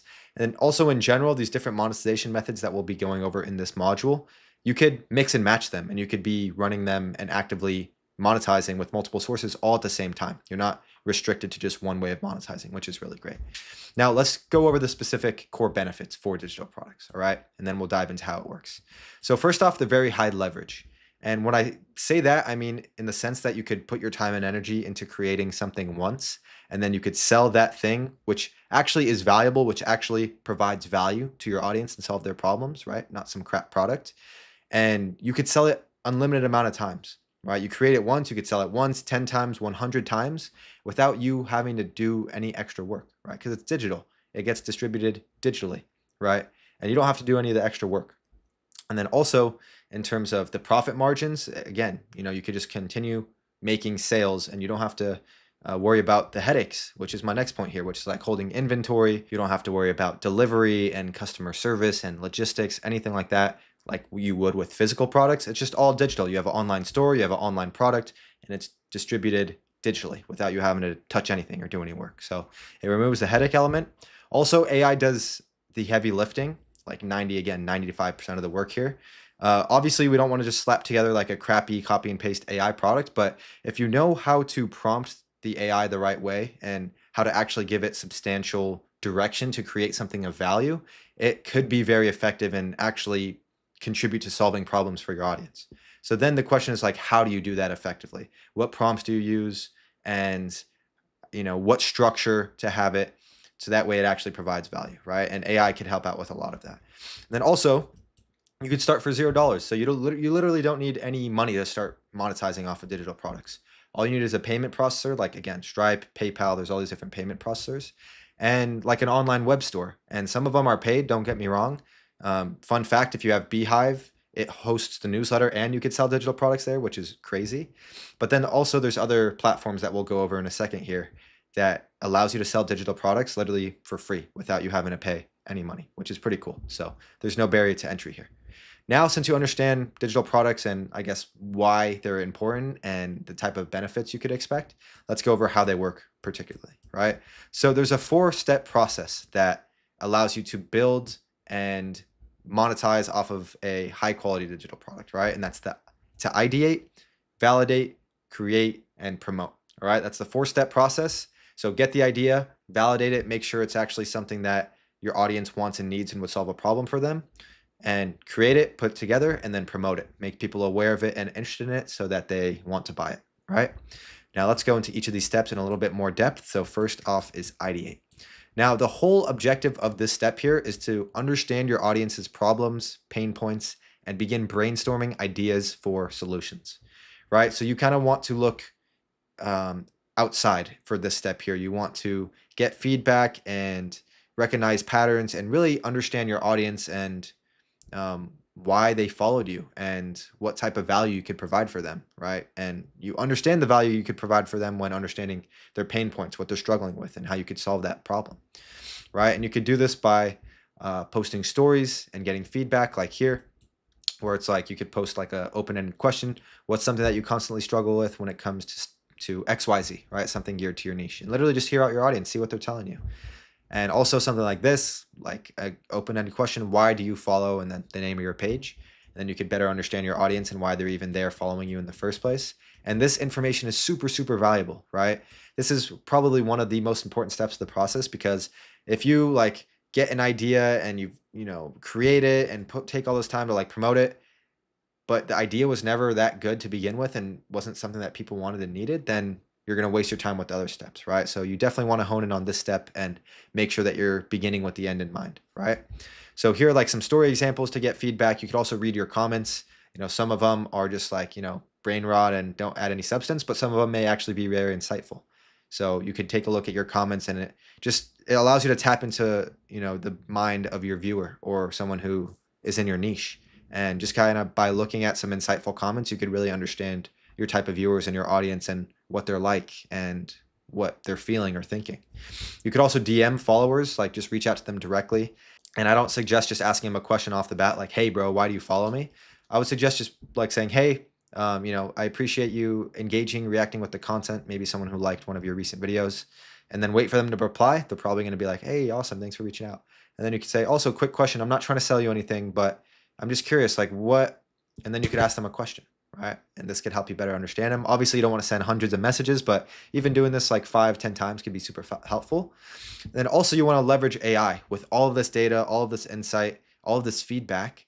Again, humans are quite decent at analyzing patterns, but AI is a lot more effective at that and quick at that. So back to another AI prompt for you guys to take a screenshot of here. You could use this yourself, but essentially you give it context about your page, your niche, how many followers you have, the type of content that's performed best, more about your demographic, like again, age, gender, where they're from, some things about them. And then you're pretty much asking it to identify 3 to 5. So you're going to copy and paste. This is the most important part. You're going to copy and paste all of the insight that you get from this phase here, right? So like maybe all the replies from your stories, copy and pasting comments, all the conversations from your followers, putting them all into this prompt here. And then AI is going to help you out with giving you some ideas and direction of where to take the product, like how you could actually package something that would solve their problems. Okay. So that is the ideation phase.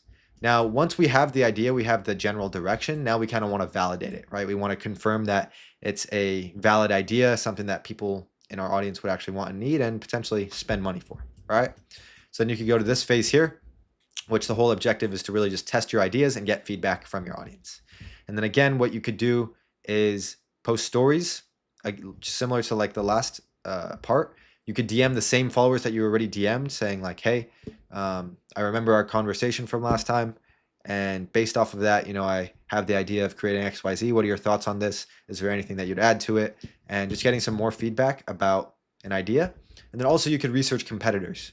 This might be another sort of point of reference for you. You could take a look at other competitors in your niche, seeing what they're doing, what type of products they have, if any, and just getting some ideas that way, which could give you a better, direction and some validation yourself on your own ideas, right?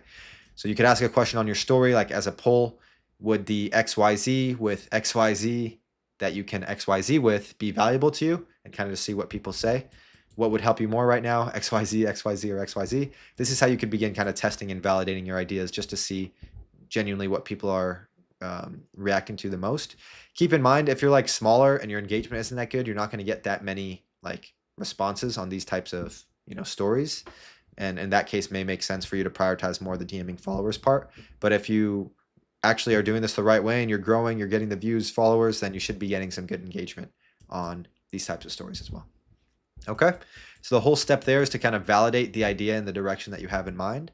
And once you do that and you're sure that the idea, or you have a good feeling, a strong feeling, and have data to back it up, that the idea is actually has precedent and that you can, and that has potential, that people actually would want it and need it. It solves a problem for your audience, solves a painful problem for them to the point where they'd actually be willing to invest for it. Then you could go ahead and actually create it and build it, right? Now, in terms of doing this, you just want to execute the idea into an actual digital product. Now, the main formats of digital products, just so you guys kind of have an idea, is in the format of like a guide or an ebook, which I'm sure you've heard of, in the form of a template, some sort of framework or system, even like a mini course. These are all different like forms of digital products, right? So obviously, depending on what the idea is, will determine what format you package it in, right? So keep that in mind. Now, when it comes to the different platforms that you could use to put digital products together, here's a list of some: Beacons AI, Shopify, Beehive, WAP, and Payhip. So Beacons, I know, has like a free option for sure, where you could set up a web page and start actually monetizing with the digital product literally for complete free, and not even like too crap of a web page. Is actually quite good. It will convert. Shopify is another option where you could put a store together. This one's like more, let's just say, complex. Like Beacons is super, super easy to use. Like they already have it completely structured for you. You could just customize it to your brand. Whereas Shopify, it's like a little bit more complex. And then Beehive, like I said, you have the option to as well. There's a digital product section where you could host one there, and very, very easy to use as well. WAP is another free platform, and Payhip is another platform as well. So these are kind of the options that you could take a look at. And then again, you're going to want to leverage AI in this process as well. So once you have the idea, you've validated it, and you kind of know what format to put or package the idea in, and also you create the landing page or the host platform to sell it. You could begin using AI to actually start making this to life, right? Turning it to life. So with the right prompts, again, and guiding it in the right direction, giving it feedback, and kind of giving it all of the data that we've collected from our audience, and also ideas that we have for the structure, and maybe taking a look at some other digital products that you've bought or could see others are selling. You could kind of try to structure it in a similar way, or other ways that you believe would be effective and that have proof of concept, and then just leverage AI to kind of fill in the blanks there, right? So again, this will do like 90 to 95% of the work. I don't suggest that you completely depend on AI to do everything for you. I'm not saying that, because that's not how you create real value, but you can pretty much sharpen the edges off of what AI gives you, kind of go through things yourself, structure it maybe in a slightly different way, reword things, add your own context where you see fit, or combine other inspiration. And the combination of all of this is how you could actually begin creating and building the digital product to the point where it's there, and then all you have to do is begin selling it, right? Which is the last step here, which is the promote step. All right. So at this point, we've got the idea for the product, we've validated it, we know that it's something that will actually help our audience, something they would be interested in, something they'd potentially be willing to pay for. We've created it, now we just got to promote it, right? And the whole objective here is to make people aware of what the product is and how it will deeply help them. Okay. Now, promoting a digital product is very similar to the way you would promote the free product for the newsletter signups that we just went over before. So what you could do is the real CTA, carousel CTA, link in bio CTA, broadcast channel CTA, story sequence CTA, and have all of this hooked up with ManyChat to kind of like automate driving traffic to the product. The only thing that's different here is the newsletter CTA as well. So keep in mind, guys, this is where you could really integrate digital products into your newsletter and email ecosystem, right? And kind of do some email marketing. So let's just say, again, you have like this email list. There's now a few thousand people on it. These people are going to be like your biggest fans. They're going to be the most, they're going to be the people or your audience that's gotten the most value from you, who's the most educated from you, who trusts you the most. And now you could begin driving traffic from that email list to a product of your own that will actually solve their problems, right? And these are the people who are going to be the most likely to want to buy that product. So like in your emails at the end, you could have CTAs kind of pointing attention towards the product and explaining why it matters to them and how they would benefit from getting it, right? So that's how you'd promote it. And now that we've gone over the process, I want to show you some more tangible examples, just so you can see like visuals of what I'm describing and how other people have put this into action, all right? So this page here is a neuroscience page called NeuroTweak. They got 147,000 followers. And if you check your bio here, you could see that he's selling some sort of digital product. And in his bio, he says 30 days brain reset plan. And if you take a look at his bio, you could see that he's selling some sort of product. And it says here 30 days brain reset plan, right? So if we take a look at that and we click on this link, it's going to bring us to this product right here. And this is set up on Gumroad. This is another free platform where you could like host a digital product. I personally don't like these structures. I think it just looks kind of old and tacky and doesn't convert as well. So just so you guys know that, that's why I didn't suggest it earlier, but this is Gumroad. Now, you could see that he, with his content, is getting viewers and followers and building an audience of people who are interested in neuroscience and brain health and, you know, just functioning, cognitive function. Now, with this audience, obviously, the way you monetize with a digital product, you need to make sure it's aligned with the audience and actually is something they'd be interested in, something that solves their problem. So he came up with the idea of this 30-day brain reset plan. And then if you look at the description, it kind of explains more of the benefit and how it could help them. And here is different ways that this person can actually promote it and bring attention to it and market it, right? So first is like the real caption CTA. So let's just say you have your caption structured the same way we've discussed throughout this free course. At the end, you could have something like, this would be in the caption, template, like the copy and paste part, comment reboot, and I'll send you my 5-minute brain reboot plan to reset stress and improve sleep, right? So when someone comments that keyword reboot, you'll see that it's automatically sending them a message. And if you check ManyChat, right here it says, nice, this is a quick reset you can use anytime your mind feels overloaded, unfocused, or restless. It takes 5 minutes and works directly on your nervous system. Send me the link. And then when you press that, it says, here's your 5-minute brain reboot plan. Click access below and you'll receive the plan in your first email. So you click access. He's got a typo here.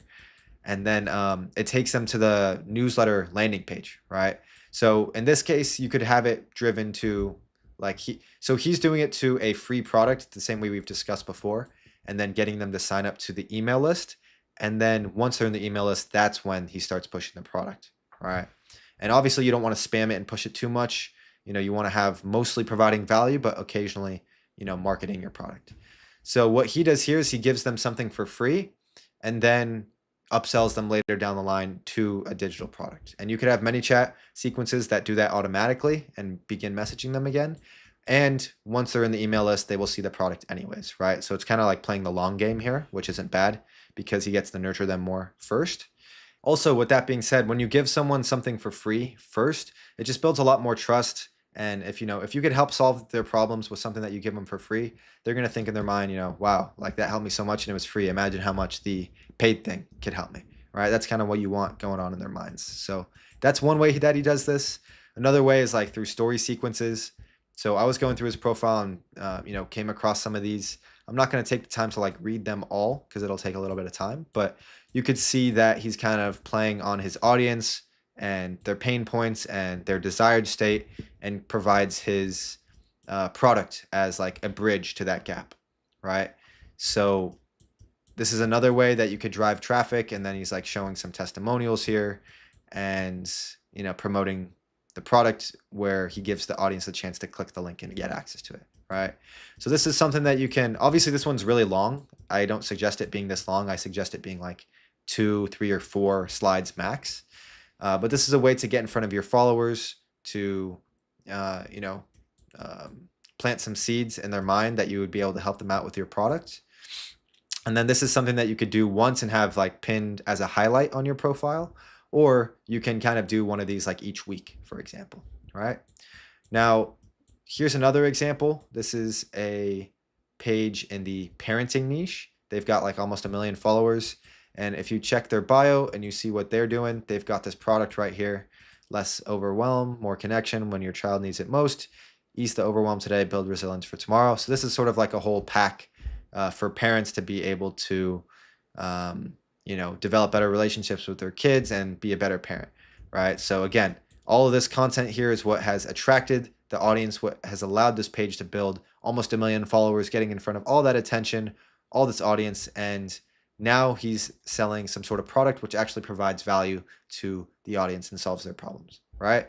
And then again, this is a example of selling your own product. And there's more ways to do this. We'll go over it in a second, but here are a couple different just tangible examples of where you could see this in action. And one more, this is a health page and holistic gut health, right?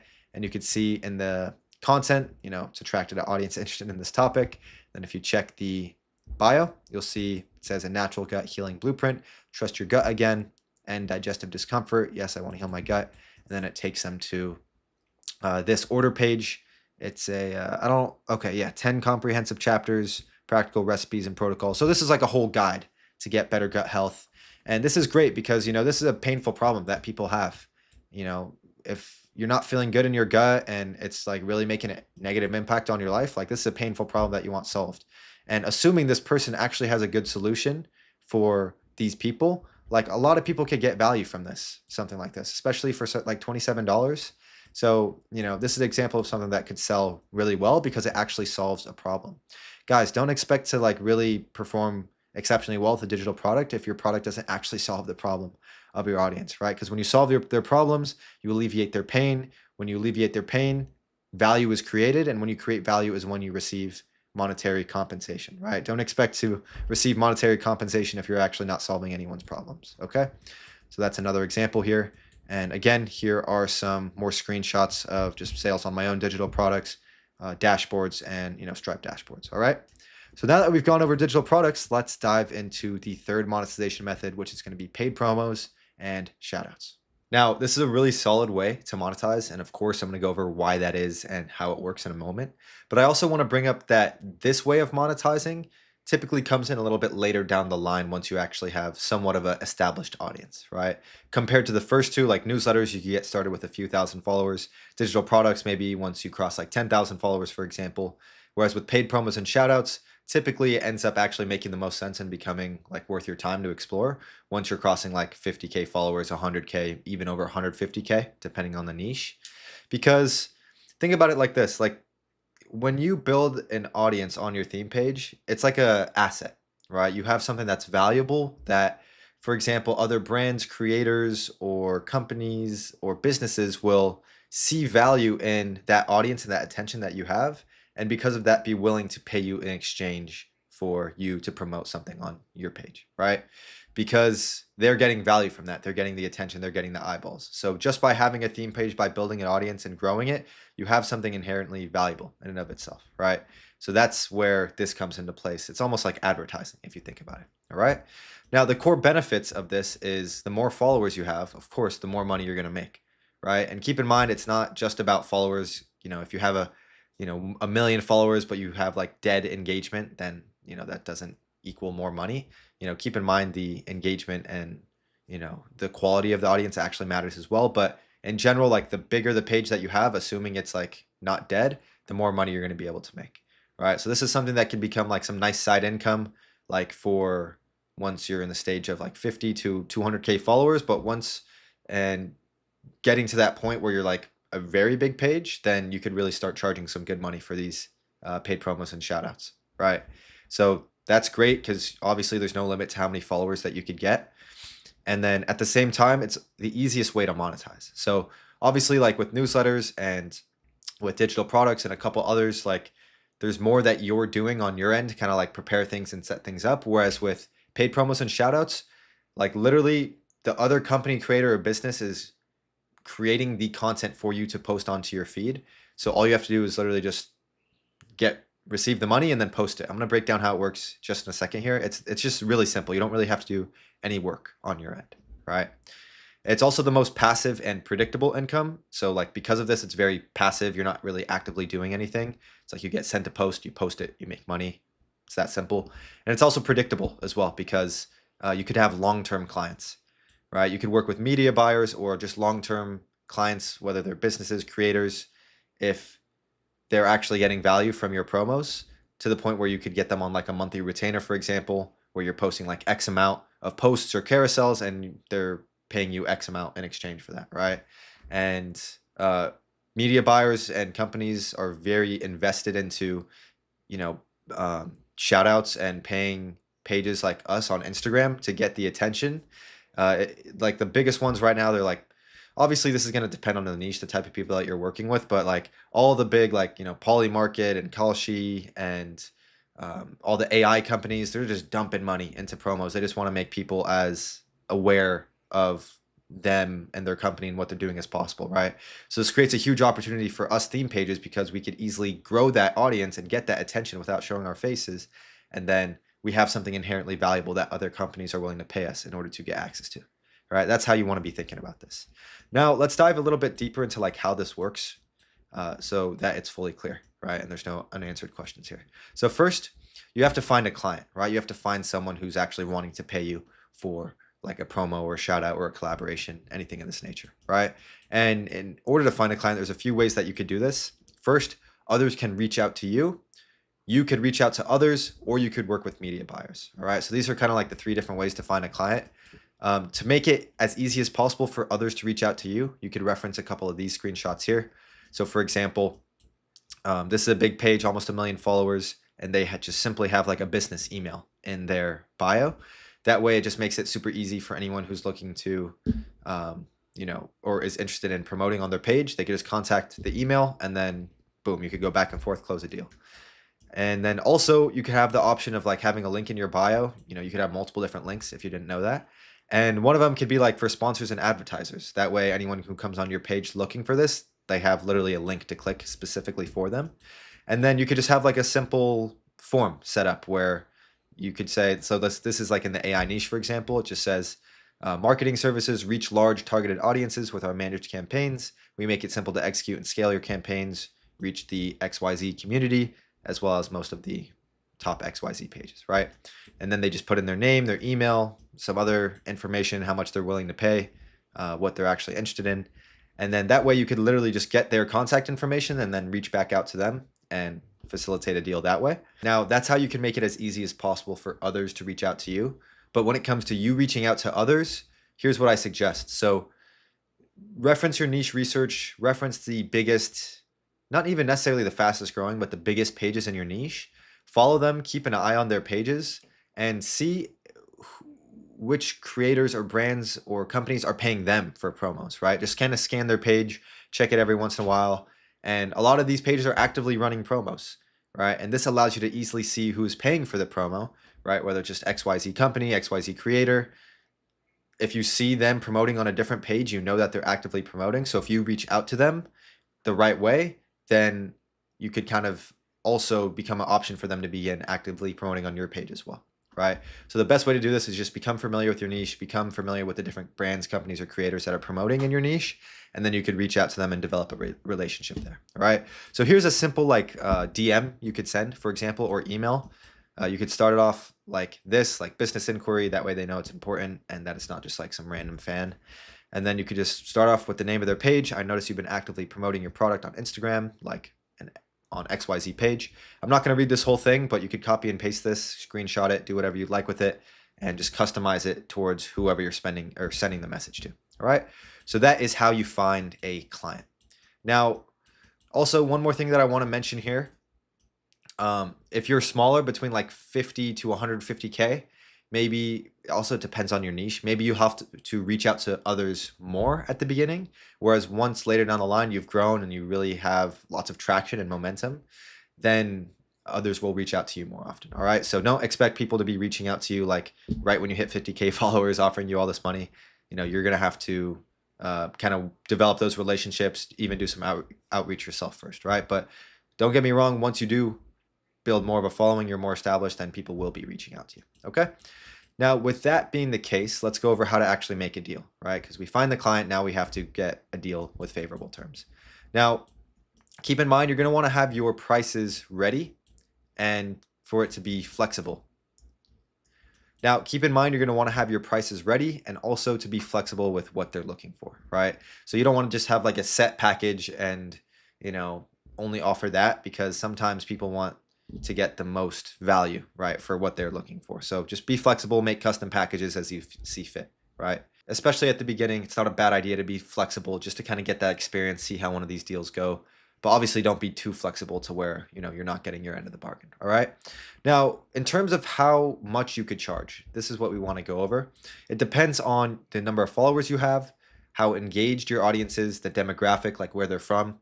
In general, pages that have a high quality audience or first world countries audience could get paid more compared to a page with more followers but with a lower quality audience, for example, right? So it's not all about the followers, it's about actually where they're from and the quality of the followers. Also, of course, it depends on the budget of the brand or the business you're working with, and then also the format of the content. So whether it's like a reel, a post, a carousel, story, it comes in different formats. Now, I suggest having something simple like this ready, because someone might reach out to you asking your rates, or you're having a conversation with someone, they ask what your rates are. You could have a simple breakdown just showing like 24-hour feed post, 30 days feed post, 60 days feed post, permanent feed post, 24-hour story, permanent repost. And I don't have reels here, but you could also offer reels if, you know, that's an option. Typically, most of them are posts and carousels, so keep that in mind. But this is how you could be prepared. That way you could close the deal. And obviously, the price that a page charges depends on all these specific, you know, metrics. So I can't like tell you exactly what you can charge. It also depends on the niche. But here's like the things to keep in mind, the things that influence the amount that you could charge. Okay. So now that we've gone over how to find a client and make a deal, it's the fun part, right? Get paid.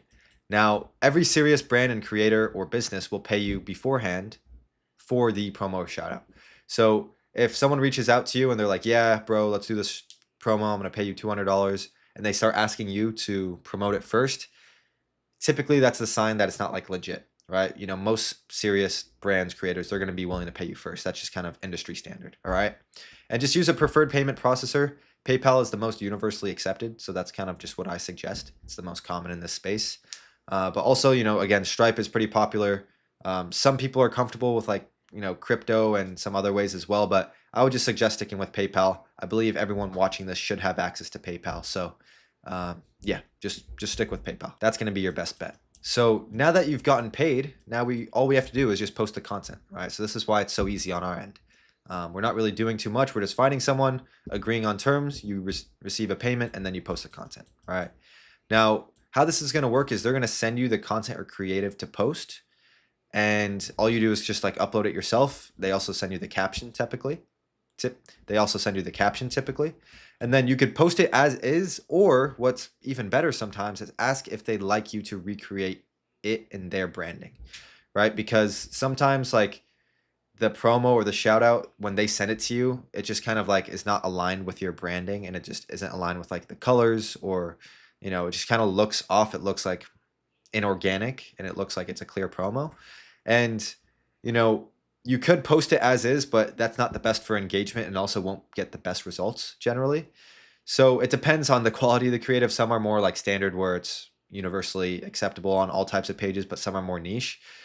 Nonetheless, it's typically and sometimes better for you to literally recreate the creative with your own content style, right? That way it seems more organic and gets better engagement and makes them more likely to want to work with you in the future. So it adds a little bit of extra work, but it's just one post, so it should be really quick. Now, here's an example, because you could see this company Lovable, which is like some sort of like software company, I believe, or web builder. I'm not exactly sure what it is. It just uses AI a lot. promoted on these two different pages, but you could see that the promos look slightly different, even though it's like the same exact copy if you actually read it. So this says someone in Brazil made 3 million in 48 hours using AI, and then it's got like the actual branding or logo of the page here. It's got a certain picture. It's got like that lovable logo here. Whereas with this one, it is a different picture. It's got pretty much the same text, like very, very similar text. And yes, different picture. This logo is a lot bigger. It's got the green brand colors. It's got the logo of the page here. So you can see it's the exact same promo, but just like more custom for the branding. So these typically perform better because they seem more organic. Like if someone actually scrolls on it, who's a follower of this page, they're more likely to read it and engage with it because they think it's more organic rather than something that's a blatant promo. Okay, so that's essentially how it works in 4 steps. Now I'm going to dive into a couple examples here in a second so you can see more tangibly what I mean here and what this looks like. But also keep in mind with this method, something that's important that I want to preface this with is there's two things that I want to like bring up to your attention. One is you don't want to do this too often because then you're going to like irritate your audience and, you know, your engagement will tank. Now, at the same time, you could still implement these like every once in a while and be completely fine and you don't have to worry about it, right? But just all I'm saying is don't spam it. And this should be common sense. Don't just spam promos every day. That's not smart.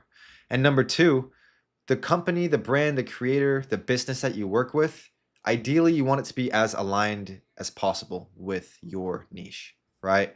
So obviously in this case, this makes a lot of sense because this is like an AI company and you know they're promoting on AI pages, so it's stuff that your followers would actually be interested in. Whereas, you know, if someone reached out to you and first off, there's some stuff like with like OnlyFans or like gambling, you know, it depends on your morals, of course, but like for me, for example, I've never taken any of those deals because I don't want to promote that sort of stuff on my page. I want to make like a, you know, the type of impact that I want to make, positive way.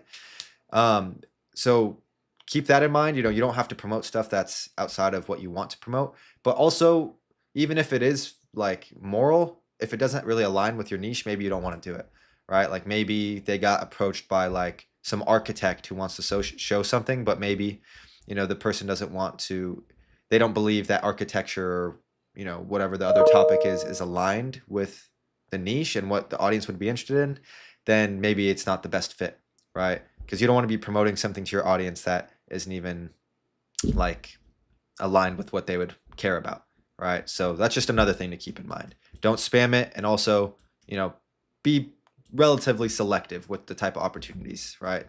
Kind of depends on lots of factors, but I think that's important for you to know. Now, here are some examples, all right? So first up, we have a basic promo right here. So this is just like a simple post where, you know, this is a Polymarket promo on an AI page. Now, pretty much how this works is Polymarket paid this person X amount simply just to post this carousel on the page, right? And it's very simple. You could kind of just like slide through it. It's got the branding of the page still. Now, here's another example of that. This is like another person or a company who paid this page, Entrepreneur Facts. And it says like this Gen Z startup is hosting 10 college blind dating yacht parties across the US. So it's promoting a startup called Ditto. Now, it's very simple. Again, it's just posting it and then they give you the caption as well. And all you do is just like post it, right? Then sometimes you leave it 24 hours, sometimes you leave it 30 days. Sort of depends on the deal that you worked out, right? So this is a very basic promo where it's just literally carousel. And at the end, typically you'll see that it asks them to do some sort of action like sign up here now. And then it's got like the page there for people to click on. Or here, I'm not exactly sure what the call to action here at the end. Sometimes they don't always have a call to action. But yeah, nonetheless, this is just a basic promo. Now, this is something that's called a group shout out. So this is where you essentially promote like a list of different pages. Maybe you've seen something like this before. You know, Instagram has over 2 billion accounts. Here are the 20 accounts that will teach you more skills in a 4-year degree, right? I'm sure maybe you've seen something like this. It's been around for a while. And then the page lists like the 20 pages, right? Now, you know, these people are all actively paying media buyers, for example, and then the media buyer is someone you'd connect with and they would, for example, facilitate the deal and tell you like who to tag here and like what the creative is, etc. Right? So that's another example of one. Keep in mind, media buyers essentially are a middleman between these companies and businesses and you. Media buyers just make this whole process a lot easier. You know, they get budgets from like the brands and then they approach pages like us and pay us for promotions, right?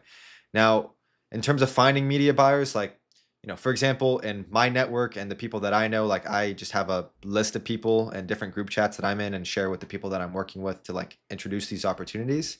But if you don't have that sort of network, then, you know, you could kind of try reaching out to people and making your own connections. It's just a bit tougher, but media buyers definitely make the whole process a lot easier. They do take a little bit of a cut for making the process easier, but I believe it's worth the time that you save. Okay, so that's a group shout out. Now, there's also something called a collab. I'm sure you've seen this before as well, where someone posts a reel and they invite a collaborator, and then it says it's like posted by both pages. So depending on the type of deal and the type of format that you go with, you know, this is an option as well, where again, either you or they make the creative, and then either they or you post it, and then you guys invite each other to collaborate, so it's posted by both of you, right? So this is a page 11 Stoic partnering with Project Claron. I'm not exactly sure what it is. Maybe it's some sort of app or something, but that's just another example of what it could look like. All right. So I know I've been waffling on about paid promos, and then Hopefully it makes a lot more sense now. And here are, of course, just some more screenshots of some bigger deals that I've received for promos. And keep in mind, these are all like more longer term packages. So it's not like I got, you know, $3,000 just from like one post. These are like longer deals, but this is what I mean by, you know, this could be a very sustainable, predictable way to monetize, especially if you get onto these monthly deals with these long-term serious clients. All right.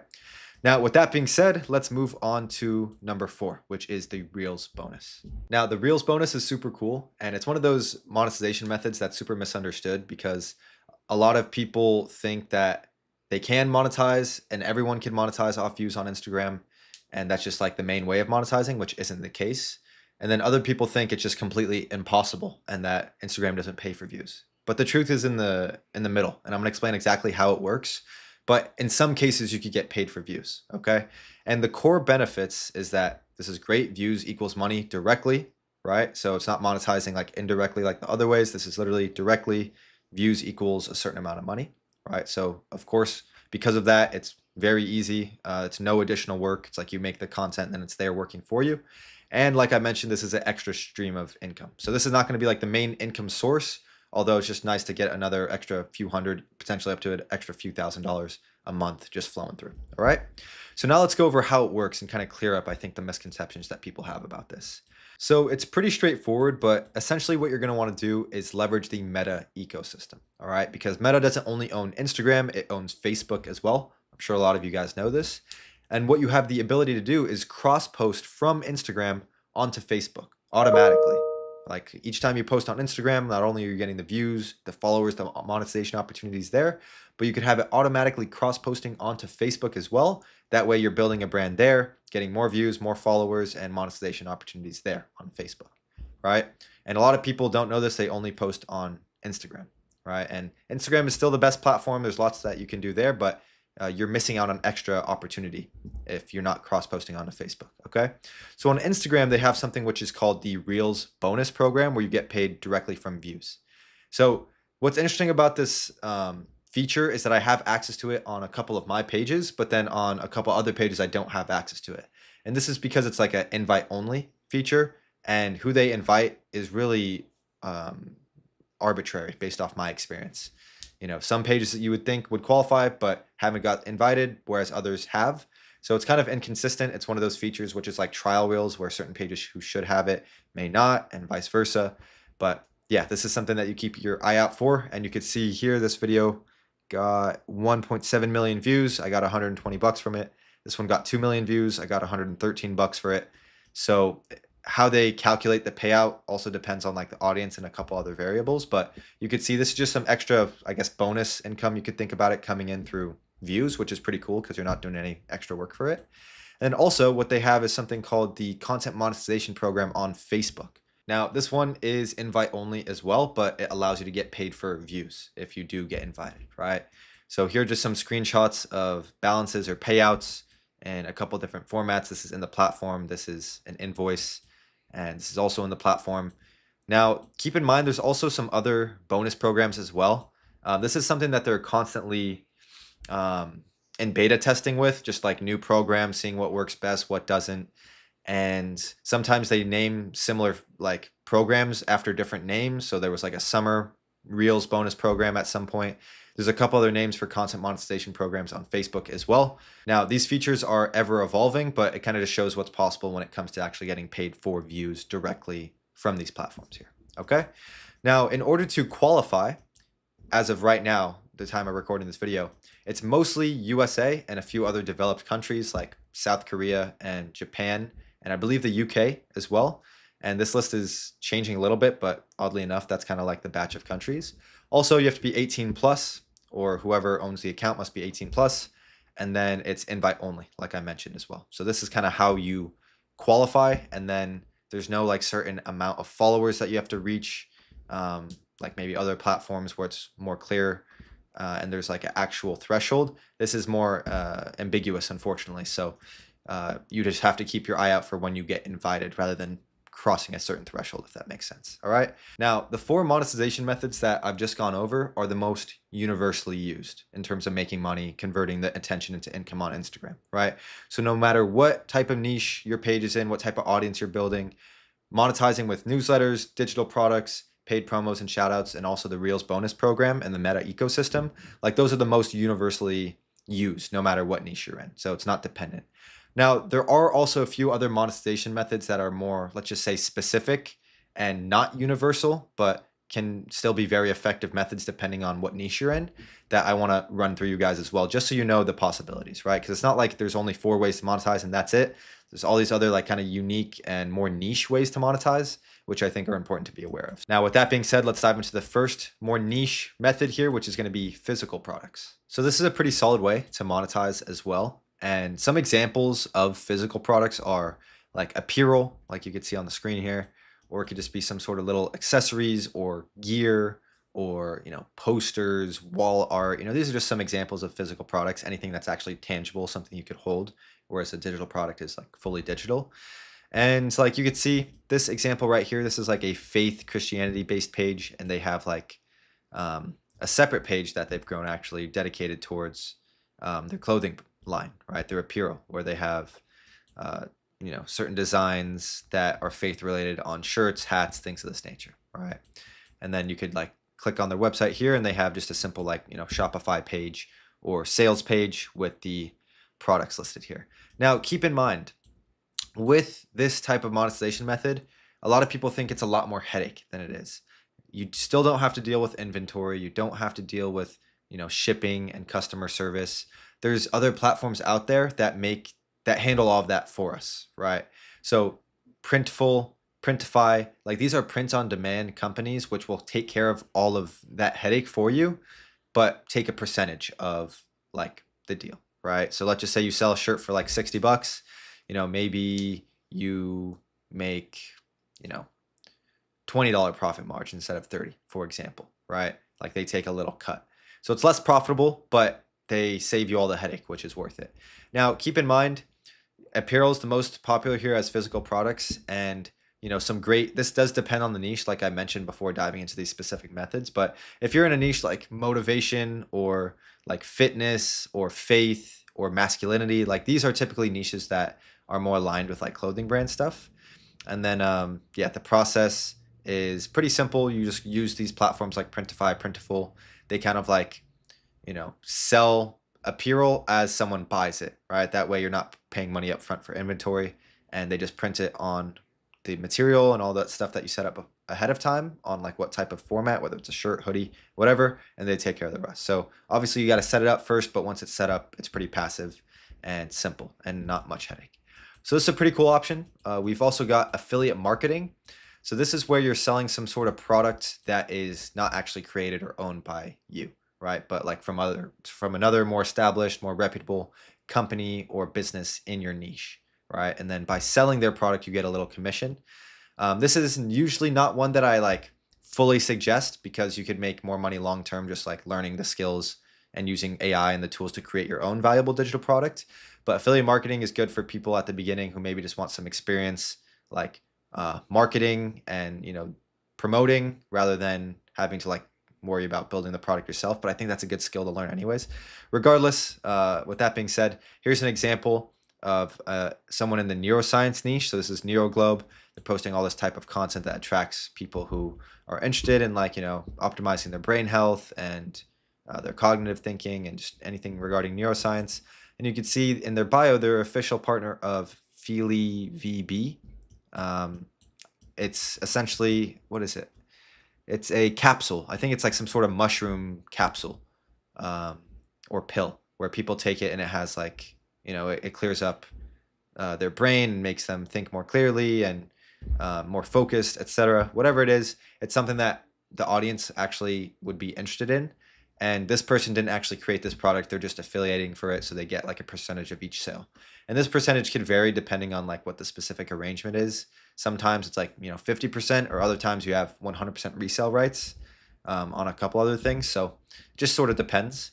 Now, where you could find opportunities for like this is, again, either reaching out to other people who are doing and promoting this on other pages, the same way we did in the promos and shoutouts, or you could contact certain brands or companies yourself that you already know are selling.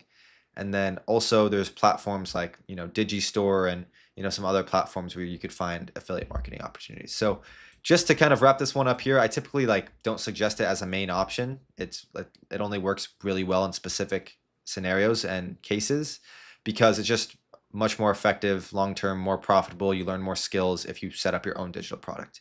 And it also is highly converting as well if it is your own digital product, because you have more control of like what it looks like, how much it costs, and who it's for. That way you can make it specifically geared towards your audience, where affiliate marketing products are a bit more general and not as specific and tailored to your specific audience. All right. So I know I was ranting here, but let's move on to the next one. So another monetization method is clipping. So this is where you could get paid by views or for views based off specific background music that you use or specific people that you post. Now, Instagram doesn't pay you directly for these views. You're going to want to use a platform called WAP.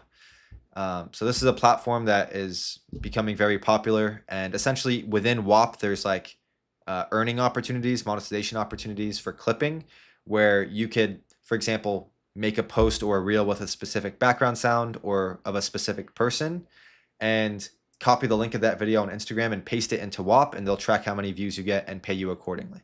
All right, so this is typically like $1 per 1,000 views. That's pretty standard. And one example you could see here is this guy robbed the bank. He has a clipping campaign, so he's just dumping a bunch of money into this clipping campaign. So anyone who joins up and is accepted and posts a clip of him on Instagram that qualifies, then they can get paid for views if they just paste the link within the channel. So it may sound a little bit confusing, but it's actually very straightforward. And if you're curious, just open WAP and look for some of those opportunities yourself. Obviously, it depends on the opportunity because, maybe you're not going to find within your niche specific background music or people that like align. So this is why it's a more niche and dependent one on whatever type of content you're posting. But let's just say you're in like the, money or motivation or business niche that this guy, for example, falls into, and you post a clip of him on your page with just like the simple, this is the subtitle format with like a hook up top. This one got viral. I think it got like some hundreds of thousands of views. So I assume this person is part of this clipping campaign here. So they copy the link of the video, put it into the campaign, and then you get paid. And obviously, it's not like an unlimited budget. So maybe they max out, like you could only earn $500 from a single reel. So if you get like 20 million views, you're not going to get like, $20,000, for example. They cap it at some range. Okay. So that is clipping. Now, also there is the option of services. So this one is like, again, very niche, but if you have some sort of skill set, if you already are good at something, in this case, this guy is like a videographer or photographer. It says sport videography more specifically. He posts content on his page that attracts, more of like a cinematic videographer type audience or just people who enjoy the content.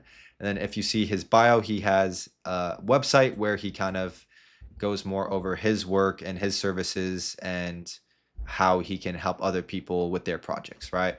So then occasionally, every once in a while, he could kind of like promote and drive traffic to his own services and monetize that way, right? So again, this is more specific and niche for people who are actually interested in offering their own skills as a service, okay? Now, the last method that I have here is what's called a brand placement. So this one is one of the easiest ways to monetize. And here's an example of what this looks like. What I mean by brand placement is like you literally in the corner of your screen somewhere have like some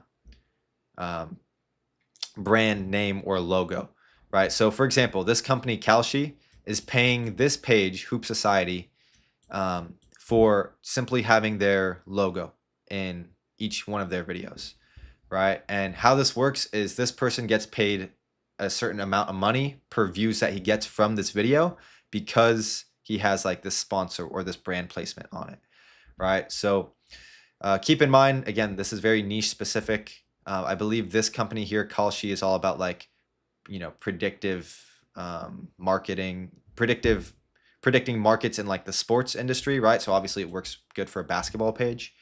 Now, obviously that may not work for your niche. And also you might see opportunities where it's like, gambling companies are wanting to do this. So then obviously you could just evaluate the options that you have and see whether it's worth it for you. But just nonetheless important to know that something like this actually exists, right?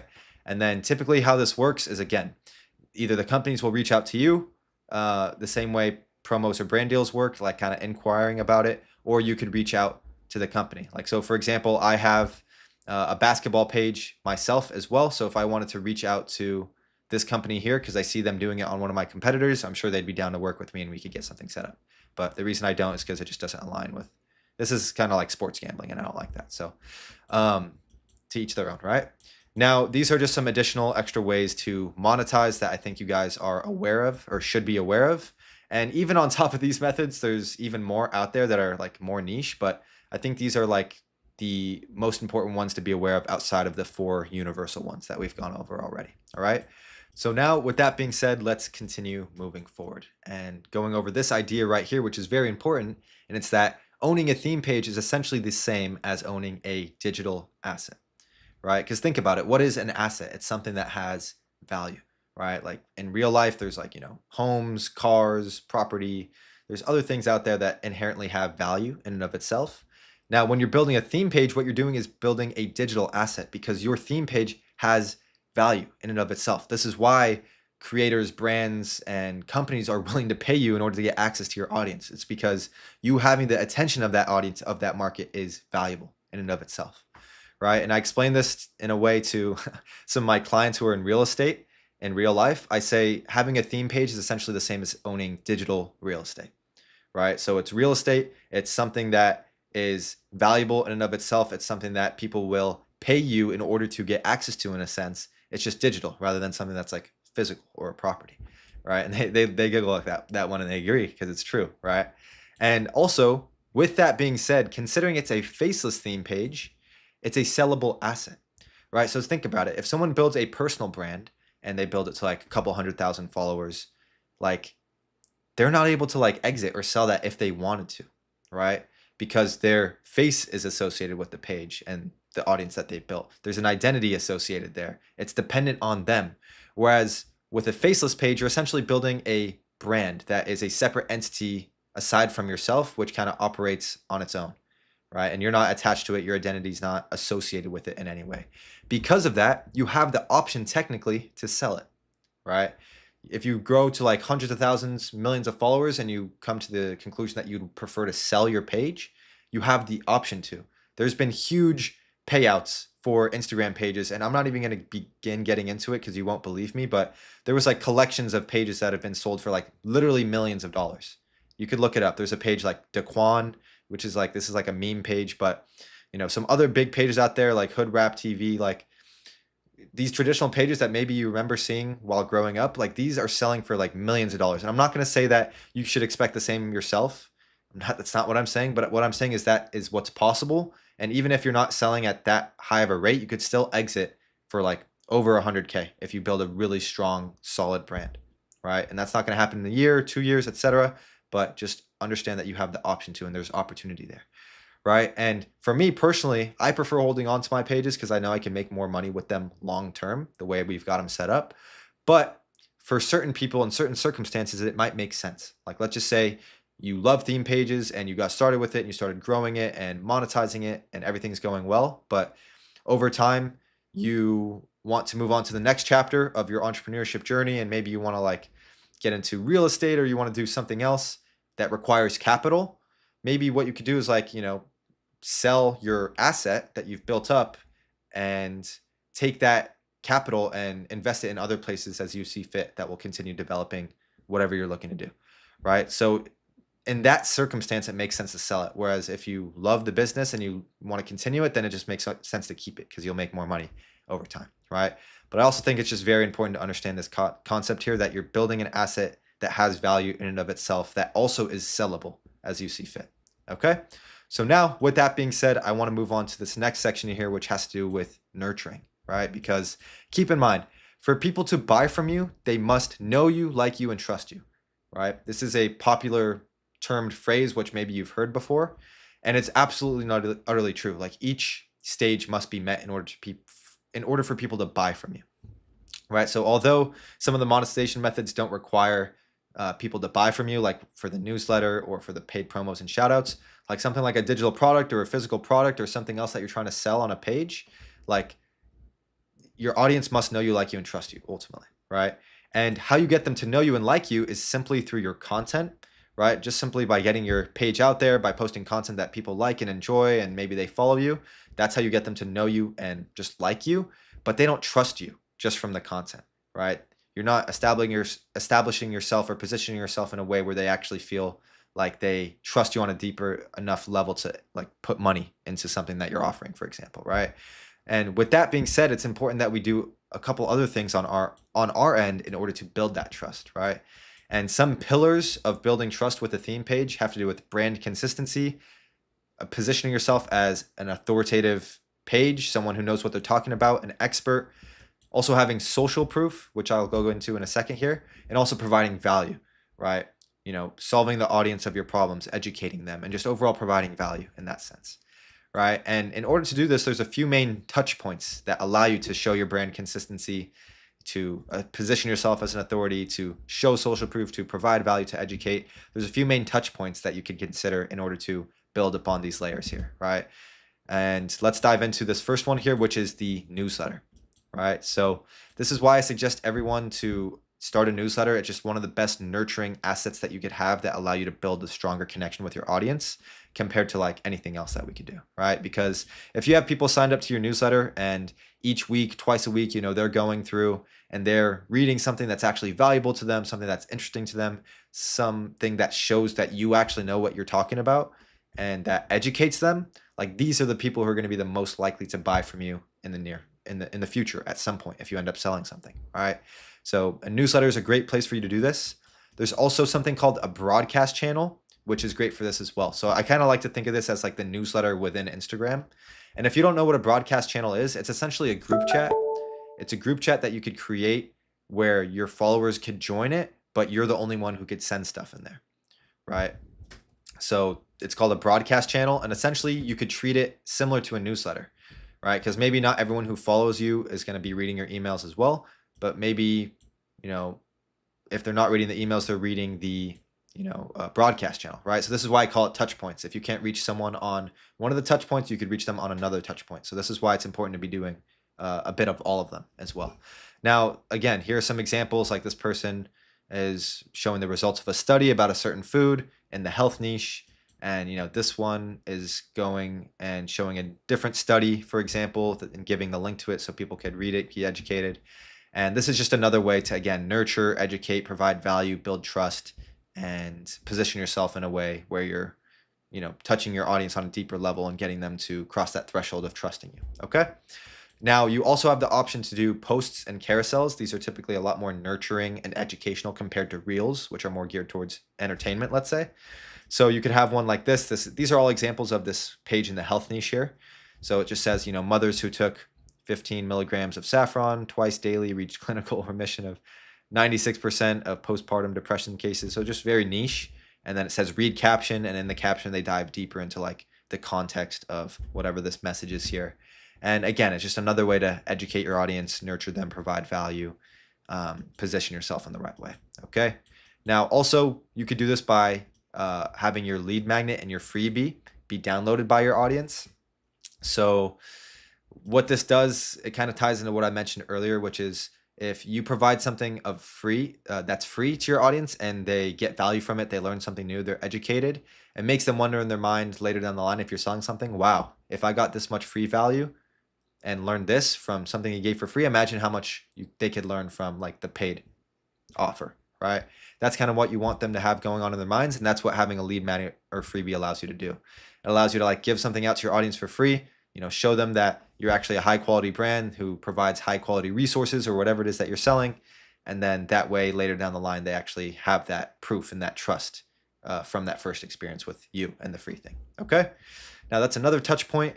And another way that you could do this is through stories as well. So here's another example from, these are all from like a health niche. I figured that would just be the best way to demonstrate this here.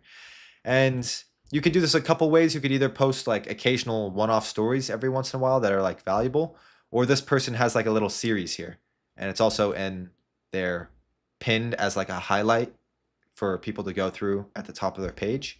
And it's just posting informative stuff here, like how to change your life in 10 days, follow along and learn practical habits. All right, so this is about like eating whole foods. This is about like supplements. This is about protein and strength. So it's just educating the audience, providing value to them. And, you could have other little mini series like this. And obviously keep in mind, it's dependent on your niche, just whatever educates your audience, whatever is something that they'd be interested in seeing, whatever helps solve their problems, provides value to them. You could post stories that serve as a different touch point, right? And here's another sort of example of this. This is smart as well, because what this person is doing is using testimonials or social proof as a mechanism of building trust, right? So let's just say this person is selling, I believe they're selling like pills or some sort of like supplement product to a health audience, something that genuinely helps them. And like, it's one thing to talk about the supplement and explain how much it helps and explain how great it is and why they could benefit from it. But it goes a layer deeper when they could see that other people are buying it and actually getting value from it. So this person is literally just taking screenshots of testimonials of people reviewing the product and then just sharing it on the stories, right? And this is stuff that you could also talk about in like your newsletter or in your broadcast channel or in your post at some point. So these could kind of work hand in hand at times, right? But these are the main touch points, right? These are ways that you can nurture your audience, build more trust with them. That way you have a stronger connection there and they've gotten value from you, and it increases the likelihood of them wanting to buy something from you in the future, right? Because really, I want to reemphasize this here. Sometimes people they start a theme page and they start growing it and they're only focusing on the content. They're only focusing on just going viral and getting a ton of views and a ton of followers. And in the meantime, as they're growing, they're not doing anything else, right? They think, oh, if they could do their content, like that's enough. And then once they have like, 50K, 100K followers, let's just say they try selling a digital product and maybe they get some sales, but they're not, converting as well as that person expected the product to convert. And it's because they most likely skipped out on this phase, which a lot of people do. Like, how do you expect your audience to want to buy something from you if you haven't done your due diligence to give them reasons that they should trust you, right? Or you haven't done your due diligence to plant those seeds and build a connection with this audience.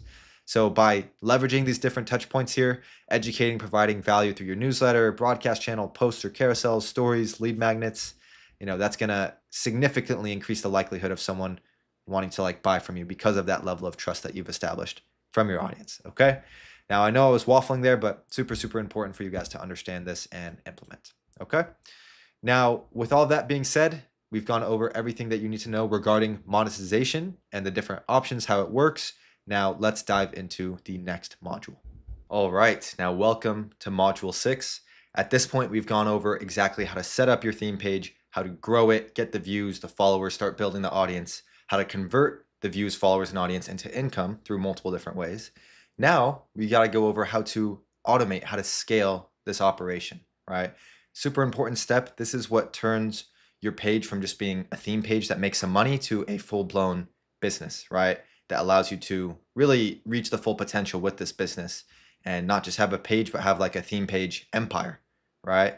And like build an actual media company, right? These are the next steps evolving from just a regular theme page that makes some money, right?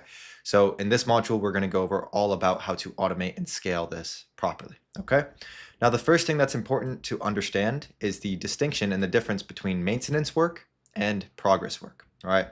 So in any business, you could think about tasks and put them into these two categories, right? And the same applies for this business as well.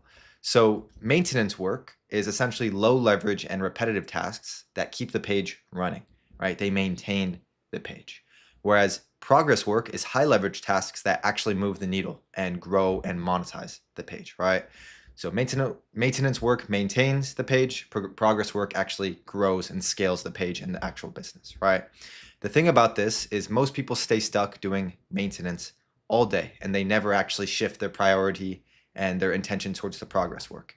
And because of this, they're stuck just finding content ideas, just creating the content themselves, like sitting there editing it, just posting it and scheduling themselves, just engaging with the page, the basic engagement, tracking the data. This is all maintenance work. Of course, it's very important, but at the same time, this is stuff that is going to maintain your page, right? But it's not going to scale it. It's not really going to take things to that next level. And if you continue doing these things and you don't focus on like other more high leverage tasks, you're not going to be able to really move the needle, right? You're going to just kind of stay the same. You know, if nothing changes, nothing changes, right? Now, on the flip side, if you are doing like the content strategy and split testing the content and nurturing your audience, providing value to them, educating them, focusing on marketing, monetization, building the right systems, this is all progress work, right? So these are activities or tasks that take up your time and energy that will actually move the needle with your business. It'll actually allow you to move to that next level rather than just maintaining and staying stuck, right? So really the whole objective here ultimately is to outsource and delegate as much maintenance work as possible so that you could spend your time and energy on progress work, right? So this is ultimately going to allow you to make more money by spending less time on the business, right? This should be the goal. You know, you don't want to have to, create a business that requires hours to run every single day and requires you to be in the operations. You don't want to run the business. You don't want to work in the business. You want to work on the business, right? So by outsourcing and delegating as much maintenance work as possible and focusing on the high leverage progress work, that's what allows you to work on your business rather than working in your business, right? So it's super important to think about it this way because, like I said, this is really to any business out there. Like when it comes to really scaling and taking things to the next level, you need leverage, right? And you gain leverage by outsourcing and delegating the maintenance work and prioritizing your time and energy on the tasks that actually move the needle, which is the progress work, okay? So super important kind of conceptual idea to understand first before we move on here. And like I said, this is going to allow you to ultimately make more money by spending less time. So now that we've gone over why outsourcing and automating is important in the first place in order to really scale this, let's go over when to outsource specifically. This is one of the most common questions that I get for people who are at this stage. Now, there's really no right or wrong way to do this. It depends on your circumstance. But in most cases, I suggest to begin outsourcing and automating once you monetize, right? This is just the most organic way to do it and allows you to scale without having to really take any money out of pocket, right? So like once you monetize at this point, you've gained the skills yourself, you've put the systems in place in order to monetize. And what you could do is you could take a portion of that money that you've generated through your theme page business and put a portion of that money into outsourcing and delegating and scaling. We're going to go over like where that money goes in a second here, but this is just the most organic way to do it. That way you're not spending any money out of pocket, right? So this is what I suggest to most people, although like I said, it's circumstantial, right? So you could also technically outsource straight from the beginning, from scratch, right? Like let's just say either you just don't have time to like actually spend, even though it doesn't take that much time, like an hour per day, hour and a half per day doing this yourself, but you still see the value here and you want to like scale it yourself. You could technically start working with like someone at the beginning and investing in outsource at the beginning in order to get this business off the ground. So in that circumstance, it could work, although it's not what I would suggest. And also, let's just say if you have extra capital that you're willing to put towards this, you can technically start from scratch. So maybe in those circumstances, it works, especially maybe you already have the skills and you already have the knowledge. You just don't want to spend the time doing it yourself. Could make sense to start from scratch, but I usually don't suggest it. And you also have the option technically to learn the skill of how to, grow and get the foundation set up first and then outsource it, right? Even before you monetize, because believe me, outsourcing and automating certain tasks becomes so much more easy and organic once you actually learn the skills yourself, right? Because if you outsource something and expect someone else to kind of like figure out everything by themselves without really the proper guidance, things could take a turn in the wrong direction, right? Whereas if you have the skills yourself and you kind of know what to look out for and you know how to guide someone in the right direction, it becomes a lot more natural and organic to outsource it even before you start earning money, right? But in general, in most cases, it just makes the most sense once you actually monetize. That way you don't spend any money out of pocket and you've already learned the skills. Okay. Now, with that being said, let's go over like the actual tasks to outsource, because you might be wondering like, what are we even outsourcing here in the first place, right?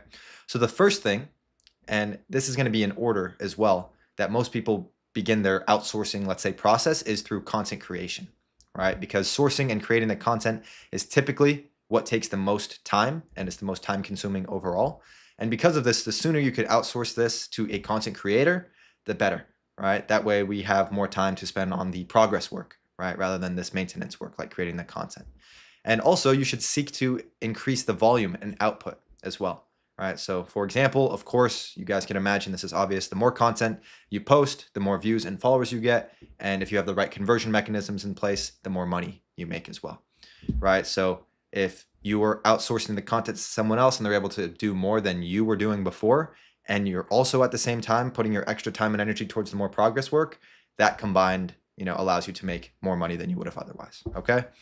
And like I mentioned, ideally learn the skill first, then outsource it. This is just the most simple, the least complex way to go about it, and the one that I suggest to most people. Okay. So content creation is what you should ideally look to outsource first. Now, next up is account management, or having a VA. And VA stands for virtual assistant. So this is essentially someone who's able to help you kind of manage things, right? Manage the page, even though they're not maybe necessarily creating the content. They could help, for example, creating the captions, posting and scheduling the content for you, engaging with your audience. All these take a chunk of time. And again, if you could outsource that to someone else, sometimes even the content creator does both of these. We'll go over that in a moment. Like, it allows you to have so much more time and energy that you could put towards more high leverage, more needle moving tasks, right? So the less time you spend on anything that is thoughtless or repetitive, the better, right? So again, creating captions, posting and scheduling the content, engaging with your audience, all of this is thoughtless and repetitive. And ideally, again, with this business or any other business that you're in, you want to think like a business owner, and business owners don't spend their time doing things that are thoughtless and repetitive, right? They outsource those to someone else. That way they can do things that only they can do, right? And focus on the high leverage, needle moving tasks. Also, ideally, you could promote your content creator to do the account management as well. So in some cases, maybe this is like two different people, right? Where it's like you have a content creator who makes the content and edits it, and then you have an account manager who like gets that content, posts it, schedules it, creates the captions, engages with the audience. But oftentimes this could be the same person who kind of handles all of that work together. And this is just typically a lot more efficient and effective. That way, you only have to rely on one person to do what they need to do, and it just makes it easier to like train and manage them as well. Okay. Now, with that being said, the platform that I suggest that you guys take a look at or learn about when it comes to doing this properly is Metricool, right? So this is a platform that allows essentially you or someone else to schedule content onto Instagram. And just to show you kind of briefly how it works, you have a content calendar here. So this is where you could like choose what time of the day you want something to be posted or uploaded at. And all you have to do to like create a new, post is like, let's just say I wanted to post Friday at 9 a.m. I just click the 9 a.m. line, and then it brings this up. All I have to do is like upload the reel, for example, and I could change like what format of the post it is here, whether it's a post, reel, carousel, whatever, or even trial reels. It allows you to do it through here. Then I copy and paste the caption in, and then, do whatever else I need to do, configure the settings. You could even add reel covers, and then you just schedule it right here, right? So this is a very helpful tool. And also what's super cool about Metricool is that, a lot of people have the concern about giving their account details, like the password and stuff, to like someone else to like log in and post the content. Whereas with Metricool, you don't need to have the content creator or account manager logged into your actual Instagram profile in order to upload the content. You could actually just give them login details to this platform, the third party, Metricool, and then they could like do the uploads and the captions and everything that they need to do directly through this platform. And also, the only thing is they just can't engage with the followers if they're doing it through Metricool. They could only do it if they're in your account, right? And keep in mind, Metricool is a free platform and also has a paid version as well. So free, I believe they allow you to do like 20 or 30 videos a month, and the paid, maybe like 15, 20 bucks or something, allows you to have unlimited schedules. You could also add like a team member in here so that they could like do everything and manage everything. And you could also track analytics through here as well. Just a super cool overall tool that I suggest you guys get familiar with. All right. And also just to kind of break down really the roles here from these different tasks that we've gone over. First, you have the content creator who's going to create the viral content, the stuff that's responsible for bringing the views, the followers, the audience, gaining that attention. The account manager or the VA, which keep in mind could also be the content creator's role as well, who's going to run and operate the page and kind of manage things and keep things maintained and that things are running. And then you focus on growth and the monetization strategy, right? That's like the most optimal breakdown here. And then also you're going to focus on managing this person or both people as well. Okay. This is really what's going to allow you to, as we discussed earlier, outsource and delegate all of the maintenance work to a content creator and account manager. That way you, the business owner, could work on the business and progress the business and move the needle in the business rather than focusing your time and energy on just maintaining things. Okay. So that's kind of like the ideal breakdown or way to split up the roles in a way where you could actually scale and take this to the next level.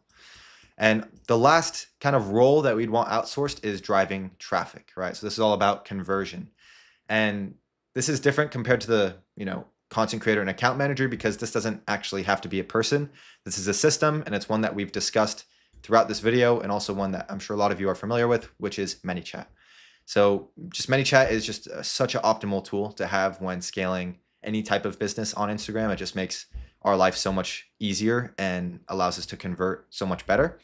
Now, ManyChat, you might be familiar with it, you might not be, but what it allows you to do is, drive traffic whenever you get new followers or a new comment on a reel or on a post or on a story reply, driving that traffic any direction that you want it to be, right? So for example, like a newsletter, some sort of digital or physical product, etc. It's just a system or a tool or some sort of automated, system or beast. It's a system or tool that allows you to take all of the attention that you're getting and kind of funnel it and convert it whichever direction that you want to convert it to. Okay. So I definitely suggest, for most of you guys, when you're at the stage where, you are focusing on conversion and monetization, definitely get ManyChat set up. It's going to be a game changer, help you so much. Okay. So now that we've gone over that, let's go over how to actually find talent, like where and how to find talent. This is, super, super important and something that a lot of people struggle with. So the first way that you could do this, the one that I'd suggest the most, these are also in order, is trusted networks, right? So this is where the best talent is typically found. When I say trusted networks, I mean, people or groups of people that you may already know who you can like reach out to and speak with and go back and forth with in order to find the right person. These are environments where there's driven and skilled and like-minded people. So you guys are kind of on the same wavelength, the same frequency. And then trust and familiarity makes this process a whole lot easier, because if you already trust someone, you're familiar with them, you don't need to really worry about that variable, like compared to if you were working with someone completely brand new from nowhere, right? Now, for example, the people that I'm working with directly, like in my inner circle, like we have a trusted network and, content creators and video editors and, account managers, people I could plug in my clients with when they need it. But if you don't have that trusted network, for example, like what you could do is try and network on Instagram, maybe just make some friends there. Maybe you've like made some connections over the, months that you're growing your page, and you could reach out to them, see if they know anyone. It's a little bit tougher if you don't already have a trusted network, but you could try and find other little networks that you can become a part of and become familiar with, right? This is the best sort of environment for you to find who you're and what you're looking for. Okay. Now, also the second option here is Instagram DM outreach. Okay. So if you don't really have a trusted network, someone to, or a group of people to tap into, then what you could do is literally just reach out to people directly on Instagram. And how you can do this is just identify pages in your niche which are performing well, or at least look like they have potential. Like if their content is high quality, they're staying consistent, and overall you could just tell that the editor or whoever's behind the page knows what they're doing, then you could reach out to them and see if they'd be open to work with you, see if it's a good fit, All right, you could discuss all the details after you speak with them to see if it is a good fit. And something you could do is literally just reach out to them like this. Hey, name of their page. Came across your page, your edits are solid. Quick question, are you open to doing paid editing work for a page that I'm scaling right now? I think you'd be a great fit. And, you know, you're going to send this message to, let's just say, a handful of people. Some people won't reply. Some people will reply but won't be interested in it. Some people will reply and be interested in it but not be a good fit. But you want to find the people who reply, are interested in it, and are potentially a good fit, right? So obviously you're not going to find probably the person you're looking for on the first try, but you know, if you do your research right and you send these messages and you're just genuine, you're trying to develop a relationship with someone and see if they could help you out, you know, that's how you could also find someone who has potential who could help you out with like the content creation, the video editing, the account management, etc. All right. So that's number 2, direct DM outreach. And number 3, which is the kind of last resort, is Fiverr or Upwork. All right. So here is, you know, these are platforms where you could just find freelancers essentially. And, you know, it's okay, but there's just less trust, less skill, and less likely to be aligned with your vision. And a lot of these people, you know, no hate towards them, but like they're from maybe third world countries, for example. So maybe there's a language barrier, or maybe they don't understand exactly what you're looking for, or they're just not on the same frequency. And they might try to understand where you're coming from, but it's going to be a lot less likely for them to be aligned and on the same wavelength as you compared to like you reaching out to a page that you like or going within a trusted network, right? So that's why I kind of say it's a last resort. But like I said, it is possible to find a good fit. It just may take some trial and error, which is a headache, which, you know, takes extra time and energy and wastes time and, you know, isn't ideal, right? But just keep in mind that it technically is an option and there's potential to find a good fit, just less likely than the other 2 options that we've gone over, okay? Now, with that being said, let's go over what to actually do next once you are able to automate and outsource and delegate like this maintenance work and then have this extra time to focus on the progress work.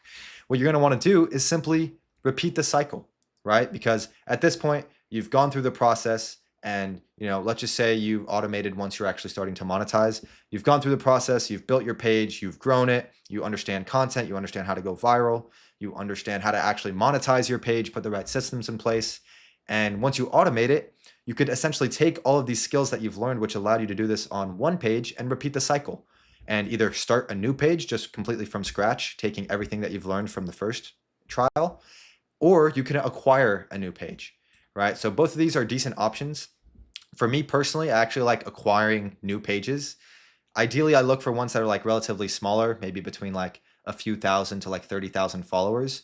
You know, I want to take a look at pages that look like they have potential and have built a decent brand to start off with and see if I could get a good deal for that page that's in the niche that I like. And then if I can acquire it, then I could sort of just build off of that foundation. And it just helps speed up the process rather than just starting a new page from scratch, right? But you have the option to do both. You know, these are both valid. Acquiring a new one maybe just saves a little bit of time, right? And headache. Now, this is how you actually put yourself in a position where you're building a theme page or / media empire, right? Because, you know, there's only so far you can get to and so much you could achieve with just one page. Even if it's a solid, great page, which is growing really well and has the right conversion mechanisms in place and is making good money. Like if you're able to, you know, get yourself in that position, that's great and, you know, a great step. But if you really want to scale and take this to the next level, then learning how to like automate and outsource and delegate tasks on that page so it continues growing and making money on its own without you having to work in it, but you're kind of just working on it and managing it, that saves you so much more time to go ahead and like start or acquire a new page, repeat this process and start building up a second page, a third page, a fourth page. And this is what I've done. I own several pages now. A lot of people that I work with, they own like several pages as well, multiple pages.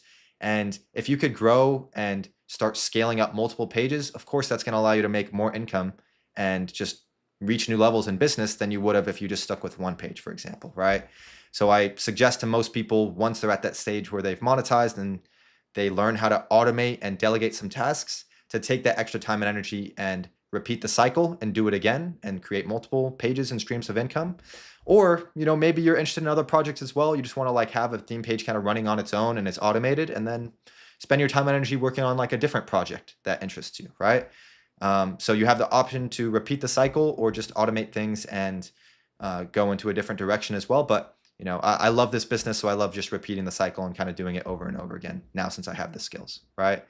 But now at this point, we've gone over really everything that you need to know regarding how to automate, outsource, and delegate all of that maintenance work that we've talked about so that you could spend your time and energy on the progress work, the stuff that's going to allow you to take things to that next level, turn this into a full-fledged business, and like, you know, what roles to outsource, where to find these people, how to train them, all this stuff. So now let's move on to the last module. Let's get into it. All right, now welcome to Module 7, Mindset Mastery. This is the last module inside of this free course. And at this point, we've gone over everything that you need to know regarding the business itself, like the different steps, what they are, also what involves each step and how to go about building all the way up until scaling the business that we just went over right before. Now, with that being said, that is everything from the business perspective. Now, I want to set you guys off to apply everything that we went over business-wise with the right mentality, with the right, you know, perspective about it, just so you could get the most out of everything that we've gone over today. And with that being said, like, you know, the success that you reach in business is almost in direct proportion to the success that you reach in your own mind, right? How well you develop your mind. All right, now welcome to Module 7. This is Mindset Mastery and the last module inside of this free course. So at this point, we've gone over everything that you need to know regarding the actual business itself, like the different steps and in what order and how to actually go about it, to the point where you could actually scale the business as we just went over, right? But now I want to equip you guys with the right mentality, with the right perspective that allows you to take everything that you've just learned and actually get the most out of it as you possibly can. Right. And with that being the case, like just from my experience being in business, just in general and entrepreneurship for years and the people that I've worked with, it's a common pattern that the success that you reach with the business is almost always in direct proportion to the levels that you reach with your own mind, right? And the mentality that you develop. So in other words, you know, business development is almost in direct proportion to personal development and developing your mind. And with that being the case, like there's just a couple main, let's just say concepts or ideas for you to understand and to kind of just equip yourself before moving forward that I believe you will get lots of value from, lessons that I've learned along my journey and things that I know will provide a lot of value to you guys. All right. So the first concept is the one of shiny object syndrome. Okay.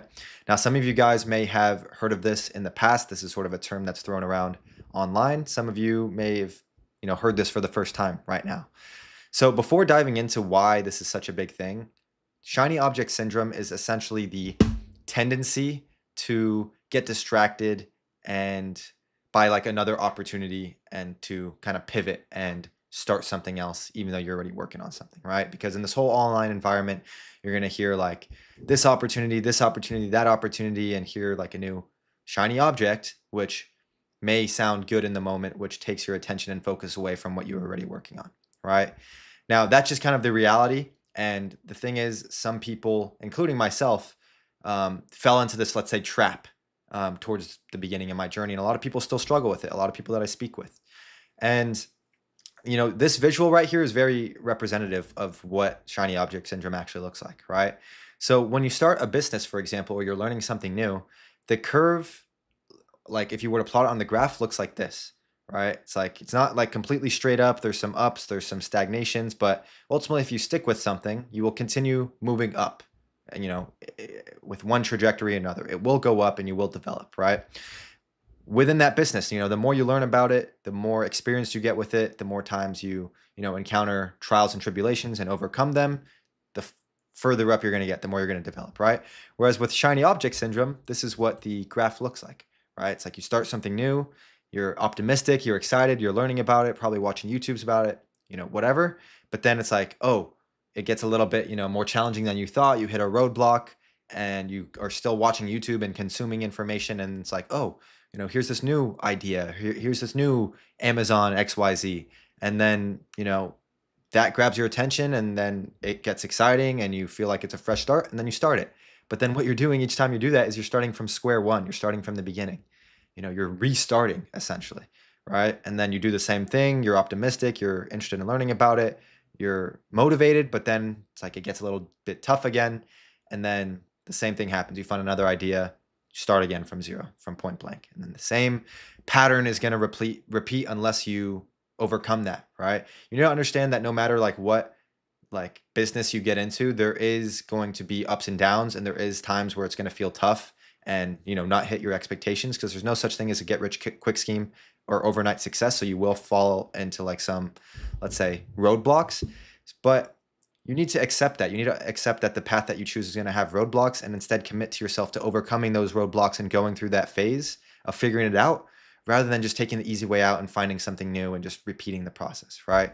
Think about this like a sport, you know what I mean? Like, let's just say you're interested in playing, you know, who knows, football, right? Whether it's American football, let's just say soccer, right? So if you start the new sport, obviously you're not going to be good at it at the beginning, and you have to like dribble and you have to like practice your touch and shoot. And it's not always going to be super easy at the beginning, but you're going to get better as time goes on. And of course, there's going to be certain things that maybe you're not as good at or you struggle with when you're trying to develop as like a soccer player or a football player. Now, the logic of switching from one business to another as soon as it gets tough is the same as like going from one sport to another. Like if you want to be a professional, if you want to go to the big leagues, if you want to make money, do whatever it is, but then you switch to another sport as soon as it gets difficult, just because you see, you know, baseball looks super cool. Oh, you get to hold this bat and swing the bat, and you just switch over to baseball, you're just going to have to go through the same thing all over again, just in a new sport, right? When in reality, that will keep happening unless you say, okay, well, yeah, soccer is hard. I need to work on this, but, you know, let me stick with it. You know, I've already put time and energy into it. Let me figure it out and continue developing, because that is how you get the curve to look more like this rather than like this, okay? So the reason I want to go over this is because I know so many people struggle with this, just bouncing from one idea to another. Something that I did it myself a little bit at the beginning before I knew any better.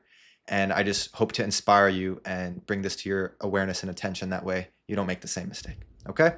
So that's number one, shiny object syndrome. Now, what I want to go over is delayed gratification, okay? And I also have another nice little visual to go over with you guys here. So I want you guys to understand that we live in a world that is very fast-paced, in a sense that you could get essentially anything that you want very quickly, right? So like if you want to buy something new, you could go on Amazon and order it, and it'll be at your home like sometimes the same day, sometimes the next day. It depends where you live.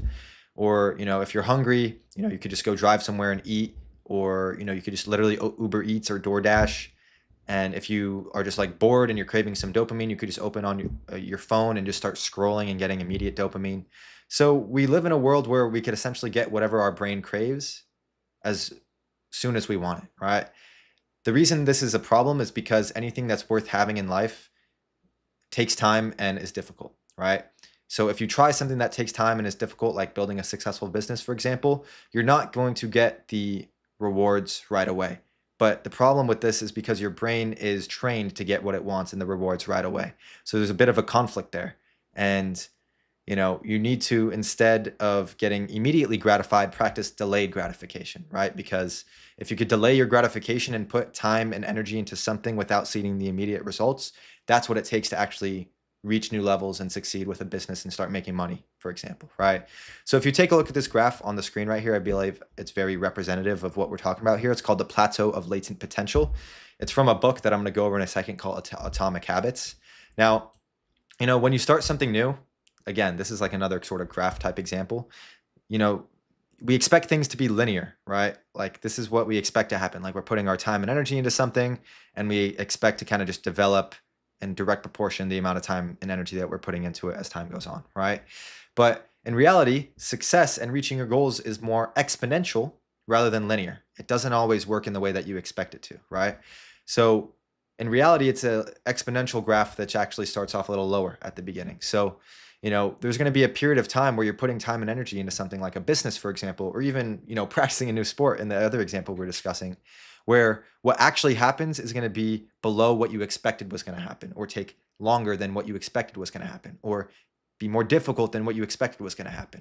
And that period of time where the reality is below the expectations is called the valley of disappointment, right? So this is where it's like you're putting time and energy into something, but you're a bit disappointed because things are taking longer or are harder than what you expected it to be like, right? And this valley of disappointment is where most people quit, right?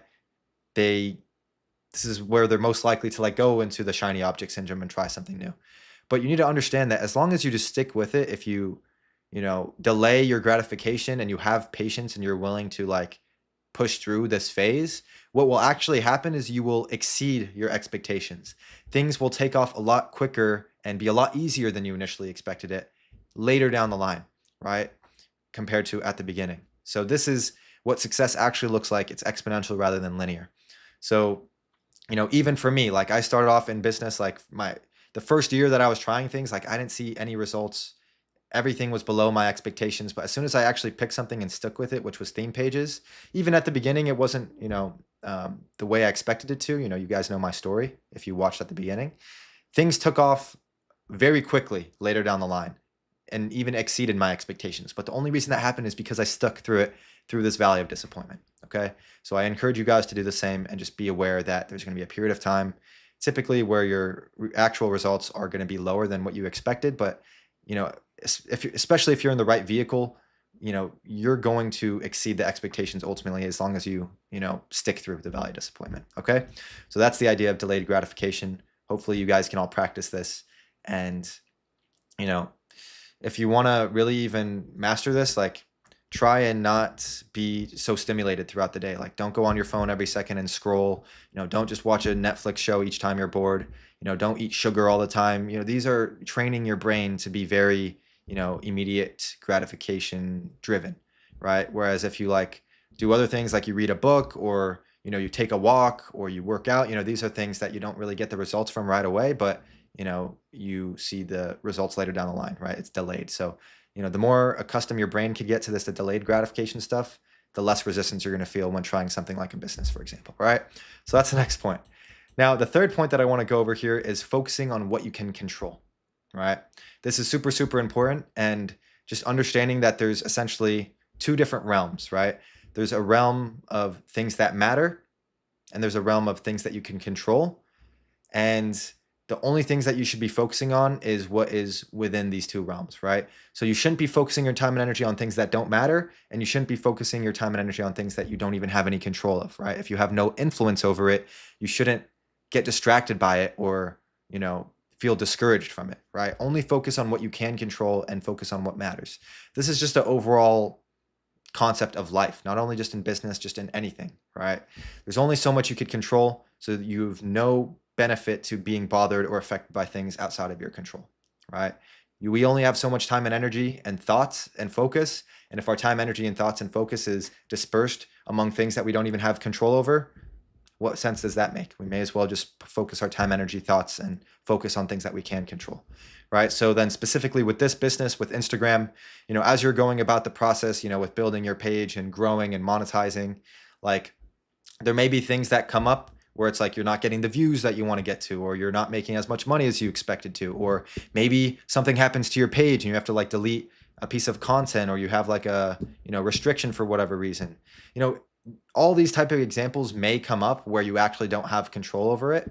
Like, yes, you have control over, let's say, the performance of your content, but only to a degree, right? You can't control the actual views that you're getting from the content or how it performs, but you can control the content that you're posting, right? So you want to focus your time and energy on how you can make better content, shit that people would actually want to watch, rather than just being preoccupied with like being discouraged of the actual views that content got. You see where I'm coming from? Now, there's going to be all different types of examples that come up, again, with this business or anything else that you're doing just in your life. So just keep in mind to focus on the things that you can control and do have influence over, and the things that actually matter, because that's what's going to allow you to actually solve those things and make meaningful progress, rather than just being preoccupied with things that don't matter or that you can't even control. Okay. Now, also, I want to give you guys a few book suggestions. I'm not like the most huge book guy and recommend people to read 100 books. Like, yes, books are important, but at the same time, I usually lean towards really understanding and developing the knowledge and skills from a few core books, rather than just like on a surface level understanding like a bunch of books where it's like a game, you know what I mean? And these are the 3 books that have genuinely helped me the most to get me to where I am today, and I believe will be super helpful to you guys as well.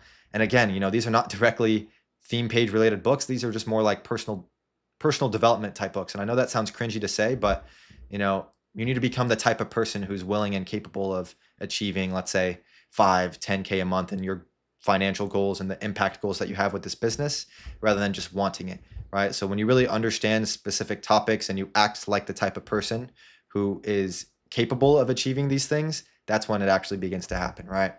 Now, the first book, Atomic Habits, this one is super, super important because habits, the things that you do on a day-to-day basis, ultimately compound. And even though you might not think about what you're doing on a day-to-day basis, they're going to have an impact in the long run, whether you're aware of it or not. So you may as well just make sure that the things that you're doing throughout a daily basis are actually beneficial and constructive towards getting you where you want to get to. And this just is pretty much everything that you need to know regarding how to actually create habits that stick and things that will benefit you, right? And other important concepts such as like the plateau of latent potential that I just went over before. Super, super helpful, right? Another one is Think and Grow Rich. This is a super, super important book that essentially emphasizes that what you think becomes reality and your thoughts dictate your reality. Now, if you're hearing that and you're confused, that's natural. I was at the beginning as well, but you know, your mind and your mindset is really everything. And as soon as you understand that, and you also understand how to align your actions with what actually is going to be beneficial for you, then you're able to put yourselves in positions that you want to get into later down the line, right? And this book really is not only just like very informative, but it just gives you actionable things that you can do as well to start like programming your subconscious mind to think and grow rich, right? This is literally the whole foundation of the book. And I really, really suggest this one. This one's probably one of my favorites, okay? And then the last one that I suggest is The 7 Habits of Highly Effective People. And this one is just very, very solid.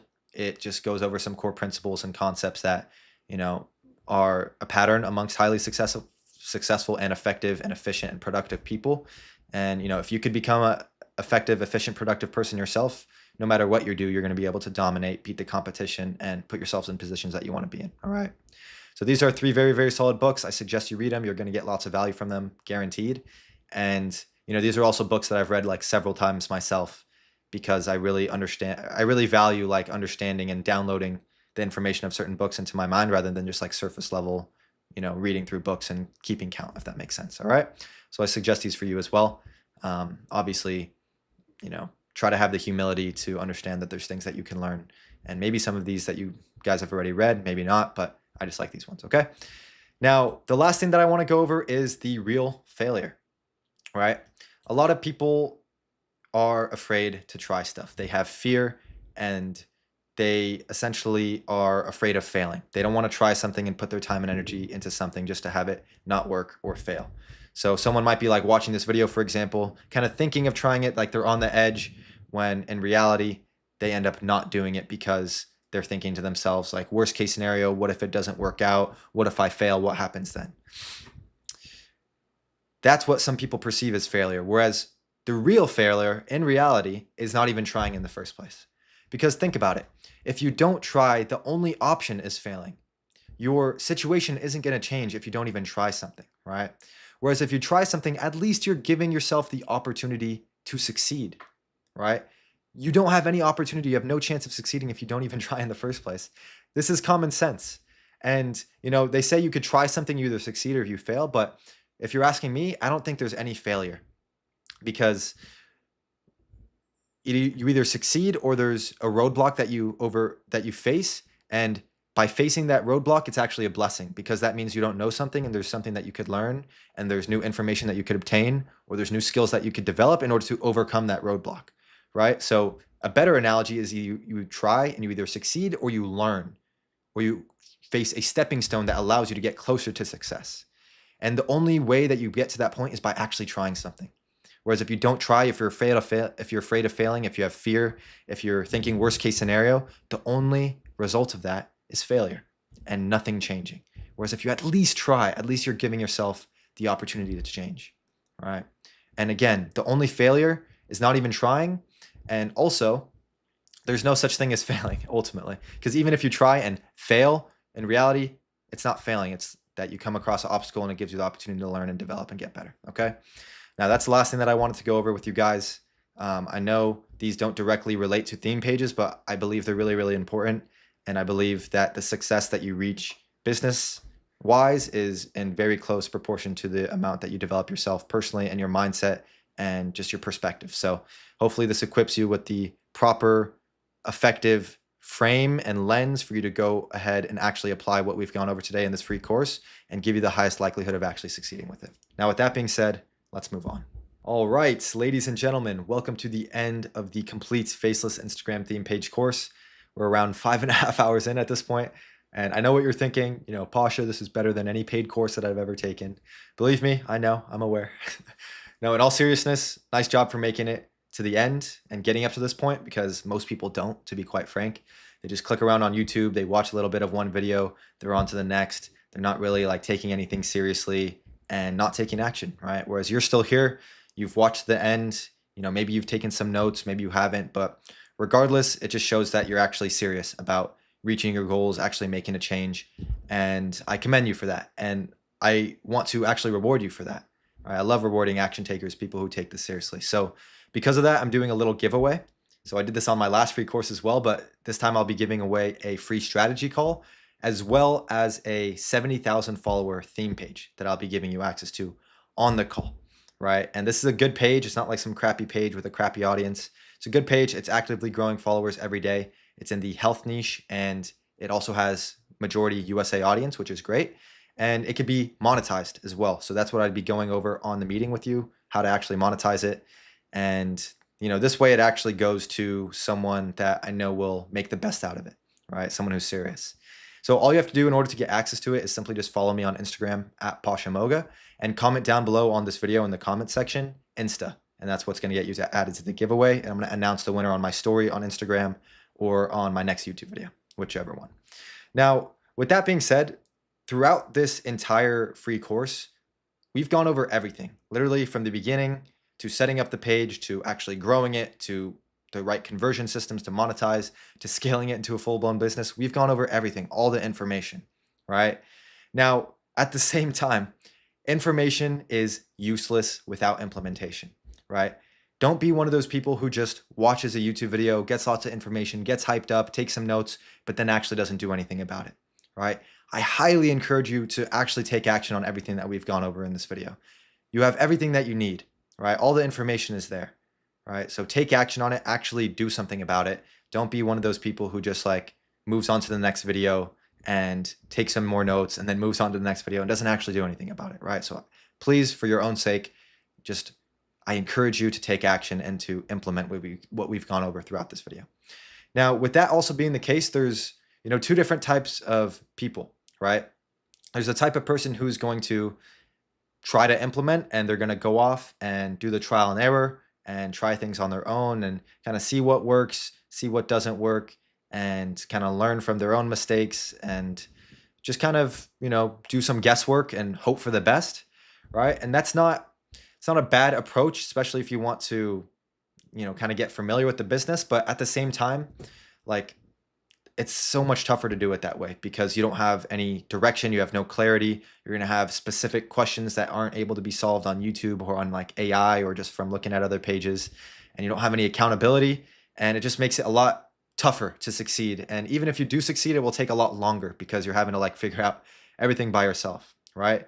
Whereas on the other hand, if you did this with a mentor, I don't care whether it's me, I don't care whether it's someone else, whatever it is, if you do it with a mentor, what that's going to ensure for you is that you can accelerate the process, right? Rather than having to go throughout, you know, the whole process, learning from your own mistakes, doing the trial and error, kind of just aimlessly going about it, you could learn from someone who's already been there, already done that, ideally someone who's already done it for himself, who's proved he could do it for other people.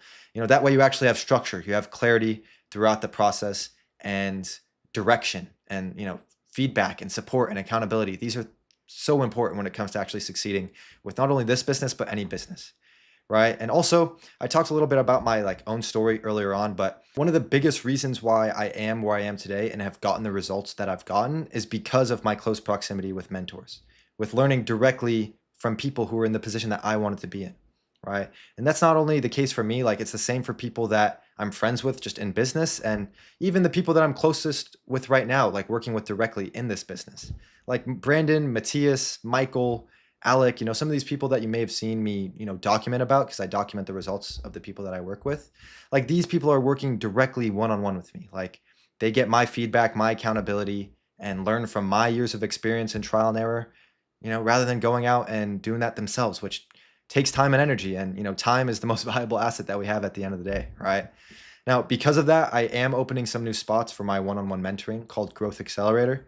And this is not just like some shitty copy and paste course where you get some like outdated video tutorials and thrown into some like group calls with random people who are not even me.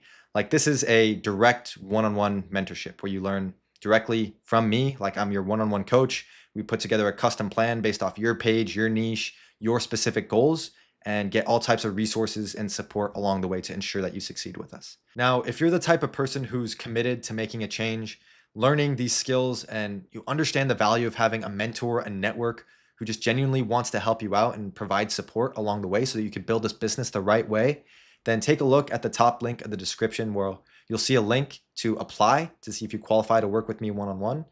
And if you do, we'll just jump on a quick meeting with either me directly or my head coach. We'll just discuss your situation and goals in a bit more detail, see if it even makes sense for us to work together and if I can help you out.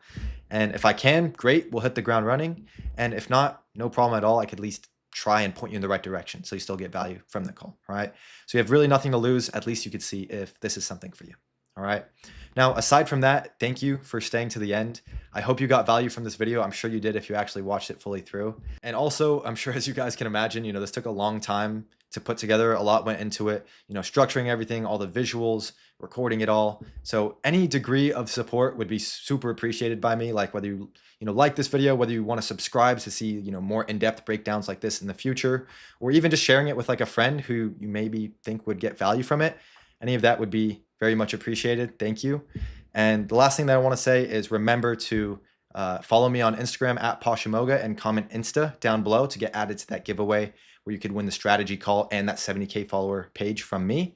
And also, if you are the type of person who's committed to making this work and you want the right guidance, you want a team who knows what they're doing, take a look at the link at the top of the description where you could apply, see if it's the right fit. All right. And aside from that, thank you for staying into the end, and I will see you in the next one. Peace.